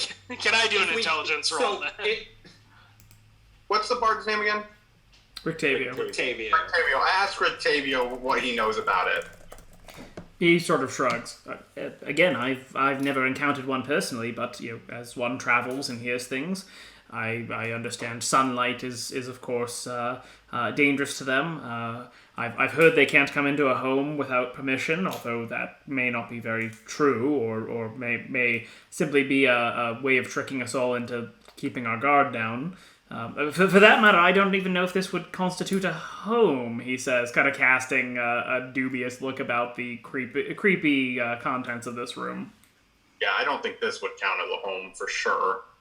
But I don't think it's a home either. I think he can come into the town. Winley will also say, we're also not taking into consideration that we have the one thing we know Strahd fears. We have the Sunblade. That's the one thing that we know Strahd is afraid of. Maybe we can use that to our advantage somehow. Get him to run away. Maybe we don't have to fight him for long. We just need to bloody him and get him away from us. As long as he can't get Ireena, do we want to take Ireena down the hill and stash her in a random house and hope that he can't get in it? Okay. Well, we should start heading down either way. I think we should get our wagon and put her in it, and That's not a home, though.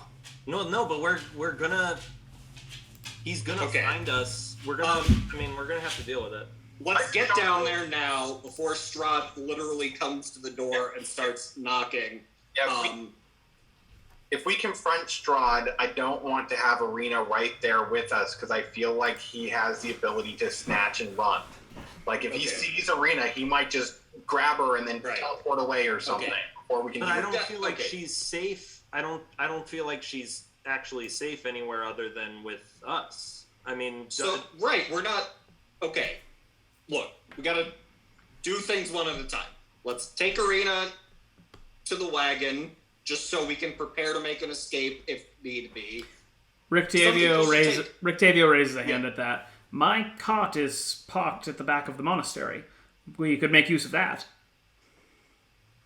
Right, we could. It might get, blown apart or ripped to shreds. So that's actually a good point. I'm not gonna fireball a cart that he thinks Ireena is in. Is there a way out of here that isn't through the front gate of the town? The abbot shakes his head. At least from here, it is a sheer climb to leave the premises. The monastery was built in defiance of Strahd many centuries ago. Right. Doing a bang-up job of that. Rictavio, would you mind? It doesn't seem like you can get out from anywhere, so you should probably get your cart, bring it down. We should start heading down now, because if we don't want to... Agreed. Yeah. So, let's start heading down. I think we should attempt to parlay with Rahayden at the gates, if only just to buy time. If he's the one sending the signal, like, hey, Strahd, they welched, come fuck up this town, then we should try to parlay with him to buy time to escape, if possible. So, okay, here's what I propose. Rictavio, bring your cart down. Some people, in addition to Vasily, not that I don't trust you, Vasily, should take Ireena back to our wagon, because at least, we know Isaac is a capable fighter. We know Victor's got magic. They could potentially be the last line of defense. Obviously, if... Anyways, but some of us should go talk to Rahayden. Yeah, I'm in favor of that plan. Maybe we end up killing him. Who knows? I think that either me or Brent should stay with Ireena wherever we leave. Both of you can. I have the ability to make light and hold vampires with the amulet, and then Brent has the sunblade. So one of us should be right next to Ireena wherever she is. I think you should stay with the party where you can do the most good in terms of healing and stuff. Okay. I would not like the party, but I also don't want to leave Ireena alone. I feel like we definitely need Doc with the party because he has the Sunblade. And again, we know that's the one thing Strahd is afraid of. Okay. Harmony has an idea that's probably stupid, but, Mina, if I disguise myself as Ireena, just to kind of walk out, maybe see how Hayden reacts, you could watch from the top of the wall with your fancy new crossbow if things go real shitty, but, I don't know. Maybe, I don't know if I could distract him long enough for everyone else to, like... there's no other way out of the... Could we figure out if there's a way out of the town that isn't the front gate that Raiden's at? Well, so I mean, you, at least in your experience, your perspective of the town, what you've seen is that it is essentially enclosed by this large wall. You did not explore thoroughly enough to see whether there was a gate anywhere else, but essentially the only opening in the wall seems to be up against the cliffs that lead up to the monastery. So the town itself is pretty well encapsulated. The monastery itself is about 300 feet above the town, and seems to be surrounded, kind of cliffs on the faces to the south and the west, and then cliffs kind of on the east and the north side behind the monastery further up the mountain. So we've walked up and down the path to the monastery a couple times. There's no, like, egress. There's not, like, any off-roading or even road leading out of the town the back way. Not that you've seen. We could take... Okay. Well, it'd be worth asking the burgomaster if we... if there's another way out of town. We should... That should be first plan. Harmony kind of wants to try to, like... Okay, yeah. I have a question for you, Harmony. If you were to disguise yourself as Ireena and go with him, how confident are you that you could escape? Because if we could make him believe that he had Ireena and Ireena escaped from him, that would take the pressure off of us because we delivered Ireena.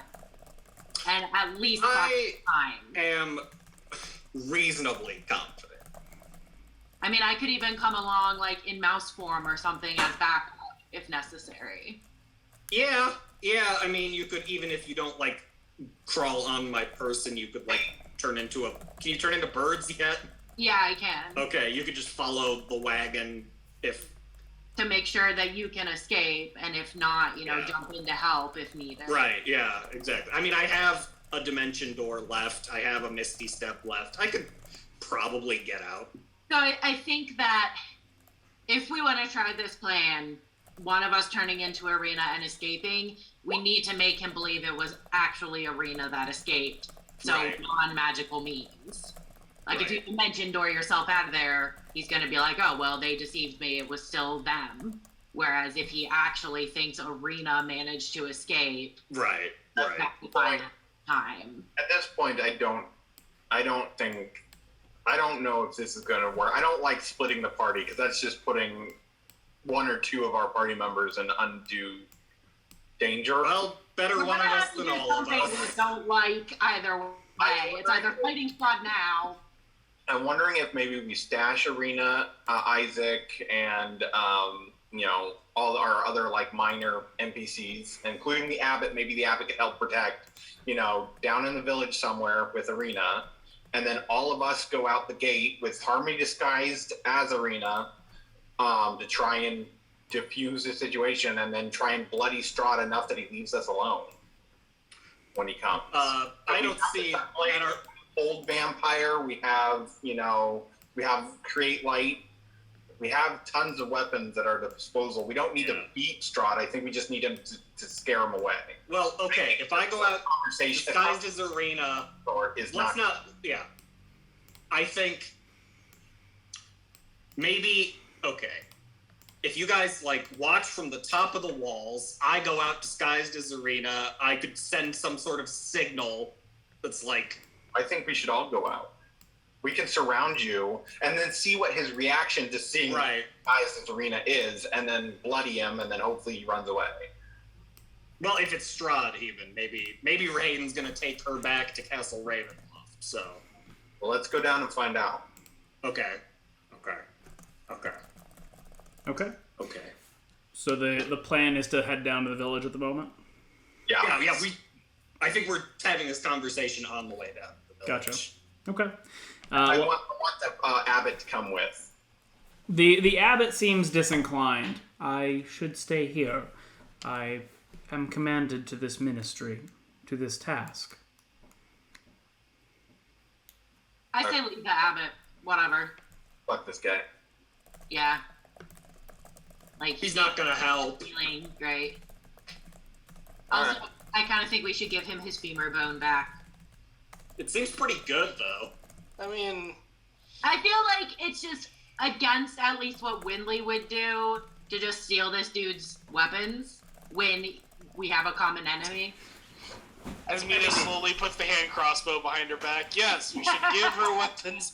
At least, like, we gave him tons and tons of chances to deal with us diplomatically, and he was like murderous. So I just feel like totally vindicated in. Are any of us gonna use it? Is he going to use it on Strahd? He might. He's already told I'm me saying, like, several times he will not fight Strahd, that it's against his... Oh, wait, I'm reading It's quite good. It's very good. If it scores one or more hits against a vampire or vampire spawn in the course of a single battle, the thigh-bug crumbles into dust, so you get it for one fight. But unless you could use it against other undead, which we may fight here in Bolivia. Yeah, I think we should save keep it for the fight with Strahd. Doesn't do anything. It does 2d6 extra radiant damage versus fiends. It also requires attunement, and no one's going to be attuning before Mina's this keeping fight it. starts. Mina's keeping it if no one else is. I'll attune We should keep it. This will teach the abbot a lesson of, like, hey, we gave you. You could have just not lied about using your words wanting to cut our friend's face off. Yeah, he's a weird creep who, cuts people's faces off. So that I'm fine with this. Allegedly. If someone wants to leave him with a weapon, I'm sure we have weapons in the bag of holding. You could leave him with, like, I don't know. We could look in there and leave him something. Fair trade. Femur bone. What? The guy could probably make it his own weapon. He's an Yeah. I mean, but this is apparently the thigh bone of an actual saint. Yeah, and it's our thigh bone now. Yep, exactly. Okay, so I mean, as we're kind of heading down to the village, Harmony will just muse. Like, my only thought is that his hackles might get raised if we all come out. If you all come with me, like, because we're protecting Ireena. And we'll but like, if we're if the gist of this is we're giving Ireena to I don't think that's the gist. I think, like, hey, here's Ireena, but we're not going to give you her. What are you going to do? And then when he tries to step up and fight, we're outside of the village, so the village isn't in danger. We bloody his nose, and hopefully he runs for it, and then we have time to rest. And that's also putting a lot of faith in our ability to beat him. Right. This is why my preference would be. At this point, we're gonna have to do something. Well, okay. My preference would be for you guys to be, like, on the top of the wall watching, for Harmony to go out alone. I know. So dangerous. I'm aware. This is gonna be dangerous either way. Well, let's less dangerous with your friends around you. All right. So just like, I don't want to give up the ghost immediately. I'd like to fake it at least long enough to see how he reacts. Harmony, I'm not letting him take it. Or we can stop interrupting the DM. Stop. Thank you. All right. To confirm, you are all starting to make your way down to the village, or is anybody staying up at the Abbey? You're all going. Okay. Correct, Mundo. As you walk out of the gates and begin down the path, the last of sunlight's glow fades from the mists in the distance. There is a gentle gust of wind, as if Barovia itself has let out a sigh, and a curtain of fog blows out of the woods around the village, sweeping slowly and deliberately to and over the walls. The tiny glow of torches in the village below seem to dim beneath it before vanishing, put out seemingly by the oppressive weight of said fog.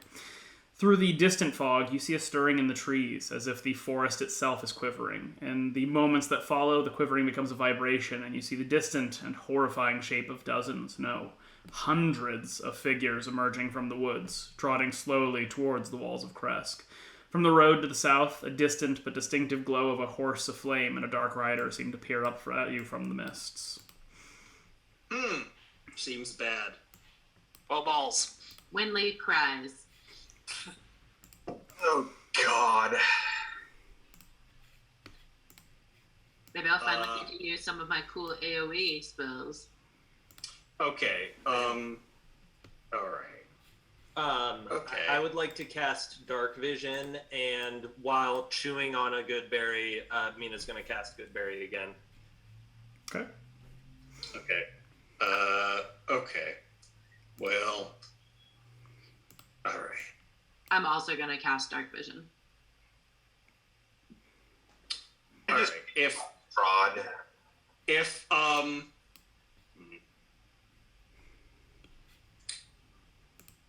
Okay. Well. All right. If he's here already, Harmony. What? Okay. Yeah. As we kind of like see this and are approaching, Harmony's like thinking to herself, and she's like, "All right. I have what's probably going to be a very stupid idea, but I'm going to suggest you guys let me try it because, they're here anyways. But it would require letting me go out alone." Well, I think the only way that plan works is if Strahd's not here. Well, I have a backup plan, but again, it is something that would require me letting me go out alone. And I don't think it'll work. But I'm willing to try it. Well, that's sort of on the table anyways, right? I mean, I think if Strahd is already here, which he clearly is, we kind of have to accept we're fighting him at this point. What's your plan? Yeah, but I didn't know we were having an army. This is Right. not good. Not fighting. Harmony kind of looks at Mina and she's like, "I don't want to tell you, so you're gonna have to trust me." Even if we bloody Strahd's nose, he'll just run, and then the army will just swarm us and kill us. All Or right. What are they? They're shambling, walking creatures. Hard to see below, but yeah, they don't, they're not like riding forth in cavalry or anything, but you can see in the distance, again, hundreds of figures starting to make their way across the fields around Krezk. Hundreds like 200 or hundreds like 800? Hundreds, like, it's very hard to count, but probably somewhere in the neighborhood, maybe 200 to 300. Okay, that's still really, really bad. I just want to be... I was saying, I don't think we can stick to 300 of anything. We do also have the vantage point of being on in the town. wall. Yeah, potentially. And so, Winley's not super concerned about the hordes of whatever, so long as they can't climb the walls, which, assumedly, if it's the town's protection, they're at least decent walls. Are there guards folk about? I mean, not up here on the Abbey. Looking down at the walls, you can see maybe at most a dozen figures moving around the walls themselves. Okay, Mina's gonna try, and I'll stop interjecting after this, but Mina's, because Harmony, I'm curious about your plan to let that play out, but Mina's gonna start running towards guard looking people and trying to rally them / give them instructions as best as she knows at how to deal with this.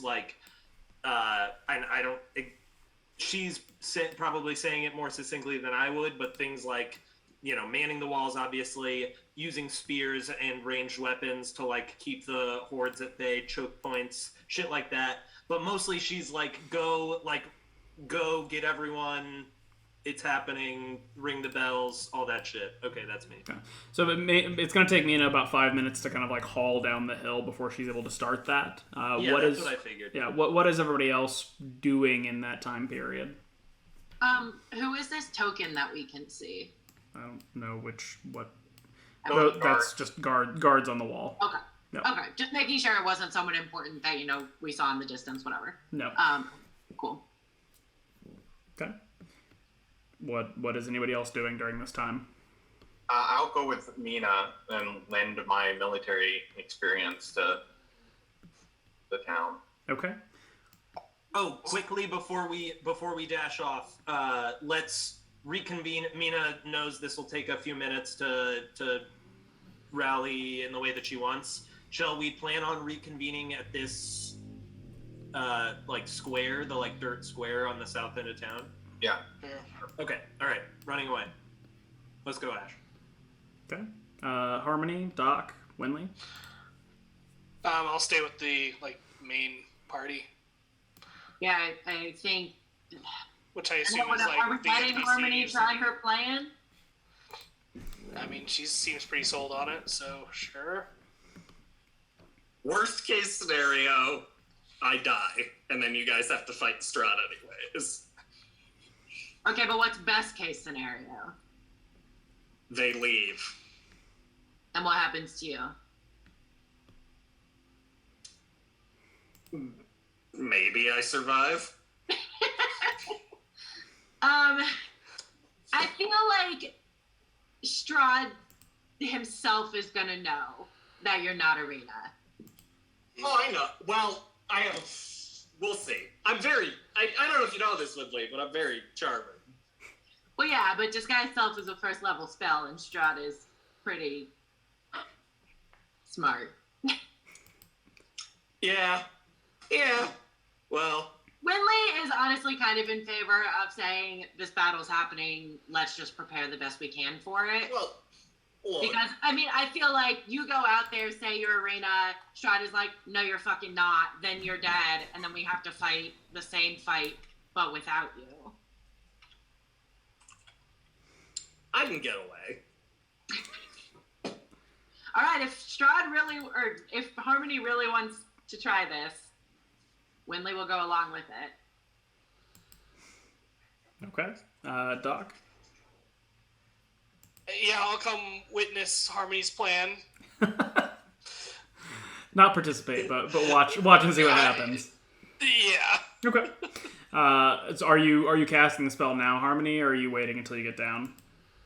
I'll cast it now before anyone of Strahd's spies could potentially see it. Okay. Making your way down the hill, as mentioned, does take about 5 minutes or so. As you reach the bottom of the road, you see two figures kind of running uphill towards you, and it's quickly apparent that it's Isaac and Victor. Harmony's probably working on her Ireena impression. Somebody want to... Did we... Okay, so who has Ireena at the moment? I mean, I assume we bring her down so we could stash her in an actual house. We mentioned Rictavio's cart. Are we just coming down with Rictavio and them and the NPCs in the cart? Yeah, that's what I assumed we were doing. Yeah, I don't think we ever explicitly said that. Okay. That sounds right. I'll say you certainly can. It will take Rictavio. I'll say if you guys are kind of running down the hill quickly beforehand, it is going to take him a couple minutes to sort of get organized before he's able to. Yeah, I'm not. Mina's not waiting for that. So, yeah, no. Yeah. Okay. Okay. Let me go ahead and look at the description of disguise self so we know what we're working with here. Somebody should probably tell these two that I'm not the real one, unless we want them to think that, but then who knows how they might react. I don't know. I feel like showing you to Isaac would be a good dry run for. Yes. Huh? Well, I don't want to have the hey. I don't want to have to fake the hey. I might be your brother. Oh, really? Wow. Oh, wow. That's great. So, okay. We'll have to run into them, but I just was curious where the real Ireena was. I mean, if she's coming down with the cart, she's probably about 5 minutes behind you, trying to come down the hill. Okay. Does it change your voice? No, it's just physical. Okay. Doing Ireena impression. Acting shots. No. Yes. Yes. As kind of Isaac and Victor come to all of you, Isaac kind of stops dead, seeing quote unquote Ireena here. Harmony's gonna do the wave of like no, and she kind of like walks up to him and like okay, what's the quickest way to do this? She like grabs his arm, lifts it and puts it on top of her head where it can come into contact with her horns. She's like, I'm gonna do something really stupid. The real Ireena's gonna be coming down the hill in a little bit. He seems a little bit taken aback, and it seems to take him a minute to catch on. Victor kind of gives him a shove in the arm. Quit staring at her, you dolt. Thank you, Victor. I always liked you. You don't happen to have any sort of magic that could get us very far away from here? He shakes his head. That's what I've been working on, but it's not capable. It's not ready. Okay. Too much to hope. You guys should probably... Can you summon an army of skeleton cats to fight alongside us? He looks at Ash like she's an idiot. Yeah, there's a lot of that going around today. Just saying, cats. Yeah. Mina, are you? This conversation's happening kind of at the bottom of the hill trail here. Mina, are you kind of running off to go give the guards some guidance, or? Yeah, I mean, as soon as it becomes clear that there's an army potentially assaulting the town, Mina sort of naturally springs into action, and I think Ash wanted to come with, but Mina wants to kind of charge down there and get the town's defenses, such as they are, organized. Having said that, it looks like there are maybe like 6 guards. Is that correct? It's just what's available on the map. There's about a dozen total on the wall. Okay, all right. A dozen total against ballpark 200 plus Strahd. Well, and what you see kind of here at the bottom of the hill is it seems like all of the families have begun to go about some sort of fortification of their individual homes. You see a lot of seemingly prefabricated, boarded plank sets being put into windows, a lot of doors being shut, little gates that seem more like palisades being pulled across porches and the like. Clearly, they've done some preparation to kind of sort of prepare their individual homes here, but you don't see a lot of people running up to man the walls. I mean, as she's running from guard post to guard post, like along this trail, or she comes from this direction, I suppose, but kind of running the length of the wall, checking in with the guards people, Mina will certainly shout as she's passing houses, like, if you can man the wall, we should probably try to defend the city wall, pointing at the, nicely built defensive wall off to the side. Okay. Make a persuasion check. Okay. Or intimidation if you'd prefer. But let's see. Am I better at either of those? I'll go with. I'll give the help action. Sweet. I'll go with persuasion just to be nice. And thank you. Thank you, Ash. Nice. They do. You do see some of them kind of abandon the fortifications of their homes, and they none of them are wearing like armor or anything specific, but they all seem to have spears of some variety. And bows, if you have them, she'll shout. Mina will shout. Okay. A couple of the ones that you're sort of passing seem to start to make their way towards the walls. The rest of you, anything else you're discussing with Isaac and Victor here? No.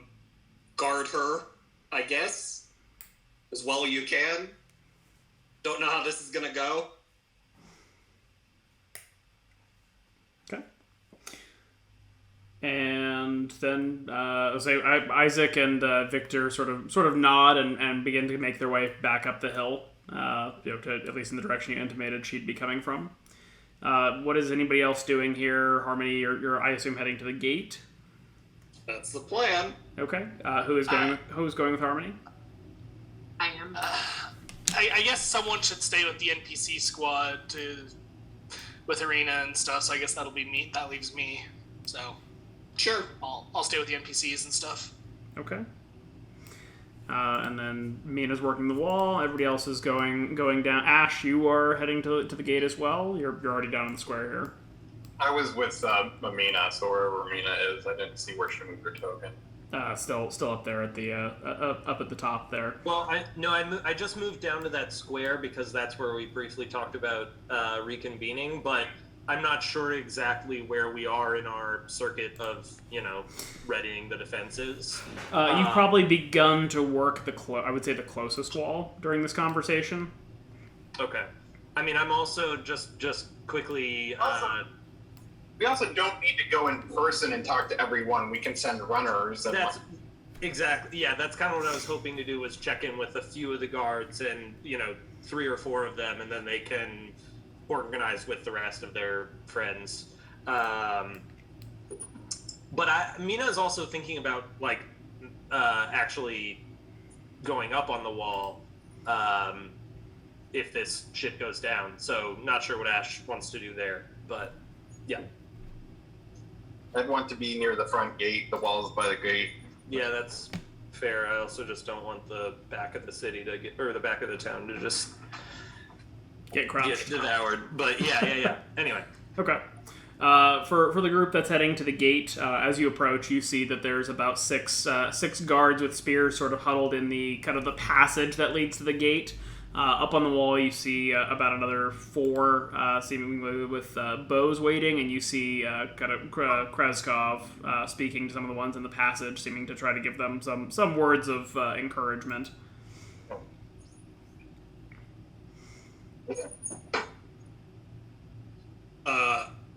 Harmony will kind of look at Winley and Doc and be like, well, if I don't see you again, it's been real. Don't worry, I'm not gonna. Anyways, I'm not gonna die. I'll be fine. Oh god, the tokens are moving. And she looks over at Krezk and be like, do you mind letting me out of the gate? He kind of blinks at Harmony, clearly not aware that this is not Harmony, but kind of looks Ireena, quote unquote, up and down. It's very brave of you to do this. Thank you. And he kind of looks, kind of calls up to one of the guards on the wall. Open the gate. One of them begins to head into the gatehouse. I would like Winley to be up on the wall. Okay. And Ash? Yeah. Ash, Mina? Yeah, I'd also like to be on the wall. I guess I'll go... I'm very worried about this corner, but this seems like maybe a little bit more accessible of a position, or rather, over here. So Mina will go up on the wall over there. Okay. Winley kind of looking over the wall as you hear the gate beginning to kind of clack open from whatever mechanism controls it. You can see that there are still many more figures kind of moving across the fields towards the village. Definitely at a plodding, shambling pace. They're not running, sprinting, anything resembling kind of a aggressive action here. And Harmony, you can see much the same as the gate is opened in front of you. And out the path, is Raiden closer, or is Strahd there, or? In the distance, you can see the kind of the glow of Strahd and his flaming nightmare set up against the forest in the distance. The black carriage that carried Raiden is parked about 200 feet from the walls. Okay. She kind of watches the gate lower and sees all the people arrayed out there, and spends a moment trying to remind herself what Ireena's voice sounds like, and then she takes a sharp intake of breath and starts walking out there. Okay. As Ireena steps out, there's almost a kind of a quiver in the air for a moment, and a very shrill, piercing, almost bird-like whistle seems to echo across the village from the south. And those of you on the wall see that all of the shambling figures seem to stop in place. Harmony probably reacts genuinely to that, just looks over her shoulder and then kind of looks back and keeps walking. Okay. The carriage begins to roll towards Harmony up the path and seems to stop about 100 feet from the gate or so. Okay. Out of curiosity, how big is each one of these squares? Each square is 50 feet. 50, okay. She kind of does the gate close behind her? Yes. Okay. She keeps, she probably takes a moment as she sees the carriage approaching to steal a glance back to her companions up on the walls, and then, if they're up there, and then keeps walking toward the carriage. Okay. Doc, for you up at the top of the monastery here, Rictavio's cart or wagon kind of rolls out the gates, barely fitting through between sort of the iron sides there, and kind of gives Doc a bit of a jovial wave. Well, how go things down in the village, eh? There's a lot of undead out there. He kind of looks out there and nods. Aye, quite a few. Do we think this plan has any shot of making it? I mean, there's no other way out of the thing, so it's kind of what we're left with. He nods. Well, we'll keep our fingers crossed, I suppose. Vasily is sitting on the bench next to him, kind of clasping his hands and seeming to kind of mutter, whisper, pray. Oh, maybe he'll suddenly develop cleric levels. We can always hope. Sure. Okay. Harmony down here at the kind of walking down the path. If I remember correctly. Mm-hmm. Yep. As you approach, the door of the black carriage opens, and the slender figure that you've come to recognize as Rahane steps out and seems to kind of peer and observe at you as you approach. Okay. Harmony's trying to gauge his reaction, see if he knows the jig is up or not. Okay.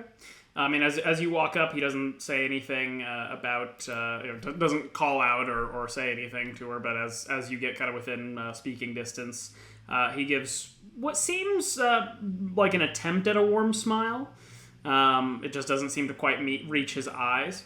Lady Ireena, how kindly of you to join us. Lord Strahd has been quite impatiently awaiting your company. Harmony lets her actual feelings about this matter well up, and probably her face probably curls into a little bit of anger and disgust. It's like, well, he didn't leave me much of a choice, did he? I think you'll find he's quite the gracious host. Make a deception check. Okay.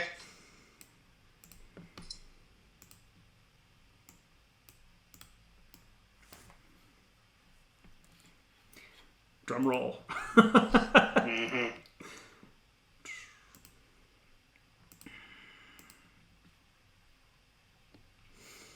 And apologies for the delay here. It's no problem. It's dramatic. On the DM side, when there's this much stuff on the map, I've discovered that it does not. It chugs a little bit, does it? Doesn't love that there's as much stuff on the map. I feel like we need some like spooky music going on. Feel free to sing, Caitlin. No. Okay. Just imagine Winley creepily whispering in the back. I imagine Winley doing everything creepily at this point. Yeah, fair. Rahane gives kind of continues the smile and then gestures back to the carriage. Please, let us not delay. Of course not. And Harmony will climb into the carriage. Okay. The inside is dark as it was when you took. So you've never experienced this, but as the rest of the party took a ride, and Rahane seems to make his way up to the driver's seat, and the carriage, for those of you watching from the walls, begins to turn about to head back down the road. And Harmony will kind of, once the carriage starts moving, she'll just kind of look at Rahane and say, "Is he here?" You're sitting inside the carriage, and he's on the driver's seat. Oh, okay. So no one else is in there with her? No. Okay, great.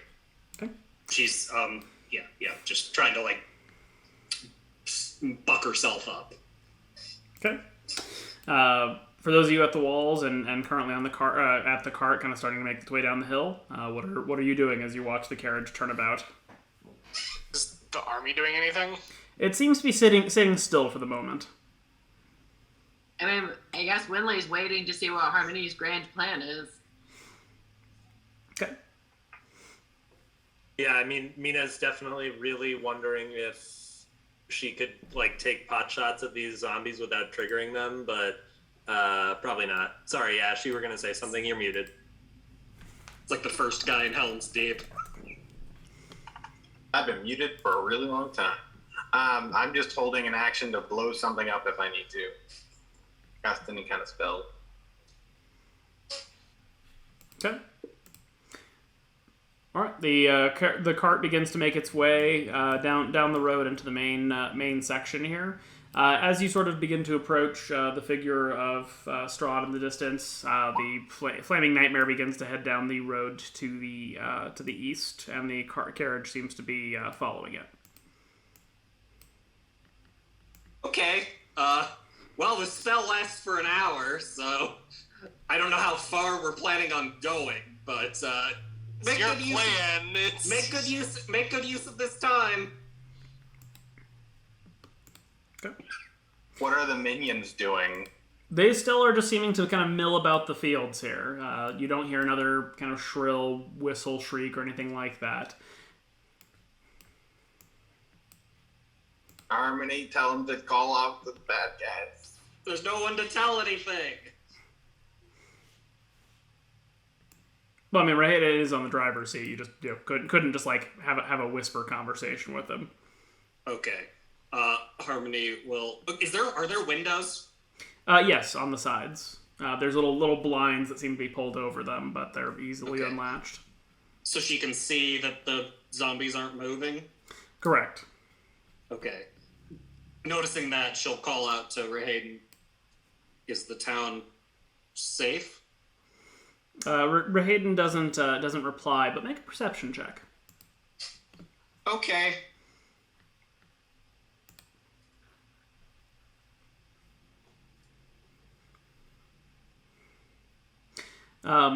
He doesn't reply, and you notice or you think you vaguely hear something that sounds like whispering in the air around the carriage, distinct and different from that which you've heard in Rahayden's presence before. Can't make out any of the specifics though. Not entirely, but the carriage a few moments later comes to a halt, and Rahayden seems to be getting out of the driver's seat. Okay, great. But he doesn't say anything to Harmony? Not immediately. All of you can see the carriage stop in the distance. The jig is up. Okay. Is anybody and I'm just pausing. Does anybody do anything from here, or is everybody still just kind of watching anxiously? About how far away are they now? Out there, they are a little over 300 feet away. 300 feet. Nothing really I can do. I got your Misty Step there, Harmony. Oh yeah. Oh yeah. Maybe ready in action. I'm just saying. Oh yeah. Mina's gonna move over to actually be next to the gate. On the wall or at the ground level? No, well, how high up is the wall? The wall is 20 feet. Yeah, I'll stay up on the wall. Okay. Rahayden, kind of hopping down, comes back to the carriage door and opens it. Lady Ireena, if you would so kindly step out.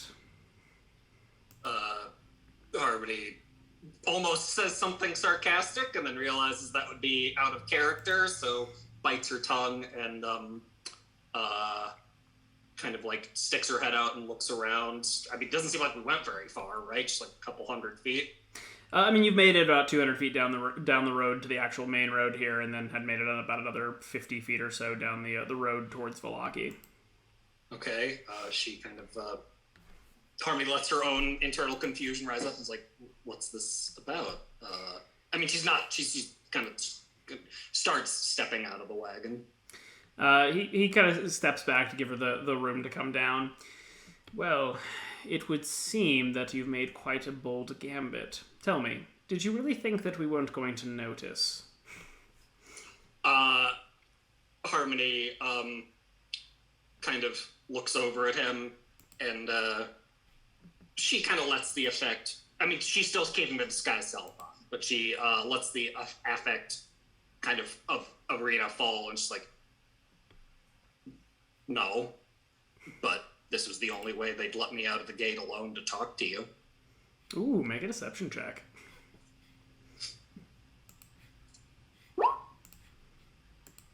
We love a little improv, guys.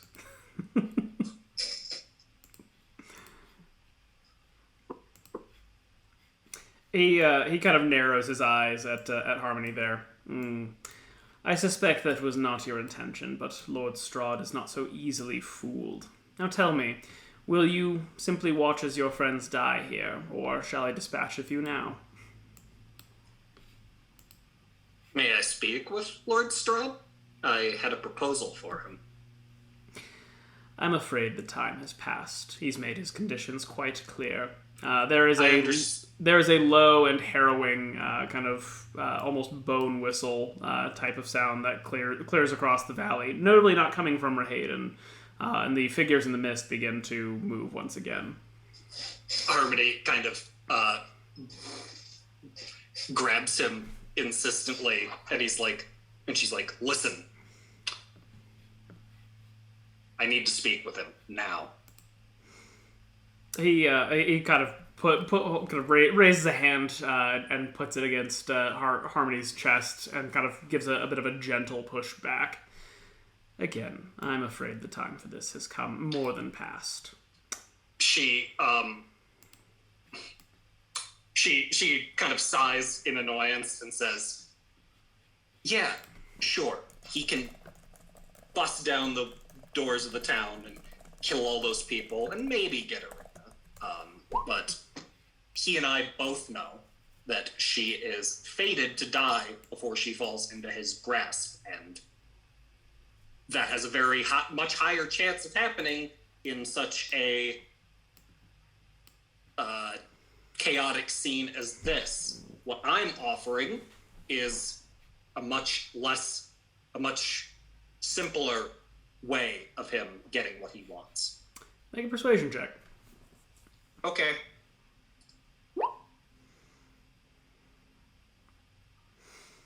He sort of frowns at that a little bit. I think you could agree that the time to deliver her in hand was already here.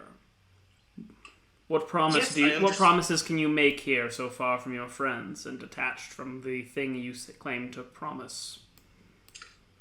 I can promise you this. My friends aren't willing to give her up. They are willing to die in an attempt to protect her. They don't know what's waiting for them after they die. I do. I will not go back there. Not for her. Not for anyone. So, if you leave her in our care, I can give her to Strahd at a moment when my companion's guards are down. Then he doesn't have to destroy this entire town. Then he doesn't have to fight them. Then he doesn't have to risk her dying before she falls into his grasp again. I can give her to him. He seems to consider that for a moment, and you can make the appropriate either persuasion or deception check. Okay. God, I hope it's a deception. And the other players are all looking very anxiously at the log to see what is being rolled here. Okay. And no advantage, I assume? No advantage. Okay. Oh, thank God. He seems to take a long moment to consider, and then kind of nods in the direction of the shambling figures in the mist. Well, it seems you had better run if you're going to convince your companions to take care of her. What do you mean? What I'm asking is the attack be called off. Leave her in our care. I'll give her to Strahd. In something less chaotic than this. She could die in this. He gives a bit of a chuckle. My dear, she's died before, and she will always come back for him. So I suggest if you wish to hold up your end of the bargain, you do your part. Clock's ticking, my dear. Okay. Harmony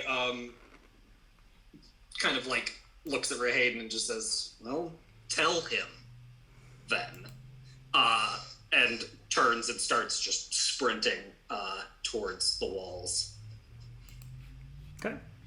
All of you can see a singular figure hauling balls from the carriage towards you. We are so screwed.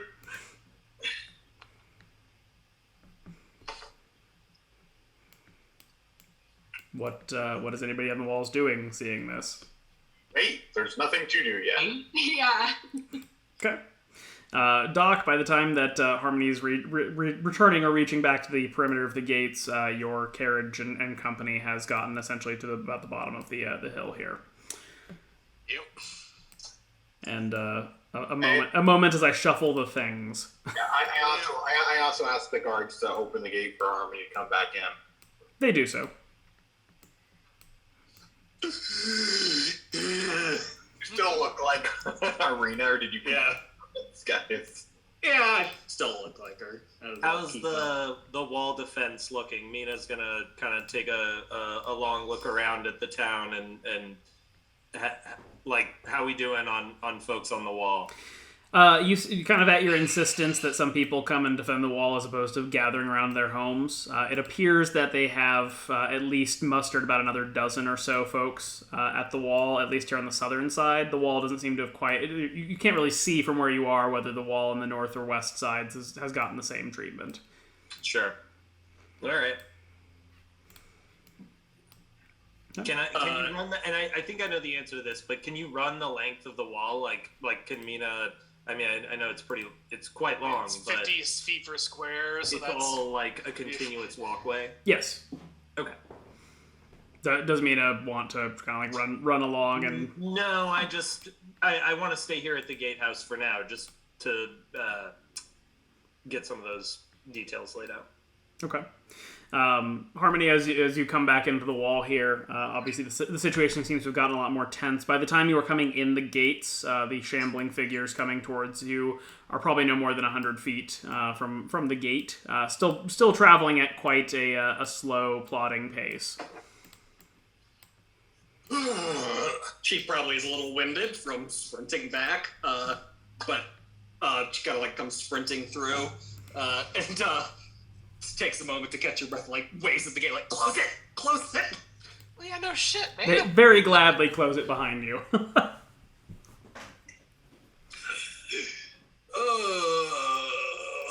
And she kind of like grabs a stitch in her side and starts walking up the steps to the top of the wall. Okay.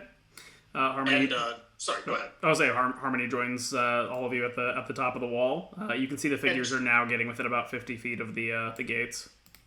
And she's gonna, as she kind of walks up the stairs before she gets to the top, drop the illusion because it served its purpose.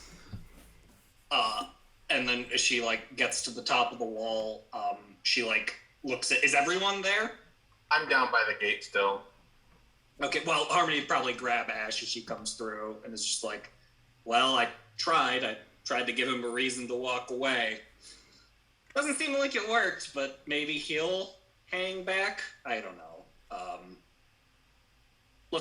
I guess, are you planning on fighting in defense of this town, Ash, I assume? Yes. Thought so, just making sure. Mina shouts down, should I start shooting? They're getting closer. I mean, I can't think of a reason for them. Yeah, the answer is not a direct no, so... Yeah, go for it. I don't think it matters. So they are attacking. They do seem to be making... Are they? They do seem to be making the attempt. It seems like it. Hopefully Strahd stays out of it? I don't know. Look, I tried. I couldn't quite read his reaction. He told me to go in here. Anyways, I tried giving him a reason to walk away. We'll see how much they're willing to commit to this. Okay. At this point, Doc, the cart is sort of rolling into the square behind everybody, and you can kind of make out the shape of your friends up on the wall. All right. I'd like to shoot at one of these zombies, the closest one, please. Okay. You can go ahead and make an attack. We're not quite at a stage for initiative, but you're welcome to start plinking. Sure. Man, should have started Should have started doing that a long time ago. I was saying, was extreme range on a hand crossbow? Like, that would have been about the time, right? Yeah. In hindsight? I could have gotten, Well, I think, like, after sorry. not that much longer ago. All right, here's... I tried. No, it was worth it. Guys thought I was going to make that a persuasion roll, didn't you? There was a concerning moment there. Let's go with that. The best lies have an element of truth. Look, I won't sell you out yet. Well, so I have advantage in combat if the enemy hasn't acted yet. They have acted. They are for all intents and purposes moving with hostile purpose. All right, fair enough. Yep. What is everybody else doing? As soon as one comes within range, I'm gonna holy fire a Bahamut them. Okay. Harmony probably, when she gets to the top of the wall, I mean, obviously the encroaching undead horde is intimidating, but she's gonna spend a moment, like, gazing out towards the telltale, like, flames and the wagon and kind of seeing, like, how much is Strahd committing to this? Is he, like, planning on raising the town, or is this, like, I don't know, test? Well, I mean, subject to interpretation, I suppose. Looking out at the carriage hasn't moved from where it stopped, nor has Strahd. The kind of flaming horse is still there, 50 feet in front of where the carriage was on the road. The encroaching presence of the many dozens and hundreds of figures coming at you through the fog does seem to indicate some strong intention. Sure. Well, we can hope he won't get personally involved, I suppose. Okay. Everybody make a perception check. Do I do that even though I'm not on the wall? You say, well, Doc, are you still staying with the carriage, or are you going? I mean, I probably would have tried to, like, Victor, you've got magic and range and stuff. You want to get up on the wall and help there? He kind of gives Doc a bit of a curt smile. I think I will preserve these for myself, if you don't mind. Yeah, that's fair, I guess. Okay. I'd also like to be shooting as fast as possible. So let me know how many more I can shoot at. Okay. I'll say during this time you can probably take at least another 2 shots.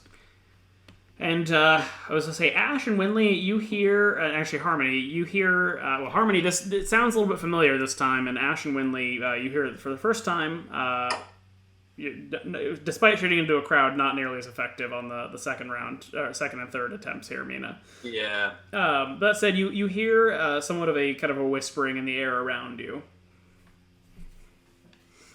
Okay. Language we can understand? No, it's more like that you can hear somebody whispering near you, but you can't actually hear the words. Interesting. Okay. And that's something we've heard around Rahane, right? Well, you've heard something like that around Rahane, but this is more like what you heard at the carriage a few minutes ago. Knowledge Arcana checks from those of you who could hear it. Okay.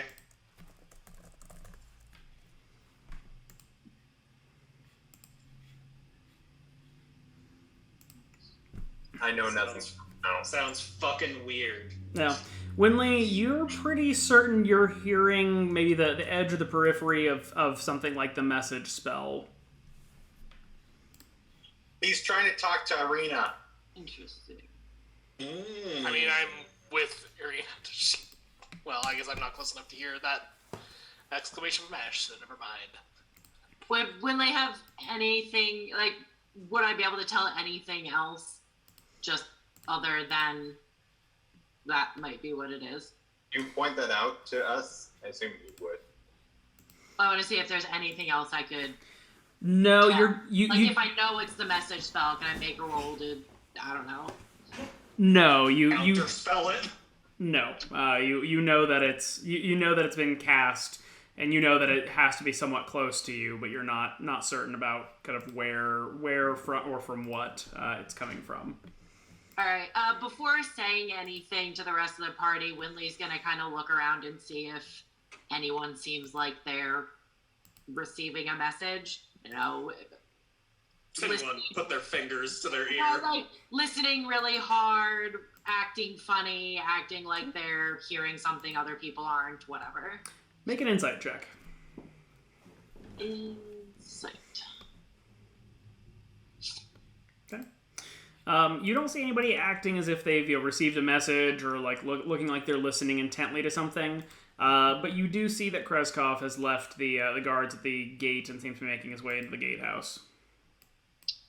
Oh. Winley will chase him down. Okay. Coming into the doorway of the gatehouse, you see Krezkov with his hands on the lever. He kind of pauses and looks back at Winley coming in. I'm sorry. I can't refuse. And he gives a shove, and you all see and or hear the gates begin to crack open. Winley will tackle him. Okay. Post up in the middle. And pull the lever. You can do one or the other. You can't do both. Well, if he's holding it, I have to shove him out of the way to get to the lever. But my point here is you can either, at least in the timeline of making this attempt, you can either tackle him or you can try to fight him over the lever. Well, fight him over the lever then. Okay. Make an athletics check.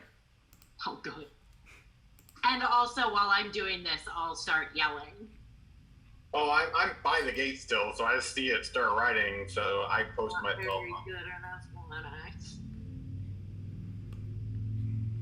Yeah, if the gate starts opening, I'd like to do something different on my next action as well, but that doesn't need to happen now. All right. And so I have a question. Mm-hmm. I know I already rolled, but I have a question that...